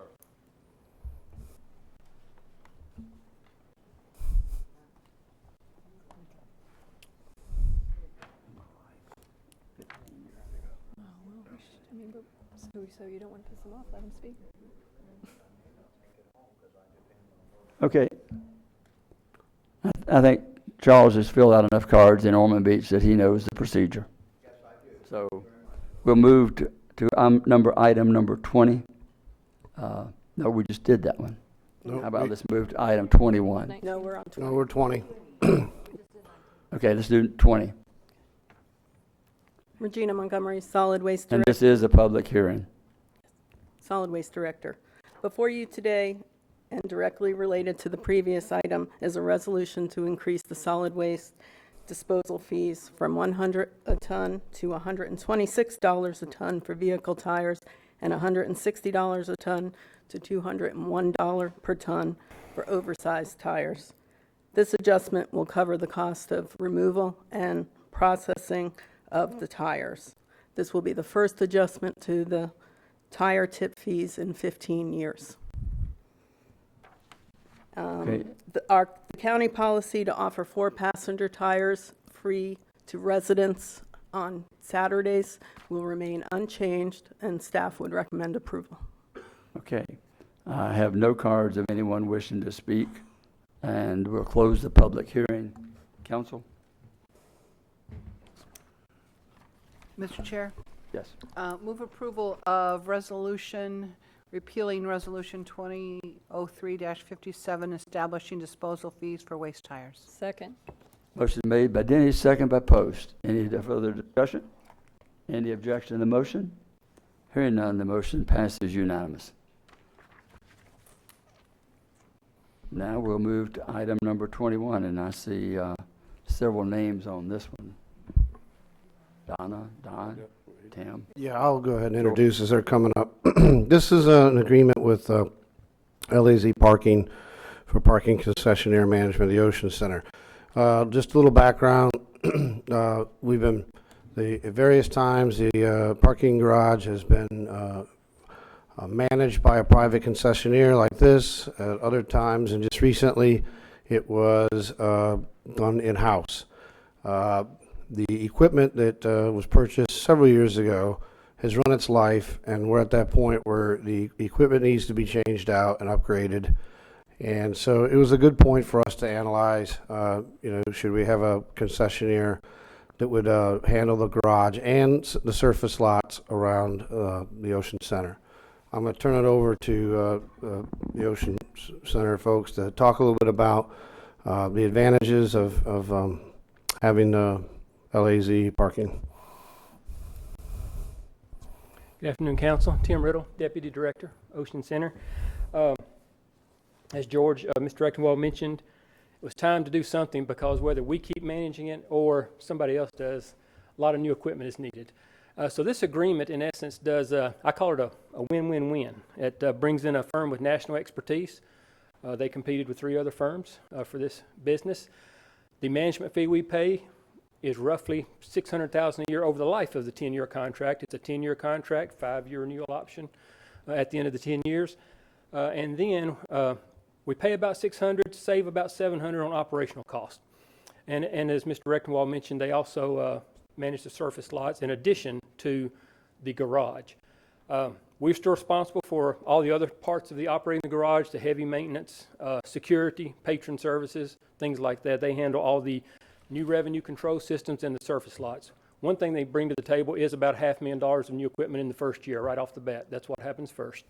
And again, there's been questions about amortization. This is just like any other contract, all cancelable with 30-day notice, our side, their side.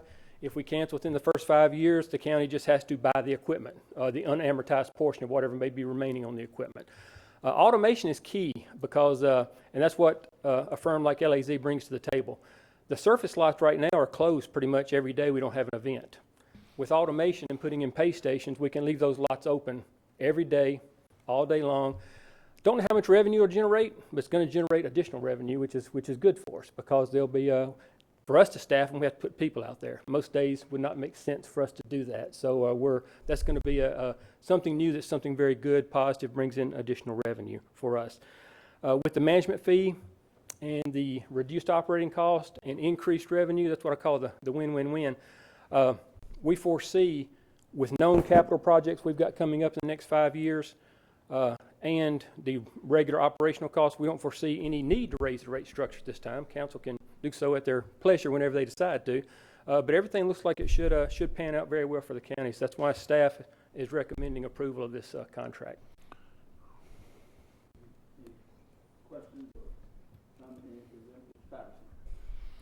I really don't have any questions. I just want to go ahead and approve the concession agreement with LAZ, Florida Parking LLC for Ocean Center Parking, RFP 17-P-103PW. Let me just add to what Tim had to say, is that we have some representatives from LAZ Parking here, if you have any questions of them as well. I should have introduced Ray Stoner, General Manager for LAZ Parking, And Bert Hayden is the operations manager for Last Parking. He will be the project manager per the county contract locally on site. My bad, guys. The next 9.9 years will go better, I promise. We have the motion and we have a second on the floor. I think everyone understands it. We've been briefed on it and appreciate it. Dr. Lowry. I was just going to ask, won't this enable us to keep things open more often?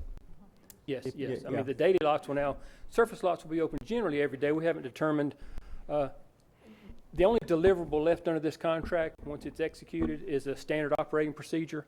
We'll work out some nitty-gritty details. Whether they want to leave the lots open from 7 a.m. to 7 p.m. or 24/7, that's something we'll discuss. But the fact that they will be open most days, and if Main Street has a busy day, but not necessarily any huge event, but just increased Right. activity, and somebody wants to park in our south lot. Days that the county normally might not staff. Yeah, we do not but staff that would be because open. we don't want to staff unless we're sure we're going to take Exactly. in more money than we spend on staff. So These will have walk-up pay stations, so anybody can come in any time of day. Cool. Thank you.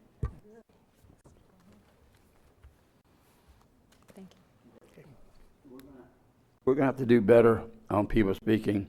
I can't have people giving me cards after we're ready to vote on something. John, if you're okay, if you got.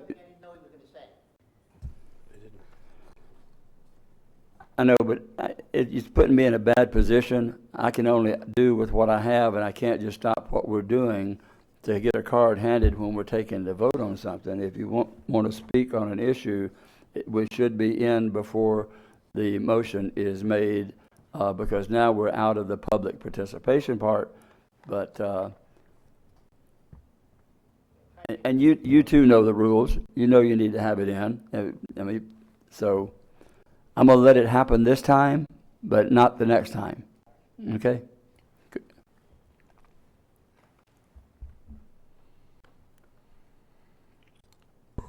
John Exlin, 413 West Granbury Avenue. The reason why I did that is because he said something that goes against something that the previous councils had agreed on. Before you all paved that lot, it was a dirt lot, you had to come to us because it was an illegal lot. You were not allowed to use that for parking in that area. And I brought that up to the city's attention. It went to the CRA for the city of Daytona Beach, the Main Street CRA. The county agreed that that lot would be open to the public free of charge when you all were not using it. He just mentioned that you will put in a mechanism that prevents that. That is why, as soon as he said that, I started to fill out a form. That's what all I wanted to say is you had promised the Main Street CRA in the city of Daytona Beach that it would be open to the public when you were not using it. Thank you. I think those issues have been addressed and worked out. If I can respond to that, that lot he's referring to. It's a different lot. Has 35 parking spaces in it, and we separate that from the other two, which have about 700 spaces. I understand that. Okay. So, any objection to the motion? Hearing none, the motion passes unanimous.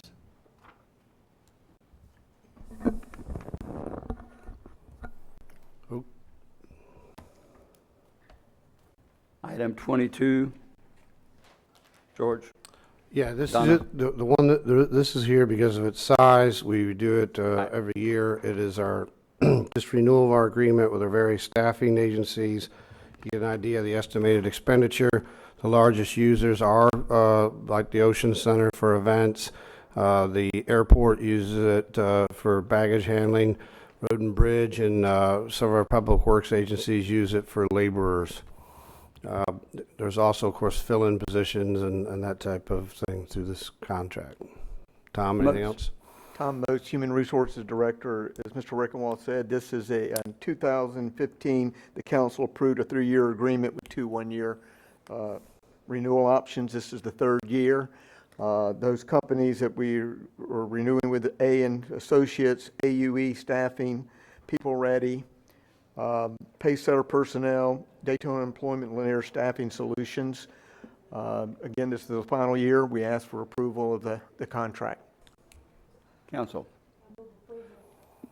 Ms. Cusack had made the motion to approve the renewal agreements with A&, Associates, AU Staffing, People Ready, Tampa Service Company doing business as Pacesetter Personnel, Van LLC, DBA, Daytona Equipment, Daytona Beach, and Liner Staffing Solutions, LLC, for temporary employment and employees leasing services, 14-B165RF.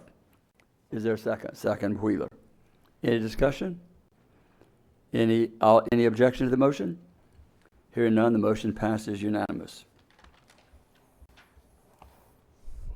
And now we're going to take a break until December the 18th. Oh, there's some people out here that want to do that. Okay, George. Next up, this is our 800 megahertz radio system. I just as Kim's coming up, to give a little quick update on this. I want to say this is a good example of where people in the organization and the previous council had the foresight. We knew this was coming. These upgrades and modernization had to occur. There were changes in federal laws. So we began planning and we began saving. So this is something that the money has been put away as part of our capital program. And so this is something, again, where we've kind of done a pay-as-you-go. We have the money to do the project. And here we are today. We have done some preliminary engineering work. We used a company, Omnicom, which I believe is probably here today as well. And what we're here for, we're going to give a brief update on what we've done to date, and then we're going to ask, we'd like to use the request for proposal method to continue the project on as we move towards actually some of the, we'll say, the guts of the project, and we can, Kim can go over what some of those things are. But I asked her just to put together a very brief overview of where we're at and where we're going. Kim? Kim Westbury, Information Technology Director. As George said, we have a great story to tell. All the planning that has been going on with the project and the discussions with the city and county agencies, and this has been going on for years. So everybody's aware of it, everybody's looking forward to it. And also in 2006, the county manager sent a letter to the city managers, giving them an update on the project, and also gave them reimbursement checks from a rebanding project that had been done earlier, and made suggestions to them to put that money aside to be able to use for the radio project that was coming up. So, and also, as George said, since FY 2012-13, we've been saving for the county's radios and the backbone. The cities will be responsible for paying for their own radio upgrades. The consulting firm Omnicom, Tim Barentine, the Omnicom's president, and Lou Phillips, the senior consultant with Omnicom, is here today in case you have any questions or would like them to address anything. They were hired in January of 2018. They came in, they did a need assessment and looked for recommendations on things that we needed to do as part of the new system, both for the 800 megahertz system and also for fire alerting. Currently, the legacy radio system does fire alerting. It calls out to the different fire stations. So with that going away, we also need to look at the fire alerting system and what we're going to do for a solution there.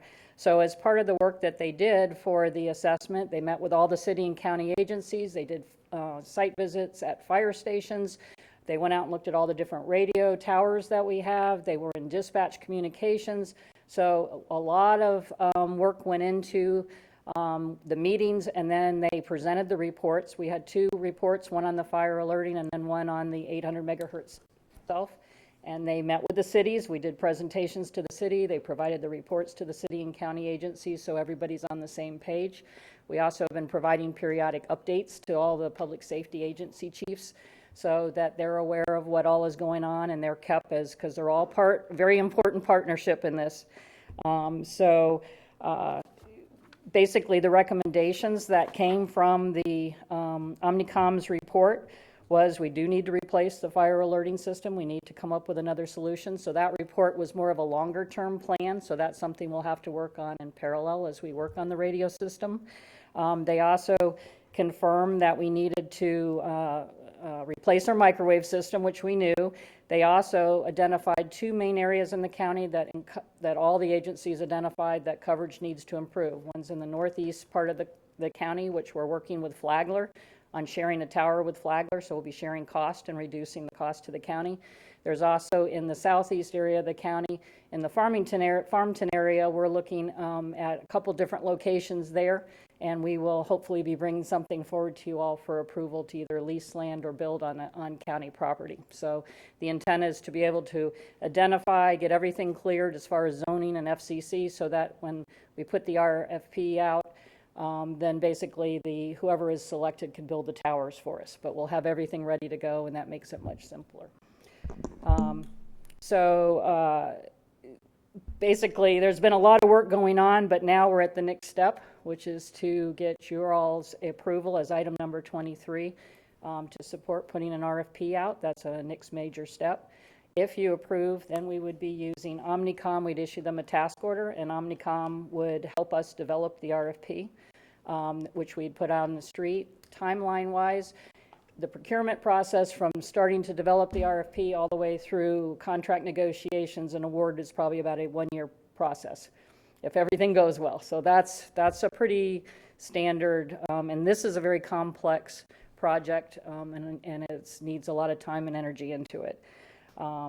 So at that point, after that, when we go to implement, it's going to be a 1 to 2 year project, depending on which system is picked to implement. Plus, we have to make sure we're giving all the agencies time to get their radios upgraded. So while we can roll out the system maybe in the first year, some agencies may need longer before they can get all their radios, so that could extend. Plus, we will keep the legacy system in place until we get the fire alerting system also replaced. That's kind of where we are at this time. I would like to acknowledge, again, the participation from the cities has been great, and the county agencies. Chief Jeff Smith from Fire Services has been great, and he's worked with the fire chiefs and goes to the fire chief meetings and is talking to them about the fire alerting and other things. John Balone, the communications director for the sheriff's office, and I should have Glenn Lopez on here because he is central to the work that we've been doing. So Glenn Lopez with the sheriff's office, assistant communications director, has been wonderful.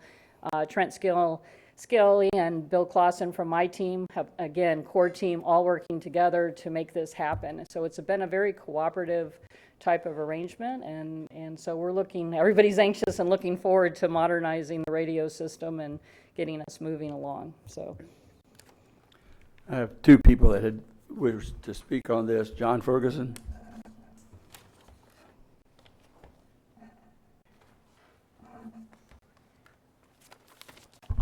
Thank you. John Ferguson, Cobb Coal. I'm here on behalf of Motorola. Motorola wholeheartedly supports the recommendation of staff to competitively bid this. Motorola uses the same P25 technology for the statewide system that they run, as well as for 33 other countywide systems. So they look forward to the opportunity to bring to you the proposal that can give you the best product with the best service, both during the transition and for the life of this agreement, as well as at the best price. So I look forward to bringing that to you for you guys to decide. And then when you guys have that opportunity, all of the residents benefit from the competitive process. And so we thank you very much. Thank you, John. Henry Erfurt. I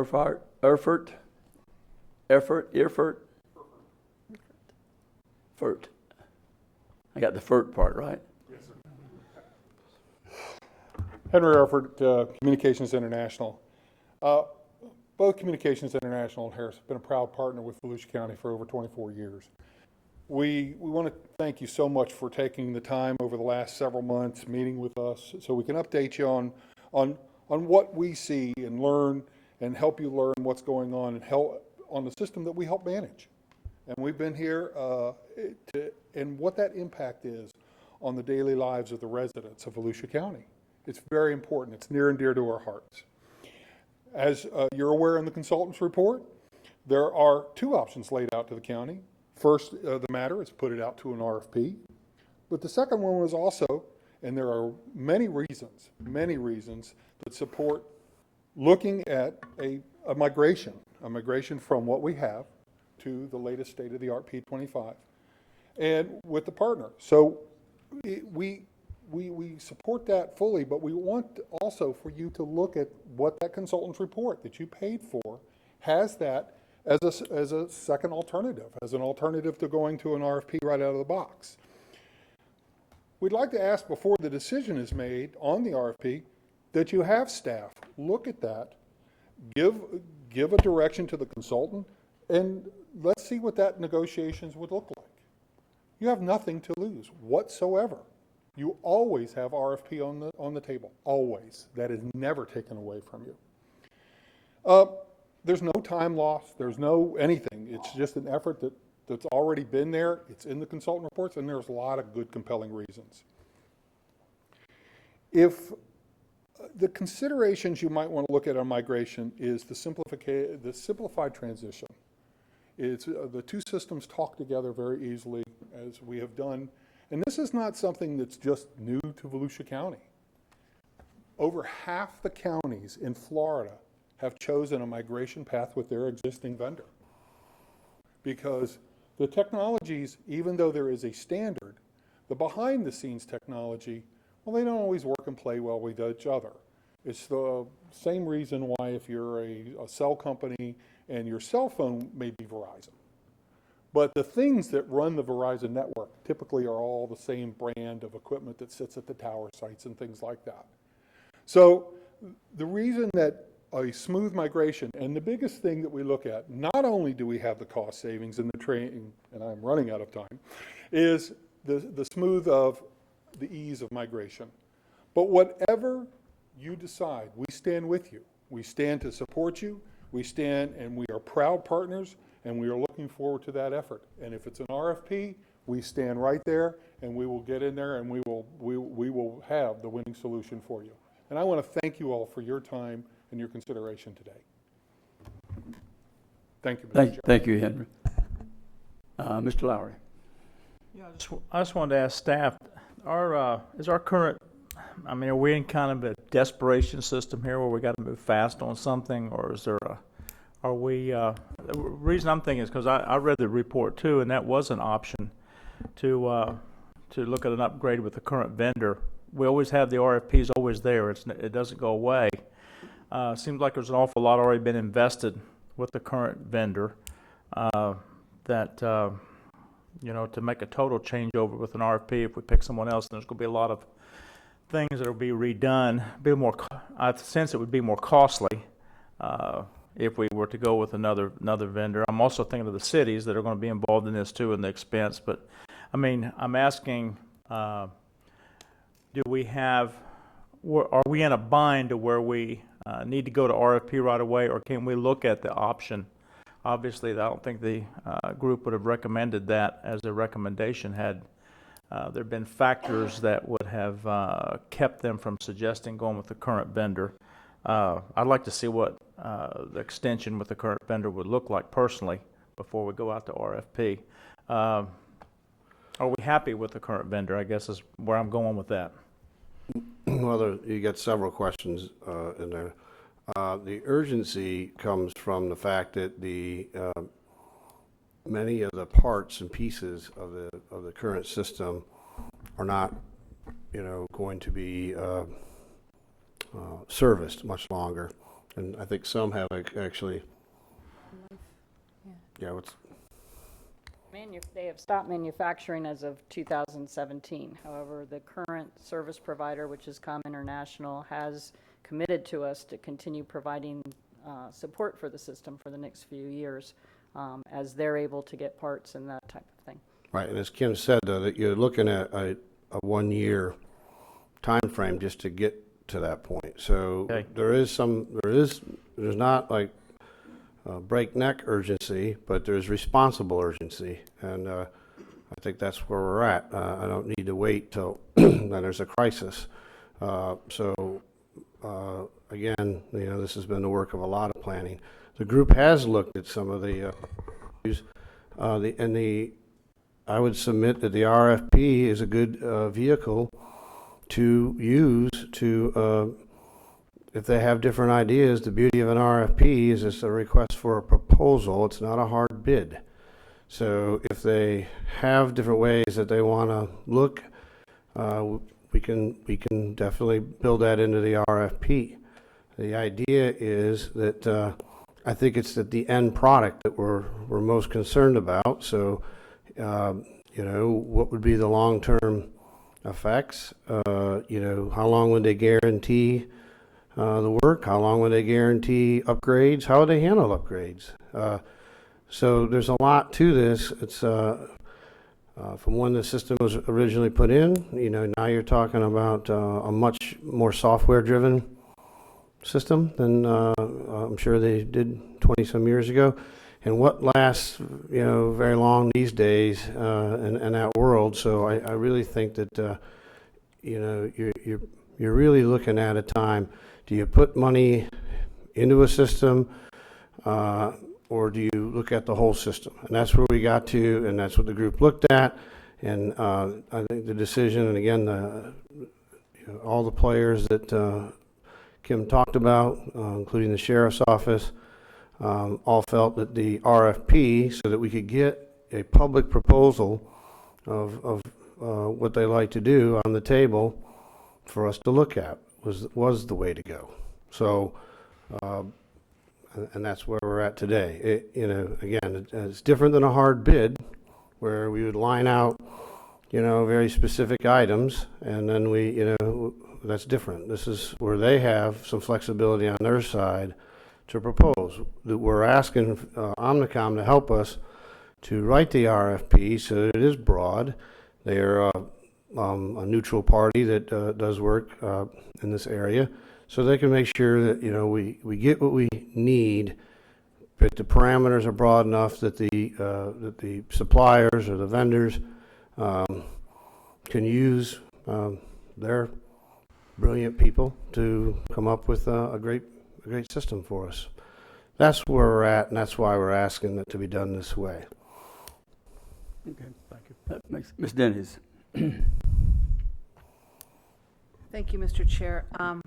In listening to this, how big do we think approximately this contract will be? Do we have any ballpark what this is going to look like? Just ballpark. We have budgeted approximately $20 million for our side, and we've estimated about $6 million on the city's side for their radio equipment. Go ahead. So this is about a $20 million contract we're looking at. Right. I just cannot imagine that we don't put a $20 million contract out to RFP. We're looking at an internal auditor for transparency and accountability, and then we're going to say we're not going to put one of the largest contracts that we're looking at out on the public marketplace.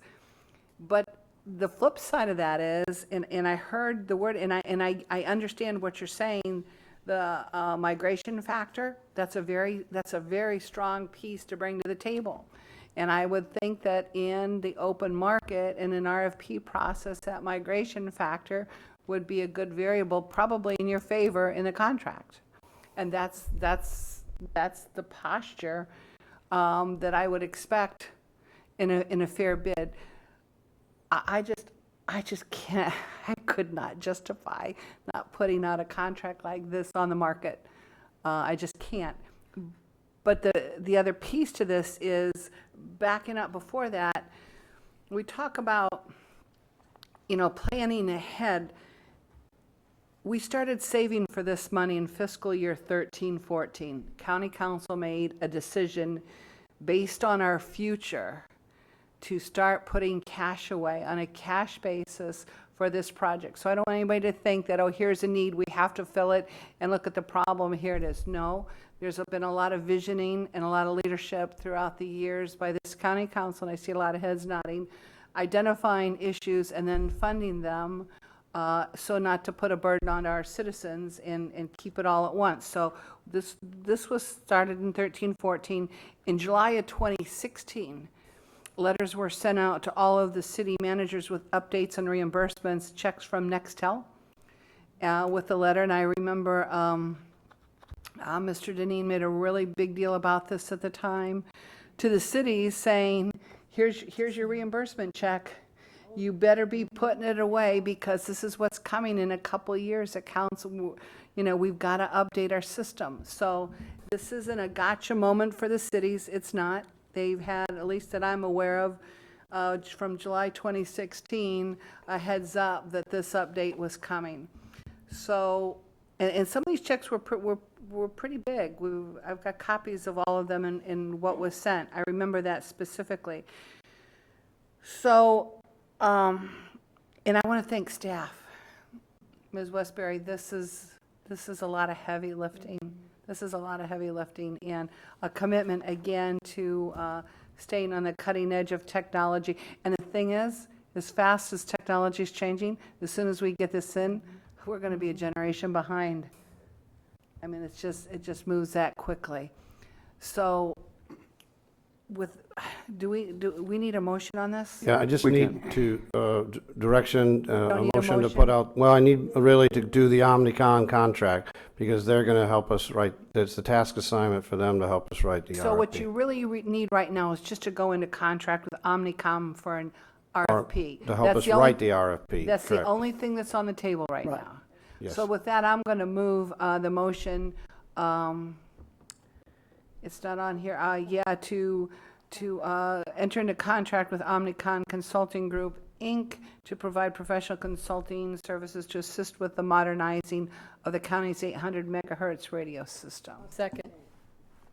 Motion made by, Ms. Cusack was, I heard motion made by Denny, second by Ms. Cusack. We'll take additional comments. Ms. Dennis, I think you summed it up perfectly. The RFP, if anything, will give the ability for migration to that individual, because it's not like, and I think, George, you laid it out, it's not a hard contract. It's not asking for bid. It's asking for a proposal on how to do it. And they will help write the RFP on what staff knows that we want, what they've addressed, where they know of what we need. And then as long as those items could be included, whether it's through migration or through a different process, we'll at least then have a better idea. Is it 20 million, 21 million, or 16 million? So that's what it gets us, and we get that for someone else taking our information and putting it out for bid. Ms. Post? I'll just sum up my comments very quickly, just to say that in this area of public safety communications, obviously the upgrades are desperately needed. And again, as we update, we are going to continuously be even further behind in technology. So it's very, very important that we do these updates. Very, very important that we have the best technology and the brightest technology, because these are the lifelines not only for our public safety officers, but of course for the citizens. But so this is an area that I do not feel that we should scrimp in or wait on or any of that, and that we should be absolutely moving forward in every way possible to keep up with. And I have to say, since I got my first PAC set in 1992 from Com International, and so my heart is with you, but I feel that this is an excellent opportunity for you as well to put in and to provide the best technology, the best that you can provide, and let's just make sure that we are providing the best for our county and our personnel and our citizens. So, thank you. Mr. Patterson. Well, I'm going to kind of be the Lone Ranger out here, because when I was looking at the Omnicom's the needs assessment that we have here, I see far more advantages to negotiating with our current vendor. And in the long run, when we're talking, and I know that we need to be looking out after the taxpayers, but I think in negotiating something, the only thing we have to lose is that we'd go back to an RFP in negotiating with our current provider. I mean, this is not my first time at this. Years ago, when I was on the county council back in 95 to 98, we were going through this process, and it was pretty intense, I will tell you. And it lasted for quite a while, even after we'd purchased the equipment. And But I think right now the best place for us to be is to negotiate with our current provider. If it doesn't work out, and use Omnicom to go through the negotiating process with us. So I'm going to offer a substitute amendment that we go with Omnicom to help us in negotiating with our current provider. That is my substitute amendment. Okay, you're going to have to work me through this one, Pat, because we have a motion and a second on the floor. The main motion now yields to this, to the substitute amendment. Any discussion on the substituted amendment? We're voting, right now, the motion has been made to continue negotiating with the current provider to provide the services. With Omnicom. Right. And not go to an RFP. I have discussion on the second amendment. Yeah, that's what we're doing. Yes, that's why I said that. I was. So. Well, Ms. Cusack is next. Okay, well, you said any discussion, I said yes, so. I have comments to make, but not necessarily on this, On this one, okay. amended motion. Yours is on this motion. Yes. Okay. Okay. So clarify, George, the Omni Consulting Group, we are paying the $26,600 for the services of the consulting group. Would we not, in fact, be paying that same amount to stay with Com International as part of the Second Amendment to work amendment. on migration? I'll have to ask Kim. I mean, I think it would change the scope a little bit, but But in general, it would be the general amount. We would still be paying the consultant to do this. And so my suggestion or my comment on this substitute amendment would be, if we're paying this to the consultant anyway, why not just pay it to the consultant to provide the full RFP and move forward? well, that's exactly. Yeah. That's what he's proposed. Well, right. That is our proposal from staff. It would be to pay them to help us write the RFP. And like I say, the RFP is intended to be broad so that they can take, whatever path that they want to offer us. So. But this is my comment on the substitute amendment. Right, on the though. substitute amendment, Creating the substitute amendment. I guess I'd have to ask Kim, would we need Omnicom if they just wanted to negotiate? Yes. We still we'd have to change the scope a little bit though, because one's writing an RFP and helping us with that. The second would be taking a look with really only looking at one system and how that would be as they use the term, migrated. But from a county standpoint, from fiscally, we'd be basically paying the same amount to stay here and then additionally paying that again later, correct, to go to our... Possibly, yes. Or more. So, I mean, what's the point of that, really? Okay. Okay. Ms. Cusack. Thank you, Mr. Chair. I think that we ought to proceed as we had indicated what we wanted to do in the beginning. I think that what we have to do, we want to make sure that we have this RFP developed in such a way that everything that we need to have in that is identified.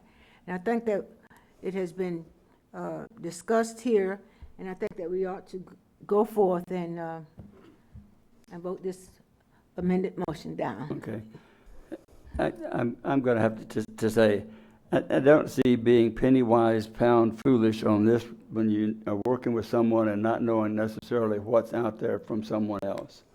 I don't see any value, and I don't think this is something that should put a value of a few $1,000s because you don't know what you could have from a proposal from someone else that could be far exceeding what you would be negotiating, and you don't know what the price of what the alternative would be. And that's the purpose of the RFP. So I'm going to vote against it. But if there's no other discussion. Mr. Chair, I want to close on the substitute amendment. You got to do what?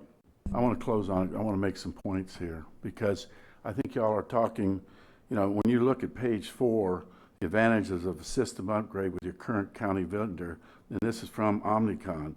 shortens the overall project schedule. County is not caught in the middle of a system terminal programming and any arising technical issues. Seamless communication on both the current system and the new P25 system during the cutover process. Can reduce capital costs by an estimated $2.11 million to the reuse of current P25 capable system. Reduces the cost of retraining the county's technical staff for system equipment and components such as network cores and system management, and transition and cutover are simplified as the new P25 tower site can be added directly to the current SR10 cores without the need for gateway connections. The reason I'm reading this is because the people are out there listening. We're talking about saving the taxpayers' money, and this, to me, negotiating with our current provider, I don't think we lose anything if we don't come up with an agreement with them, and then we can do the RFP at that point. But I think right now this is the best solution for us. That's my point. I'll take the counterpoint on that one. They don't know that we would save $2.5 million because they don't know what the other option is and what the other provider will be. They don't know that cost. They may say it may save, by doing that, if you're doing exactly what we're doing right now, you might save $2.5 million from the way I read the report. But it doesn't say that we would save that if we go out for an RFP and we get something that comes back that's far superior at a better cost than what we'll have, and that's what we don't know. So to spend the time, you could in fact lengthen the process by trying to negotiate a migration and get to the point to where it's not acceptable and it's not going to work, and then you go out to do the RFP and you're back where you started. If in fact it will save $2.5 million, it will come from their proposal that they make when they submit an to the RFP, and then that will be up to staff and us to decide, is it better to go with what they've said, still meeting what we want, or is it better to go with the other company? So I don't buy into it, but if there's no other comments, let's call Ms. Dennis. Just one comment to Councilman Patterson's comments from the consultant. They're also assuming that we won't be negotiating with our current vendor. Nobody knows that. There's too many variables right now. When you put an RFP out, should that vendor win the contract, our current vendor, that will be an automatic migration. But again, I just can't justify Councilman Patterson not putting a contract this big out on the open market for transparency. I just can't do it. Okay. All in favor of the amended, that's not an amended motion, it's a substitute motion, say aye. Aye. All opposed, say aye. Aye. Motion fails. I guess by count 5-2. Now, we have a motion on the floor, the original motion, which was to accept the 26th, now the contract. Have a motion and a second. Any further discussion? Any objection to that motion? Aye.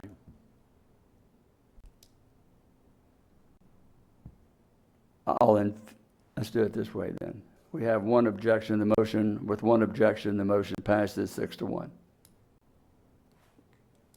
Okay.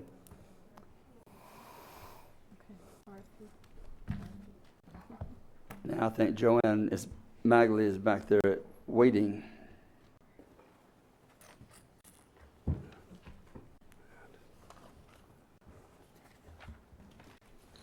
Again, good discussion on the item. I think it's healthy. Joanne, item 24, that's the number I've been looking at. All right. Good afternoon, Joanne Magley, Community Information Director, and we have two items to tell you about today. On December 20th at 9 a.m., the Volusia County Council will cut the ribbon on the newest segment of the Spring to Spring Trail in DeBary. That event will take place at the intersection of Donald E. Smith and DeBary Plantation Boulevards. The trail extends from that intersection to the existing trail near Detroit Terrace.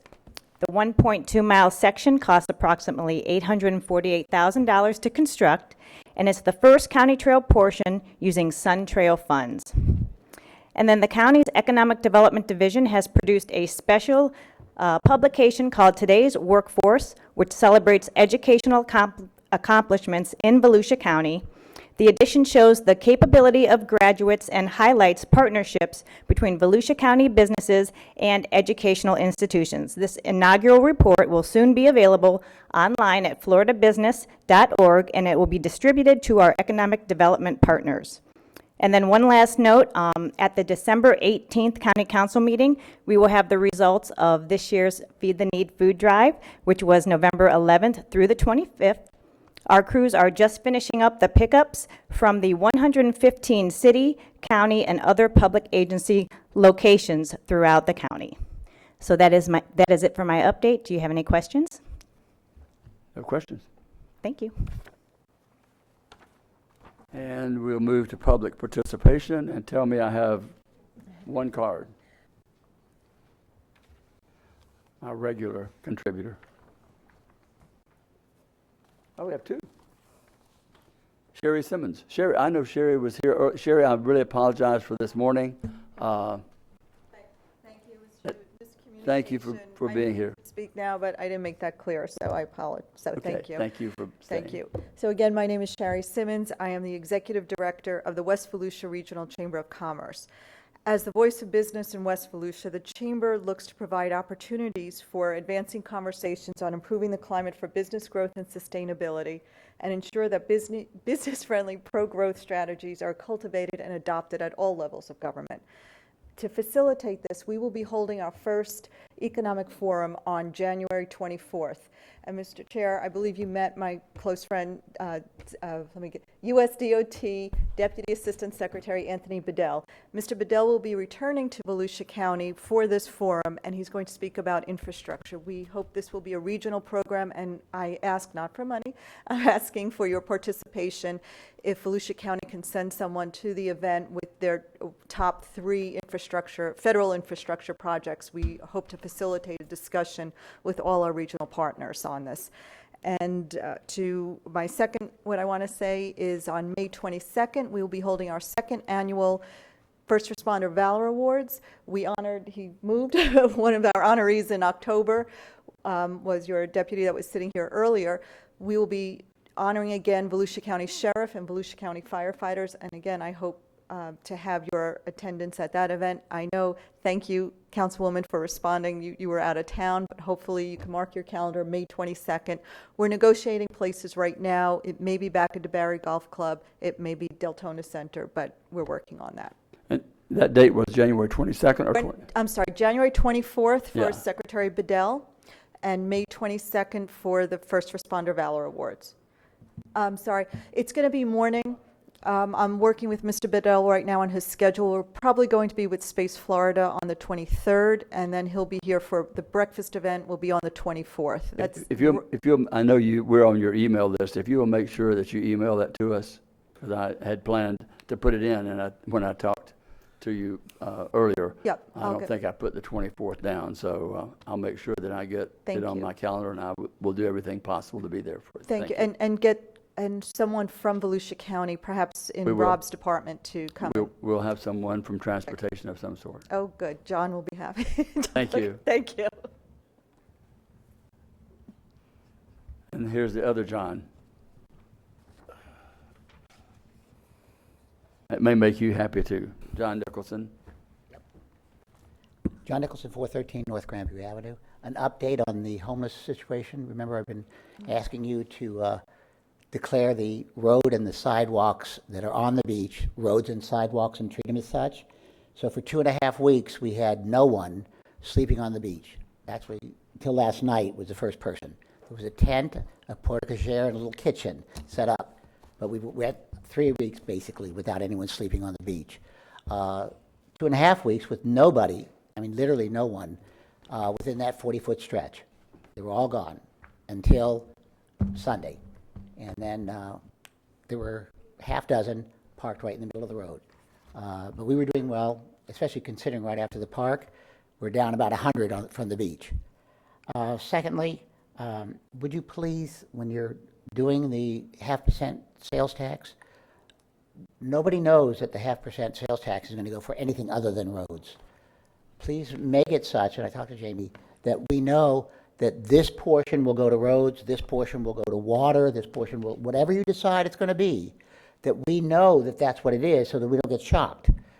We did not know that the parking for the beach was going to come basically from the ECHO funds. We did not know that the mile was going to literally be taken from. So when you agree to something, please make it clear that you can move the money and whatnot, because then it's kosher. All right? And lastly, the Ocean Center, I went to the, or was at about 20 years ago, the CRA meeting. When it came before the CRA, I went to all CRA meetings for almost 30 years. So I knew what they were talking about. The land that Don was talking about wasn't even in consideration back then. All right? The 35 parking spaces were just acquired by you guys in the last couple of months. It was the old Fernwood Hotel. So when the discussion, the Fernwood was there and nobody knew it was going to be cut down. So the two lots were a dirt lot with a 3-foot fence around it and a, well, actually there were two lots at the time. One was paved, right where you put the new building, and then the other one is now a paved parking lot directly west of the Ocean Center. It was that lot, the other paved lot, on Auditorium, were the only two lots in existence. The one on Auditorium to Main Street was the one that they were discussing because it literally was on Main Street, and we could use those for events. So that's exactly what was referring to that. I don't mind charging, because you really have to in that area. Electrical is the way to go, but I would like us to be clear when we're talking about something, what actually is happening and what is not. Thank you. Have a good day. Thank you, John. We'll close the public participation and go to George. Just one item. The what was one point the Argosy Hotel. We've been referring to that. That parking lot is nearing completion. So we need to come up with a name. It happens to fall mid-block. Sometimes we've named them on the block, you know, with the street that aligns with it. So maybe by next meeting we could come up with an idea from the council for some names, because we will probably be able to park people in there before the end of the year. What's the name of the streets in it? I'd have to get this. I could send out something to what the streets on either side of it, but it falls mid-block. John might have the actual information. John and Julie parking. Yeah, parking. Public Works Director.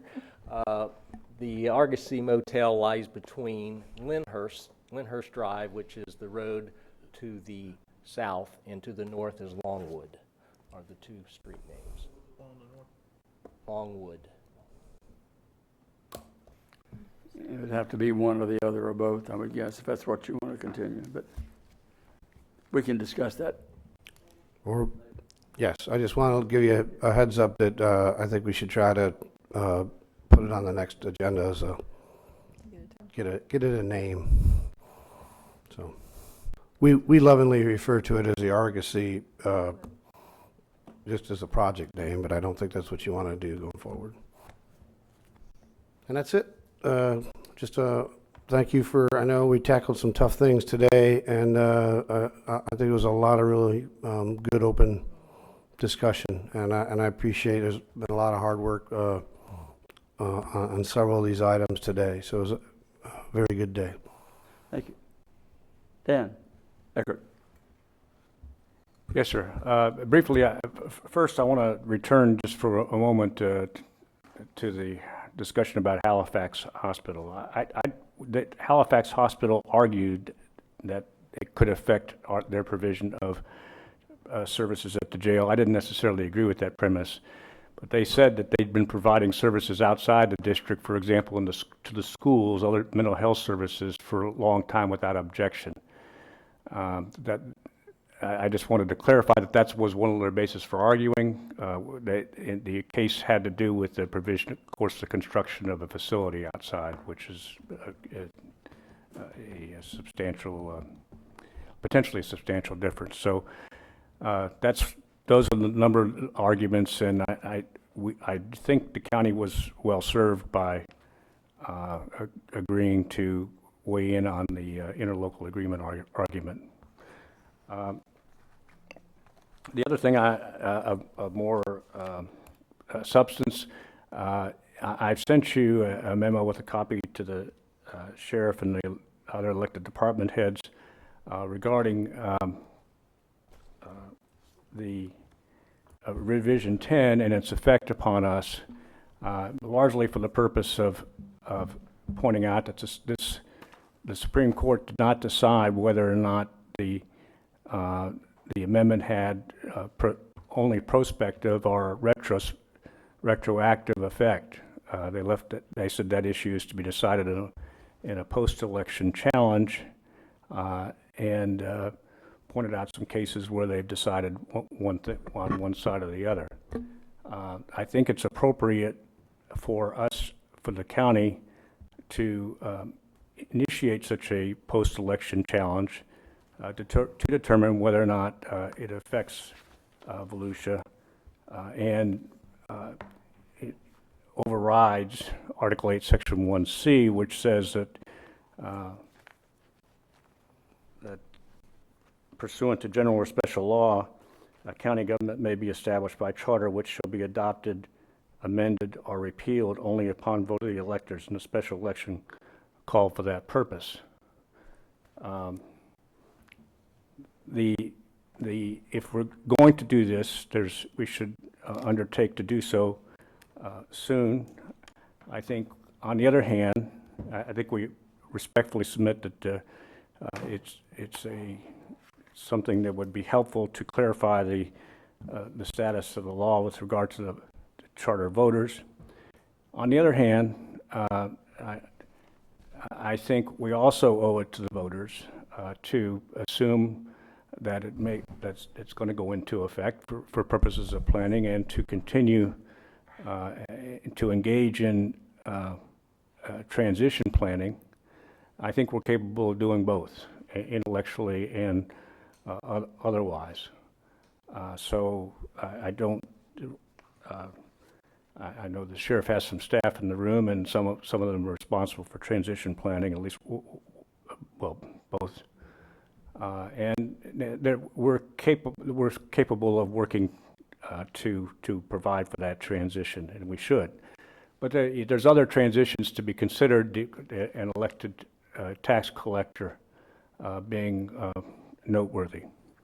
I think it's the kind of litigation that will draw interveners, as we did last time, so that there will be it'll be a case of some note, and it's likely to be decided ultimately by the First District or perhaps by the Supreme Court. I don't see any particular downside to us doing that. There is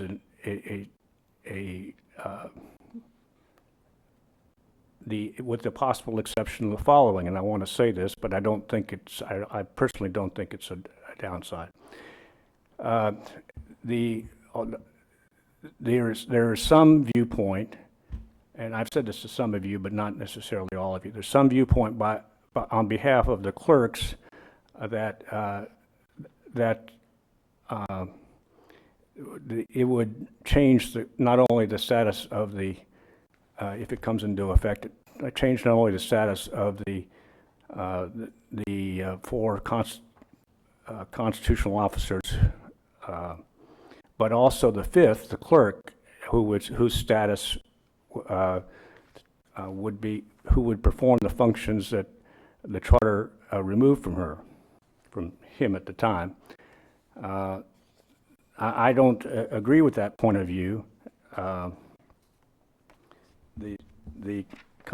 the plain text of the constitutional amendment to Article 8, Section 1D, it says it would read as amended, does read as amended, unless otherwise provided by special law approved by a vote of the electors or pursuant to Article 5, Section 16, the clerk of circuit court shall be ex officio clerk, etc. Well, our charter is not only a charter, but it's a special law. So while it may have an effect upon the clerk in other counties, my point of view is that that it doesn't affect the status of our clerk. But that doesn't mean that some others are not, I'm not speaking of our clerk actually, some others might not disagree, and that there might be litigation that might be made a part of this case. On the other hand, if the clerks on a statewide view have that point of view, I don't think we're going to avoid that litigation just because we don't bring this case. I think it would occur anyway. They have not given an opinion, and I'm not certain what they think. Their counsel has not. So again, I think that the presumption is that a constitutional amendment only has a prospective effect, and that's the argument that we're going to be making in this case, ultimately, that it does have only prospective effect, should you see fit to authorize that we would go forward. Because it is the ultimate interest of the voters, I would propose again to include Drs. Flucius and Bailey as plaintiff, as being Volusia voters as they are. So if we're going to do it, we should try to bring the case expeditiously so that the case is decided in advance of mid-2020. Okay. And what you're looking is for direction for us whether to proceed with the filing the legal challenge, yes, as well as still proceeding on with the fact that the transition, either way, I mean, if we, in the event that we were not to prevail. I'm saying we would still do that. I don't need specific authorization for that, but Okay. I'm But assuring you tied that together. we need to work on both planes, in Okay. my view. Counsel, thoughts? Ms. Post? I don't agree with us moving forward on that. I see your point, Dan, but I feel like the majority of the voters voted on this and approved it. And I just think that the county's money and energies would be better spent having, if we were going to have the voters decide on anything, decide on whether or not the charter is in line with 2020 Volusia County in the future. But so I'm not in favor of us spending the time and energy on this. Mr. Patterson? I'm in favor of it. Had somebody said, well, 60-some percent, 63% of the voters in Volusia County, in the state, voted for it. And if you look at the voting in Volusia County, it was 53%, so it would have passed if it was in Volusia County, but it'd have to be a single issue. We don't know if people were voting for an Office of Veterans Affairs, which we have in statute, but the way they bundled this thing up, we don't really know why people were voting for this in a particular way. And that's why I think when Dan talked to me about this the other day, I think this is something we need to go ahead and try. So I'll move that we do instruct staff to legal department to go forward with this court challenge. Is that a motion? Motion made by Mr. Patterson Second. to proceed, seconded by Mr. Lowry. Any objections to the motion or further discussion? Any discussion? Opposed. Any other objection to the motion? Remove, pardon? If you wanted to, if your name was up. Second, I'd like He to made make the a second, comment. so if you'd like to discuss, we can discuss. Mr. Kusin. Thank you, Mr. Chair. I'm in support of the motion. I tell you because just as Mr. Patterson has indicated, if this had been an issue in Volusia County, we just had, in Volusia County, we looked at our charter, and there, people were very specific in what they wanted to see in our charter. And if there were changes that they wanted to have made in that charter, there was open hearings, there were many opportunities for folk to be engaged in that process. Now, and every issue that was presented to us as citizens in Volusia County was a part of that process. And I believe that if we go forward with this, it will indicate we're going to move forward with this suit, but we also are moving forward with the implication that what we have before us as it relates to that Amendment 10. So we can walk and dance at the same time here. And so I think that we ought to just be very sure that we are doing what we need to do to provide the citizens of Volusia County an opportunity to have input and buy-in in a single object or subject matter. That's why I support it. Well, Thank you. obviously, I second it and support it as well. I'm not sure our citizens really understood the cost that this is going to incur.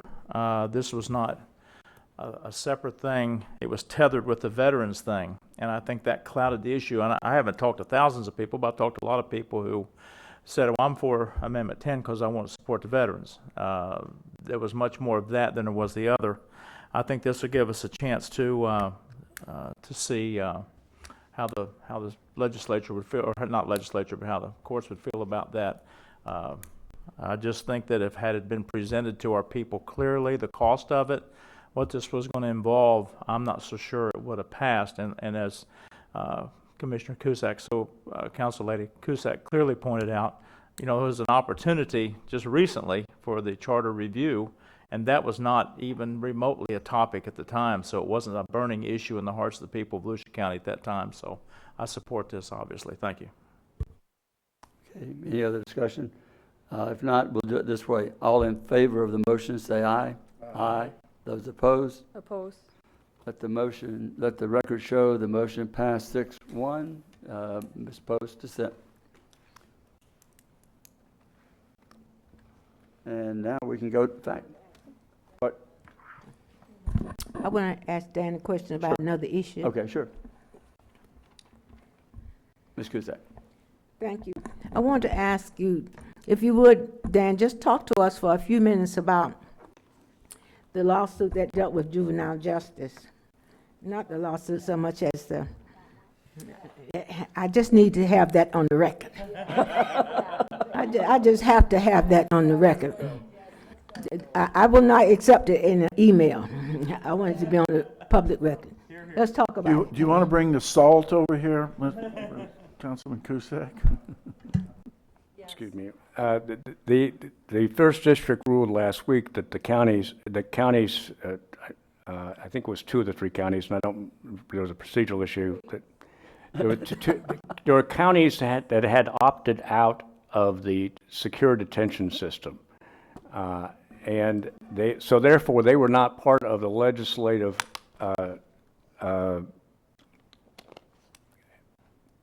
compromise, to call it.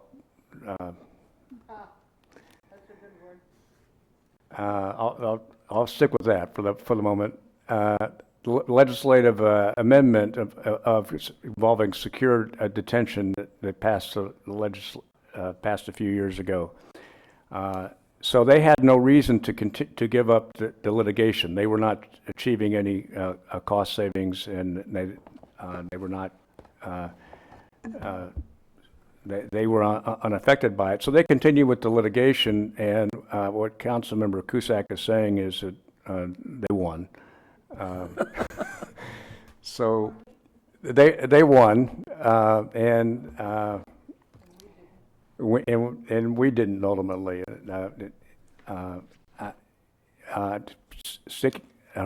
She's also entitled to an "told you so" to me personally.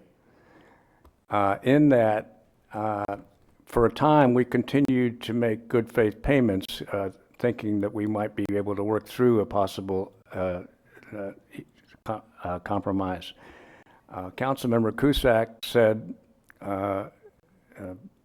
that I was that optimism was not well founded. Well, she was right, because the only money that we got out of the deal was that which we withheld. And had had we withheld just sooner, as Councilmember Cusack urged that we do so, we would have added on to what we saved, because I guess the only money we saved is that which we ultimately withheld. And she's right, we should have begun withholding. It was probably 6-9 months sooner. I don't recall right now. Was that $6 or $9 million? Is that what he said? Well, we withheld a couple $2 million, and so the legislature, part of the compromise is the legislature did not, did not pursue funds that had not been paid by us and by other counties. So had we begin withholding sooner, we might have increased our savings. The amount that we gave up was considerable. Was that 6 or 9 million? We don't know. Oh, yeah, we do. Oh, okay. It was about 10.8, I think. It's in the vicinity of $10 million. The moral of that story is, when Ms. Cusack says you can dance and walk at the same time, listen to her. When you have to stand on your tippy toes to do something, do it. Do it. Points well taken, Mr. Chair. Okay. Now, Ms. Post. Closing comments. Closing remarks. You're first, lady. All right. Well, I've just had one closing comment. There was a member of the public that had reached out about a family in need, and that matter was taken care of. But I just wanted to point out to the rest of the general public, there are many county services and various things, lots of resources here that are available, and on social media and email and various other communications, I see people saying, this person's in need, or that person's in need, or this person needs this answered or needs this help. And I see all these GoFundMe accounts and different things being created. But certainly if there is a situation that you come across in our community, because after all it is our community, certainly feel free to reach out, because I think generally in most situations there is some sort of help available other than sitting back and waiting for a GoFundMe account to fill up. So I would just say, number one, kudos to the woman that reached out prior, and also especially beyond the holidays, if people will keep that in mind, that there are a lot of resources through the county, and please take the opportunity to reach out if you know of someone who is in need of some kind. That's all I had. Okay. Ms. Wheeler. Okay. Last week, several of us attended the legislative conference in Tampa for the Florida Association of Counties. It was great, as always. But I will tell you, the first day or the first morning, it was nothing but entire discussions on water issues and water policy and water strategy, and how important that as a state we need to come together and work on these issues. The Florida Association of County ended up at the very end of right before the voting November, they put in another $1 million towards defeating Amendment 1, and it worked. And it just showed the unification of how powerful it is to have an entire county, all the entire state, all of the counties coming together for an issue. They made a comment that less than 0.4% goes towards water management in the state. That's horrendous. And they don't think there's been any current studies on what we actually need. And it's time that we really have those conversations with our legislators and saying, you need to be fighting for this. This is something that's, here. It's part of our economy, and it's definitely part of our tourism, and it's definitely Florida. And we need to be fighting that. It was, again, very effective, very instrumental for any studies that we have, and any one of us can get onto our FAC website and pull up any of the conferences that we had. Also in the newspaper today was an article on the zip code 32114, and it was not alarming because I already knew. I don't know, Donna, can you come up here? I don't know, probably 8 months ago when that first health summary came out, they were talking about that we were 44th in health issues, and that alarmed me so much, and I didn't know where it was, what the problems were.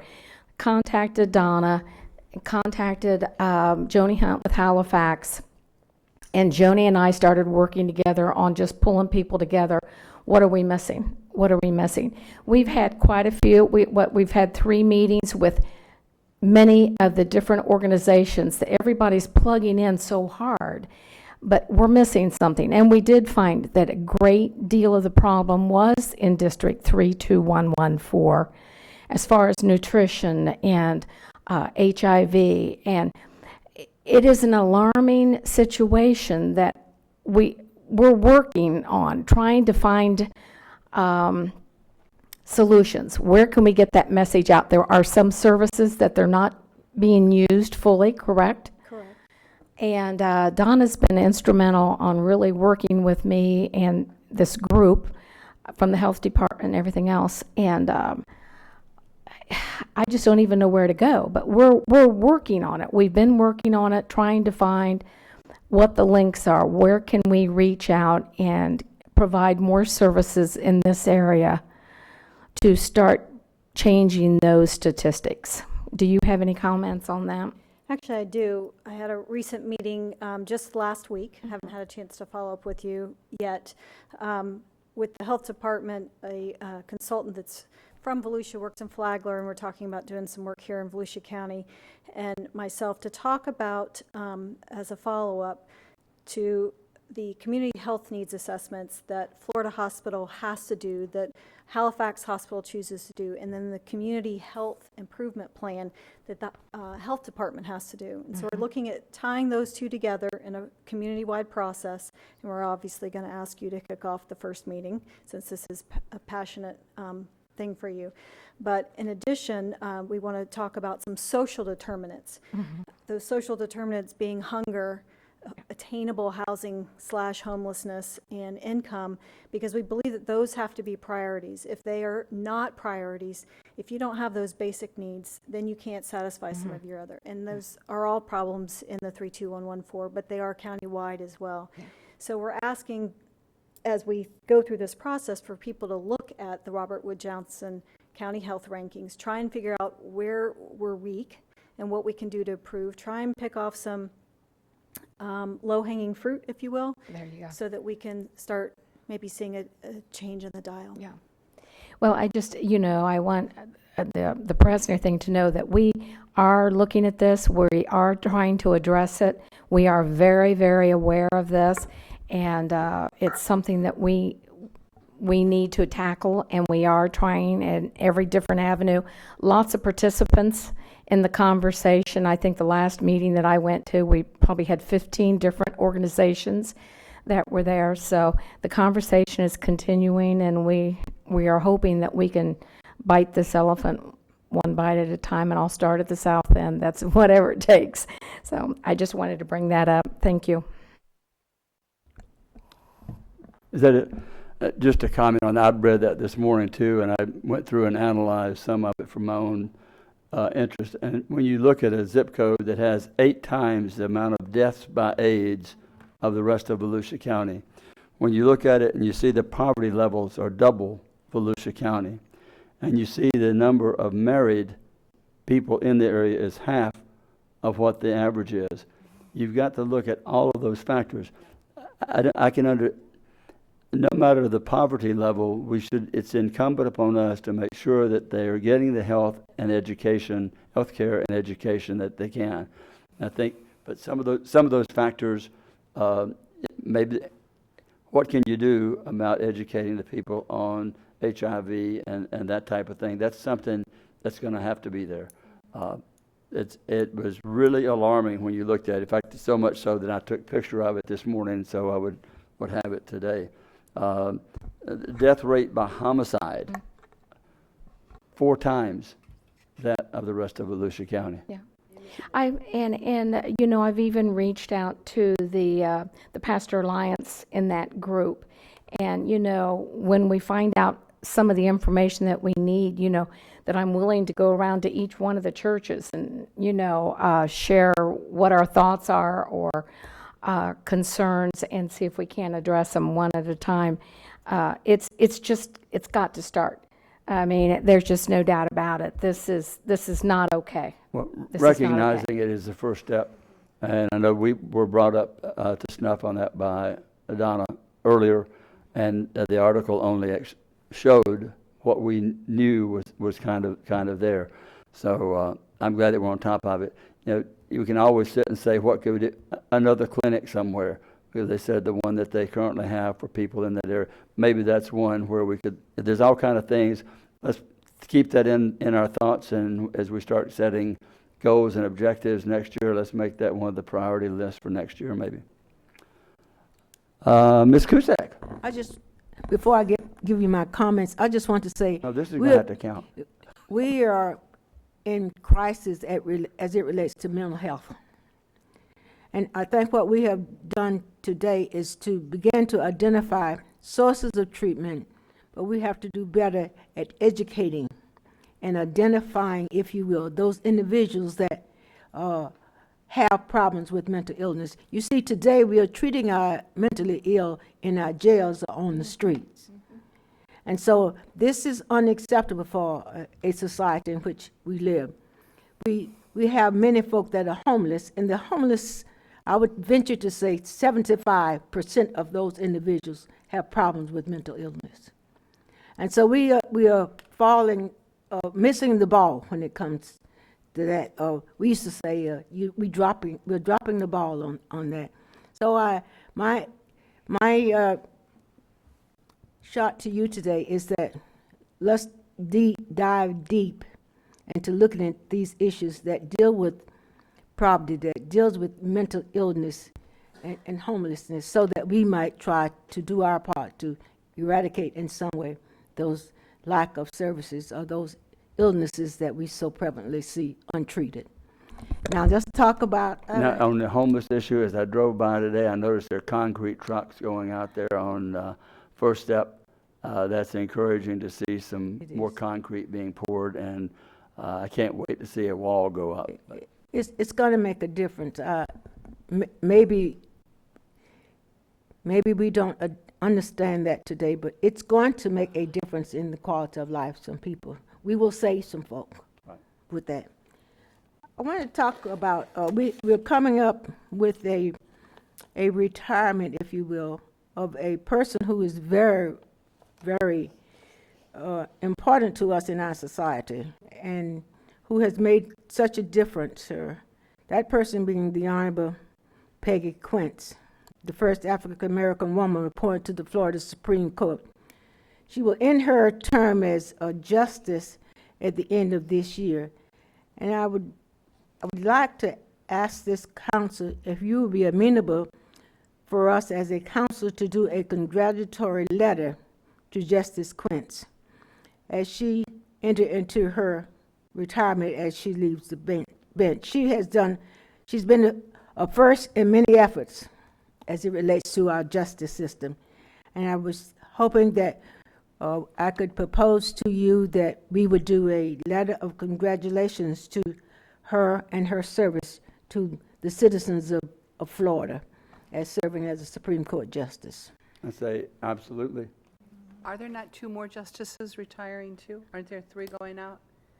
There's 3 There's retiring. 3, but she is the only woman and the only person of color. And that's who I got. I mean, we can do a congratulatory letter to all of them, but it would be nice, it would be appropriate to make sure that I wanted to include Judge Quince. I wholeheartedly support that, but I would like to also broaden it. We'll do all three of them, but make a Absolutely. special notice. Joyce, even if you want a proclamation, I think that we would do that each individually, because they will be celebrating at different times. Individually. So individually, if we can get, Okay, individually. I'd like to offer as well. I'm a member of the Supreme Court Historical Society, and they're having their annual dinner in January, and that might be a perfect opportunity to personally provide that to them. they're going to be celebrating Judge Quince before that time. Way before that. Mhm. So if I could pass this on to you, Mr. Chair, that Yes. you would make sure that we get a letter congratulating each of the From the Supreme Court council. justices on behalf of the county council. Dan, did you want to comment on that? Just at the other, Justice Perriente, another woman, and then Justice Lewis. Okay. Right. And if I could go back briefly, just to the $10 billion. There was about, I might have been overstated it just a bit. There was about 12.3 at issue, one of which, 1 year was in dispute. That reduced it to about 10.1 or something like that. And then we withheld about 1.8, as my memory. So my It $9 was- billion it- number was But right on, it's wasn't it? real money we were talking about. Talking real money. Okay. Thank you, Dan. And then I want to just give some kudos, if you will, for our staff for the excellent job that they did with the diversity and inclusion luncheon, the one on the east and west side of the county. They were very well attended, and I missed all of my colleagues for not having been there. I was the only one there. I meant to do So I was hoping that in the future that I won't be there, so I hope that you all will pick up the torch and continue to make sure that that happens, and you try to participate. If for no other reason, just do it for Joyce, that you will show up to do that. It was well done. It was done on the east side at the beach headquarters. The room was overflowing, more than they had on the west side. And so it was so much needed to do it on the east side. It was a wonderful event, and I applaud staff in doing an excellent job. And I want you to know that your manager, Mr. Rectorwall, he really stole the show. He did an outstanding job in his remarks as he talked about diversity and inclusion. We have a jewel in this young man. Remember that. Thank you all so much. That's my comments, Mr. Chair. Thank you, Ms. Cusack. Ms. Denny's. thank you, Mr. Chair. Just a couple of things I need to comment on, but first of all, to Mr. Eckert, when we had a conversation, when I saw that email on DJJ come through, I got to tell you, out of my years of serving on the county council, if I could redo one thing, Mr. Eckert, I would redo that vote, and I've apologized to him personally, professionally, collegially, and to that point, since I've been on council, Mr. Eckert has yet to steer this council wrong. We have won every challenge that matters of substance, other than the liability issues and those natural things that play out with attorneys we don't control are involved. But when Mr. Eckert makes a recommendation to council on major issues, he prevails. Volusia County prevails every single time. And because of that, in my conversation with him, is why I support the challenge to Amendment 10. Based on that. So we'll see where that goes, Mr. Eckert, but my last time, I'm going to so apologize. This just ain't right, but here we go. And Councilman Patterson, I want to thank you for going into debt $1,400 on behalf of the county council and fronting the market hog for the county council. Thank you, seriously, thank you. Council, if you've not written your check, make sure you get that. His grandkids need Christmas presents. And All 11 of them need Christmas presents. 12, I don't want to hear it, you're right. There you go. Yeah. The first person that speaks loses. So, and Councilwoman Wheeler, I want to thank you for giving a report on the Florida Association of Counties. When next year in our reorganization, Mr. Chair, when however you reorganize us and reappoint us to what this council will look like come January, one thing that we need to do better is report back when we go to these meetings and represent in Volusia County, and if a vote is taken, what that vote is and what that support is, and how Volusia County is being represented outside of these chambers for organizations that we sit, because we're the face of Volusia County. No matter where we all go, it's not us, it's Volusia County that we represent. So I want to thank you, Councilwoman Wheeler, for bringing that report back. I referred to animal control, Mr. Recton, while I'll connect with you.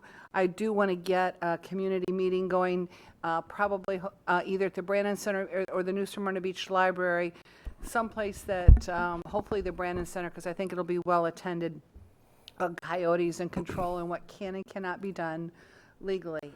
Exactly. Yeah, I'll talk to our folks. We'll have to involve Florida Fish and Wildlife. So that is, I think, falls in their bailiwick, but I'm sure we can act as a good conduit, and it'd be good for our new animal control director to establish a relationship with them as well. So we'll get that first scheduled. project getting out of the barrel. Great. Thank you. And I had the honor this past Sunday of presenting a proclamation from this county council to Dr. Fred Lowry at his church, Deltona Lakes Baptist Church, and stayed. His administrator kindly invited me to stay for lunch. They were going to serve roast, and I said, well, roast is really nice. She said, no, we're going to roast. They call him Pastor Fred. So I'm not going to call him Pastor Fred. I'll call him Dr. Lowry. Because if he becomes my pastor, it's a whole different dynamic, and that's just not right in here. So I realized this man can... For 25 years. 25 years. This man can preach. And I mean that with all due respect. Dr. Fred Lowry, Pastor Lowry, it was really an honor to see you and your family and to listen to you. But what I realized, you know how quiet he is in here? He doesn't say much. But you give that man a pulpit, and he doesn't have to share a microphone with 6 of us. Hallelujah. Yeah. Here. So this, it was a good time. It was a great honor. And you have an application at your seat. There's an opening on the PLDRC that I have needed to fill for quite a while, and I wanted to make sure that I could appoint somebody that really wanted to serve and would serve well. And this gentleman, Frank Costa, has applied to serve on the PLDRC. I guess it wasn't, Marcy said it wasn't in time to get it on the agenda or the amended agenda. So with that, though, Mr. Chair, I'd like to make the motion to appoint Frank Costa to the PLDRC. Frank or Fred? Frank. It's Frank, okay. Okay, motion's been made to appoint Frank Costa to the PLDRC. Any objections to the motion? Hearing none, he's appointed. Thank you. And then, a gentleman spoke to us early on at public participation, Mr. Greg McKinley, and I guess that's this big paper-clipped package that we all got. I spoke with him in length yesterday. He sent me an email and concerns. When he talked about the noise being an issue, you got to understand there's 40 acres between his home and this venue, 40 acres. And the venue is called the Big Red Barn, and this is all documented very well. I drilled down just a little bit after I spoke with him, and I found it all online very easily, too. And all he's asking us to do is enforce our current code, our current ordinance 2018-15. and to verify that this event is permitted, because what they're doing is it's an outside venue, and they've got these big speakers, really big speakers. And they have even threatened to get bigger speakers and point them closer and put them on the edge of their property to his property. So when he doesn't want to shut the venue down, that's not the issue. That's just cut the noise down on the weekend. That's all he's asking for. So when our citizens lose a quiet use and enjoyment of their property based on code enforcement not being enforced, and it's not being enforced, it's out there, we've had deputies out there, we've had code enforcement out there, and it's not being enforced. Mr. Irvin? His hand's going up. He's going to set me straight. Well, it's in process, I think is what he's going to say. It's, the problem with code is that it is a process. Go ahead, Clay. A notice of violation has been issued. The property owner's coming in for a pre-application meeting to make an application for a rural event center because they do have the zoning that would allow that, A1. Right. And as that, there's conditions and criteria that apply to noise, hours of operation, and how things can be located on the property. So we will be going over that with the property owner when they come in for the special exception. So what happens when it's next weekend and this noise? I actually was I started making calls down to Oak Hill. I said, tell me what you know about this event. What do you know about this venue? And what have you heard? And I had somebody call me back and said, Deb, it was so bad last week and we heard it across US 1. So when I tell you there's a noise at an accelerated rate, it must be. So somehow between now and then, can you contact them and say, look, we're going to talk about this publicly. We don't want to close them down. And this gentleman doesn't want to just crank it down. We do have recently our noise ordinance has been validated through the court, so therefore we are able to emphasize that. And we've been coordinating with the sheriff's office because code enforcement doesn't necessarily work on the weekends or after hours. So we'll make sure we'll coordinate with the sheriff's department to ensure that if they have a complaint about that and make sure they're aware it's out there. See, therein lies the problem. And then when we go out there, say, well, there's no speakers there. Well, They Clay, go out there, they don't see a speaker. If they get legal, so to speak, with what you're saying with our process, do we have the ability to then take that away from them if they don't comply? Right. So there will be our part of it is we get them in here and get them correct, and then I think that's kind of where we can go over a lot of these issues and warn them, and then warn them that we'll come after them to put them. And in the interim, we can coordinate with the sheriff's department because we have Yeah. had similar complaints in other locations. They've been very responsive and coordinating with us to make sure that they're aware of that. That was a great opportunity because of they're trying to come in and get in compliance, and that's when we can hook them and do the right thing, and we'll go over all that with them and warn them that it would, not be wise to lose something that we are now aware of. Just be a like I good said. neighbor. That's And I all think he's the idea that the other person doesn't, you'll find a lot of times they'll get in there and say, they want to shut us down. Reality of it is they don't. They just want the quiet enjoyment of their property, and if we can get there, then I think we can make that happen. That's a simple fix, a very reasonable request. And my last comment, Donna, I had asked if it was possible with the folks that we removed and resettled from that area, if there was any way we could help find a family out of that. And I don't know, Council, if you're still interested, but they came up with one family who had a 2-year-old. Correct. It is a single father of a 2-year-old son. The father is a veteran, and we found out some things that I don't want to discuss, but Bob Watson is going to follow up to see if there's more things that we can do to help the father outside of your request, which was kind of good that we found that out. And the two of them live with his mother. So we had to kind of push to get them to be willing to make a list. So the first section that I provided to you all yesterday in email identified things they wanted for the little boy. He wants a big boy bed. He doesn't have one. And he wanted Paw Patrol sheets. Veterans, because the father is a veteran, I went to them, and they're working with the Veteran Services organizations to see if they can handle the bed request. Because it's kind of pricey if we...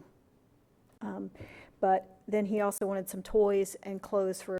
and then they just wanted things for their kitchen. They wanted a microwave, plates, silverware, cups, and a food processor. Two. Do we So, have any, can we get a size? I mean, there's 2-year-olds. two toddlers, two toddler, Two TT. toddler. So, is it a sunshine law violation, Mr. Eckert, if we do an email stream on a family like this and who's doing what or choose to No. do what? It's not, this is not a matter that would come before you for action. It's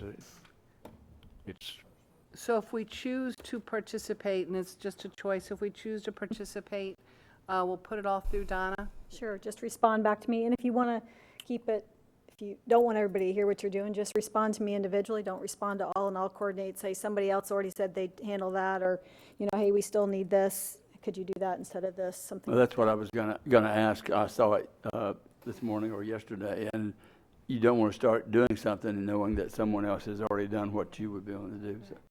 Right, so if you want, just respond to me, say what you feel comfortable doing, and I can even gather the things as they're donated and work through Clayton Jackson, my Human Services Manager. He's developed a, On when we should get this accomplished, so we're not, right? about 2 weeks. Can do that. They're not into a place yet. Is that correct? They are. They are. They are housed. And, We and just they don't have have any way to eat or cook? what they're doing, probably paper plates and things like that. So how about at our next county council meeting on the 18th? The only thing that I would say, well, if you will let me know before then what you're doing, so that if some need is not being met, I'll try and find another way to get it met, so that we have everything ready to go on the 18th, which is still pretty close to the 25th. So if you want to bring them wrapped, great. If you want to bring them unwrapped, and we'll take care of that. However you want to do it, I'll help coordinate. Do we need to do that on the dais, though? No, I think you could just have it Yeah, delivered. I think- mean, if you want to bring it to one of your assistants and they can get it to me, I'll run up and get it, or vice versa. We'll collect those things, and however you want to do it. Yeah, not from the DS. Yeah, that's what I was saying.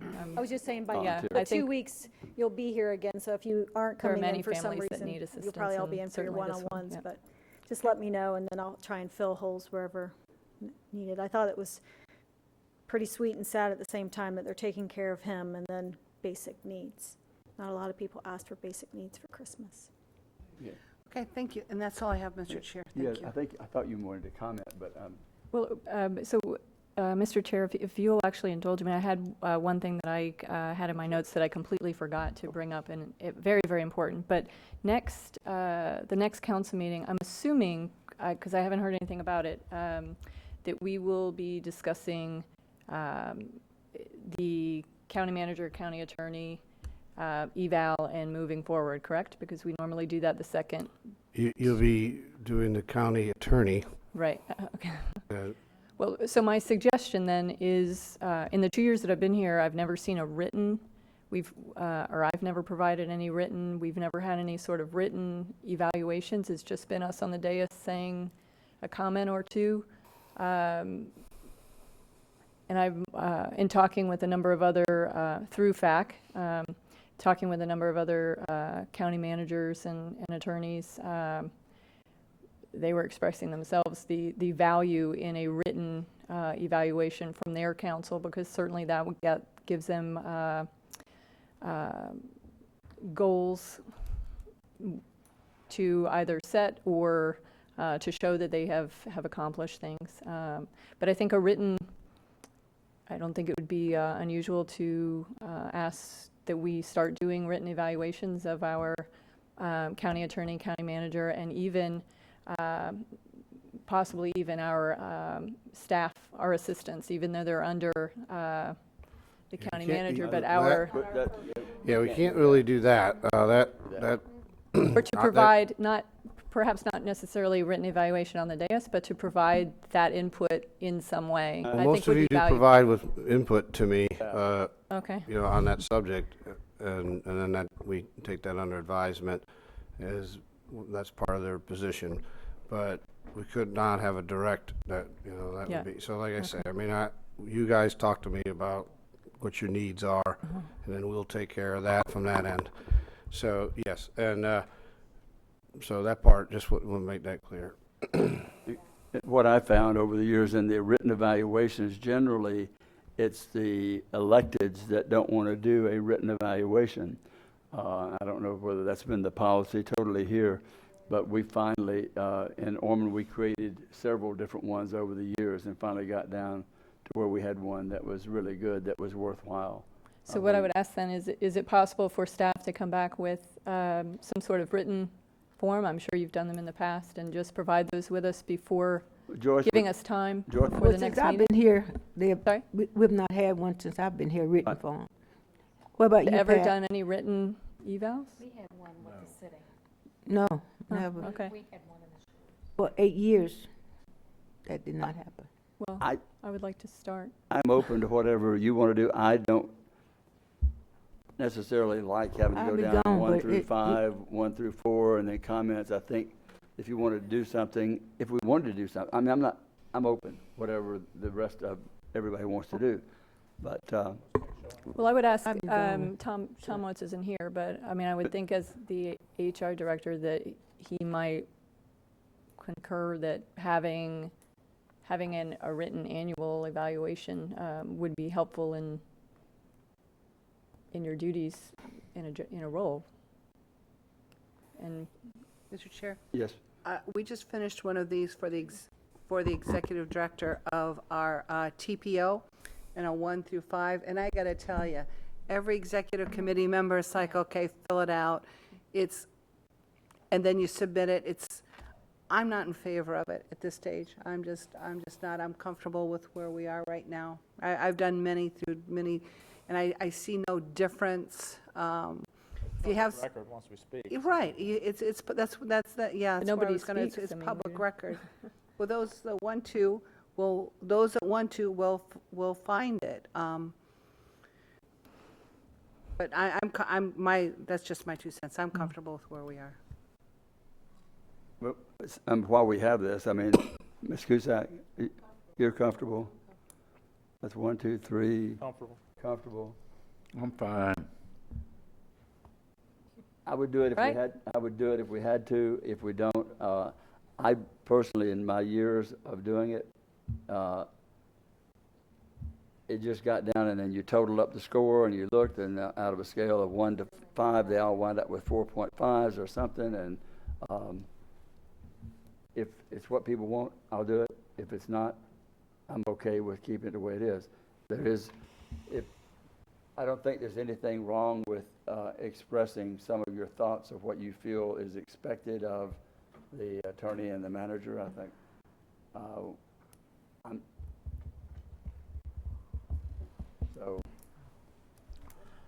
I All guess right. we'll move on Status from quo. that one. Yep. Mr. Lauer, Dr. Fred Larry. Fred, Hey, Fred, it's me. Pastor Fred. Last year when we had cold weather, we had kind of scrambling around last minute trying to put things together. Donna Butler and Jim Judge and all the ones that are connected with you guys, we put things together. Last winter we had some really cold days. And I talked with Donna and we met, and they've done all the work, but I just expressed that it'd be nice to have it organized so that when we had a cold day, push a button, so to speak. So they've really put things together. I just want to compliment Donna and Jim. We recently had a night where we went below, and it seemed like everything went really good, and we even had backup, and things went really well. And so I just say my hat's off to them. I do have to share an interesting moment. I already shared with Mark back here. I'm going to go ahead and do it anyway, even though I'm telling on myself. I was called, we had cots delivered and all that stuff to the church there because we were backup. And I called and said, we got some things going on at the church, which Council Lady Dennis referred to. And I said, we really need to probably get those cots picked up because we're going to need the whole fellowship hall. And so here shows up Volusia County truck. You ever seen that commercial where the referee messes up and you ever want to get away? Okay, well, I had one of those moments. And here come guys, and they were loading the cots up. And I said, hey, guys, and we were putting a big screen up there in a new one. And I said, you guys have a good Thanksgiving? He said, yeah. I said, well, did you stay at home or did you go somewhere? And they said, well, we really wanted to go somewhere, but they wouldn't let us. And I thought, well, that was kind of a weird response. They turned around, it was inmate on the back of their shirt. And I thought, yeah, I bet they did want to get away, but they wouldn't let them. So anyway, that was one of those moments. Donkey ears came up on my head, and but I walked over to them, and we had a good conversation after that. But anyway, but I do appreciate all the hard work. Donna, I thought you'd really get a kick out of that. I'm happy to hear that that was the result. too, Yeah. But it didn't go anywhere. So anyway, but the guys, and that's a cool program you got there, Mark. You know, I mean, the guys I had a conversation with them, they were nice guys, and they had a big laugh with me, and that's okay. I didn't tell them I was a pastor.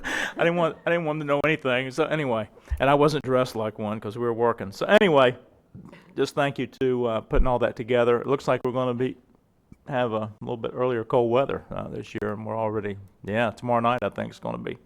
Well, anyway, thank you guys.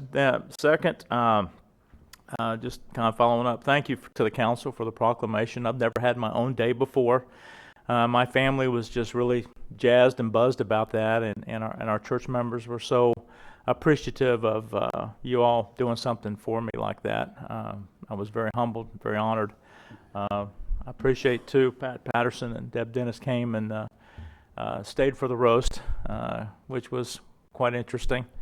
And my youth pastor is still employed. But he was pretty amazing. He did some great stuff. But anyway, thank you very much. One important thing I wanted to share, as you may or may not know, this Saturday, the Florida Legislature passed a resolution years ago that the third Saturday in December would recognize or be noted as Harry and Harriet Moore Day. And over in Deltona area, we're going to have a special luncheon on December 15th, and I'm going to bring a welcome from council to that. But I would like to see if we could sponsor a table at that. It's only $200 to see if we could have a table sponsored for that. We don't do a lot of things over on our side to get that, but if I can get permission to do that. Is everybody good with that? Okay. So anyway, and I'll be there to present a welcome to the people and so forth. So it's a good thing Mike Williams and them are doing over there. And I want to apologize for not being at the diversity lunch. I really planned to be on the west side one, but certain church members had celebrative type activities for me last week, and some showed up and said, we're taking you to this, and that's why I missed that. Otherwise, I had planned to come, and I apologize for not being there. I'll be sure and be there next year. And that's all I got. Thanks. Did you tell them about your new U-Haul? Yeah, the ending of the roast was a picture of my house, and in the driveway was a big U-Haul. I'm not sure what the designation was of that. I thought they did that to basketball coaches they wanted to get rid of, but anyway. Mr. Patterson. Just one little issue. I brought this up with Dan earlier. I was shown by somebody a post on Facebook, and I don't spend a lot of time on it unless my grandchildren or my children are on there. But it was a realtor that had offering for sale the Museum of Art up here on the North Boulevard, the DeLand Museum of Art, advertised for sale for $3,950,000, which they said was about $1 million under the appraised value. The reason I bring it up is we have a lot of ECHO money in that building over there. I'm just hoping, I know Dan said, there got to be some way, and I'm just hoping some of our other ECHO projects that we're not getting out here and putting a lot of money in them, and then they turning around and sell them, and then we have kind of wasted the taxpayers' money on some of these projects. So. Oh, Donna. Donna Butler, we are looking into that. We've been talking to them quite a lot about it. Stetson at one point wanted to pursue it, but realized that if they purchased it, they got the deed restrictions along with it and would owe us money if they used it for another purpose. So it's going to be an interesting sales process, and we're looking at what the legal ramifications are with Jamie Seaman. Okay, thank you. That's it? That's it. Just let me add one thing. One thing I wanted y'all to understand. In Donna's office, she has a person that's dedicated, because once those grants are given and spent, we have to monitor them anywhere between 20 and 30 years. So that's what she does. She spends time monitoring, make sure that the purpose of those monies still continue on into the future. So just wanted y'all to know that's part of our process. Yeah, my point wasn't made out of criticism. It was just basically that we really need to, if somebody said something to a council member, to really, that we really are careful about that echo money and where it goes. And the staff does a tremendous job on it. So that was more for information purposes only. Well, you answered that the money and the projects are followed up on, and that there are deed restrictions in the event when the money is handed out. So it's not that we're not watching out for that. The gentleman that spoke this morning about his records not being or disappearing from the sheriff's department, Ben Johnson happened to be here, and he said he asked him a number of times to bring the record in. He didn't know if they were ever in or not. He had no way of knowing that they weren't in. He said when he was there, as far as he knew, he asked for the records to be brought in. I'm going to ask him, I'm going to contact him, ask him to take the records to Sheriff Chitwood, and his records should be able to be put in if they should belong in there. But if they weren't there, they weren't there. So that we don't know. Last Thursday night, we had a great event. Volusia County, as far as I could remember, and anybody else, the first time the Volusia County hosted the Volusia League of Cities meeting. We had a great turnout, a great event to eat, great food, great camaraderie, a great working together with the 16 cities, and it really was a real good turnout. How many? Yeah, 175 people turned up, and we did. I know Ms. Denny's had a question about this on what we're doing for the state of the city, but we did pass out the little calendar booklets, and we got criticized for being only by one person, but about the books, that pocket calendars that you can carry, and was criticized by John Penny, and his wife came and stood right there and said, "But John, you know I have to have these to live with, right?" My wife, so anyway, I had as many people thanking us for those. There were only about 15 of the ones passed out left and picked up. The rest of them were taken. It's a gift, and we will be giving those out at the state of the county. And if people want to use their iPhone, they can. But who knows? They might say this was great. Speaking of the state of the county, it is January 15th. We're working hard on getting that done. Betty, thank you and everyone else involved last Thursday night. It was a great organization, a great event. You showed Volusia County proud. And with that, at 4:42,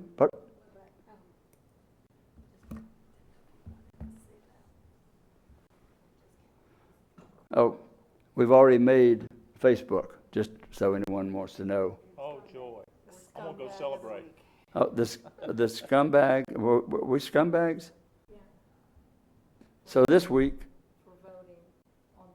our scumbags of the week is 6 of us less 1. You didn't make the scumbag list, Heather. Oh, joy. Someone. So, and that was, yeah, huh? Well, how about we don't dwell on crappy language? How about so, even though I guess it was nice. And the point of this, the point of my supporting that is, if it's legal, it's legal. If it's not, it's not. And if our rights and our charter was violated by something, then I think the CRC deserves what they get, because they pull the fast one on everybody. Everybody I have talked to, without exception, has said, how in the world did 12 of those, all of those issues but one pass? Nobody can believe they all passed. They did, but we need to pursue. We cannot, this is home rule again. Our charter was there. If they violated it, we'll find out. If they didn't, we'll find out. Mr. Chair, ultimately what we seek is clarity whether or not it has prospective effect, only prospective effect, or whether or not it has retrospective. That's all we're asking for. We're proceeding to go forward. You don't need to call us scumbag, Sheriff, just because we're trying to fulfill and protect what our charter says and whether we're allowed to do that or not. So with that, now we'll adjourn at 4:42. 3, 4.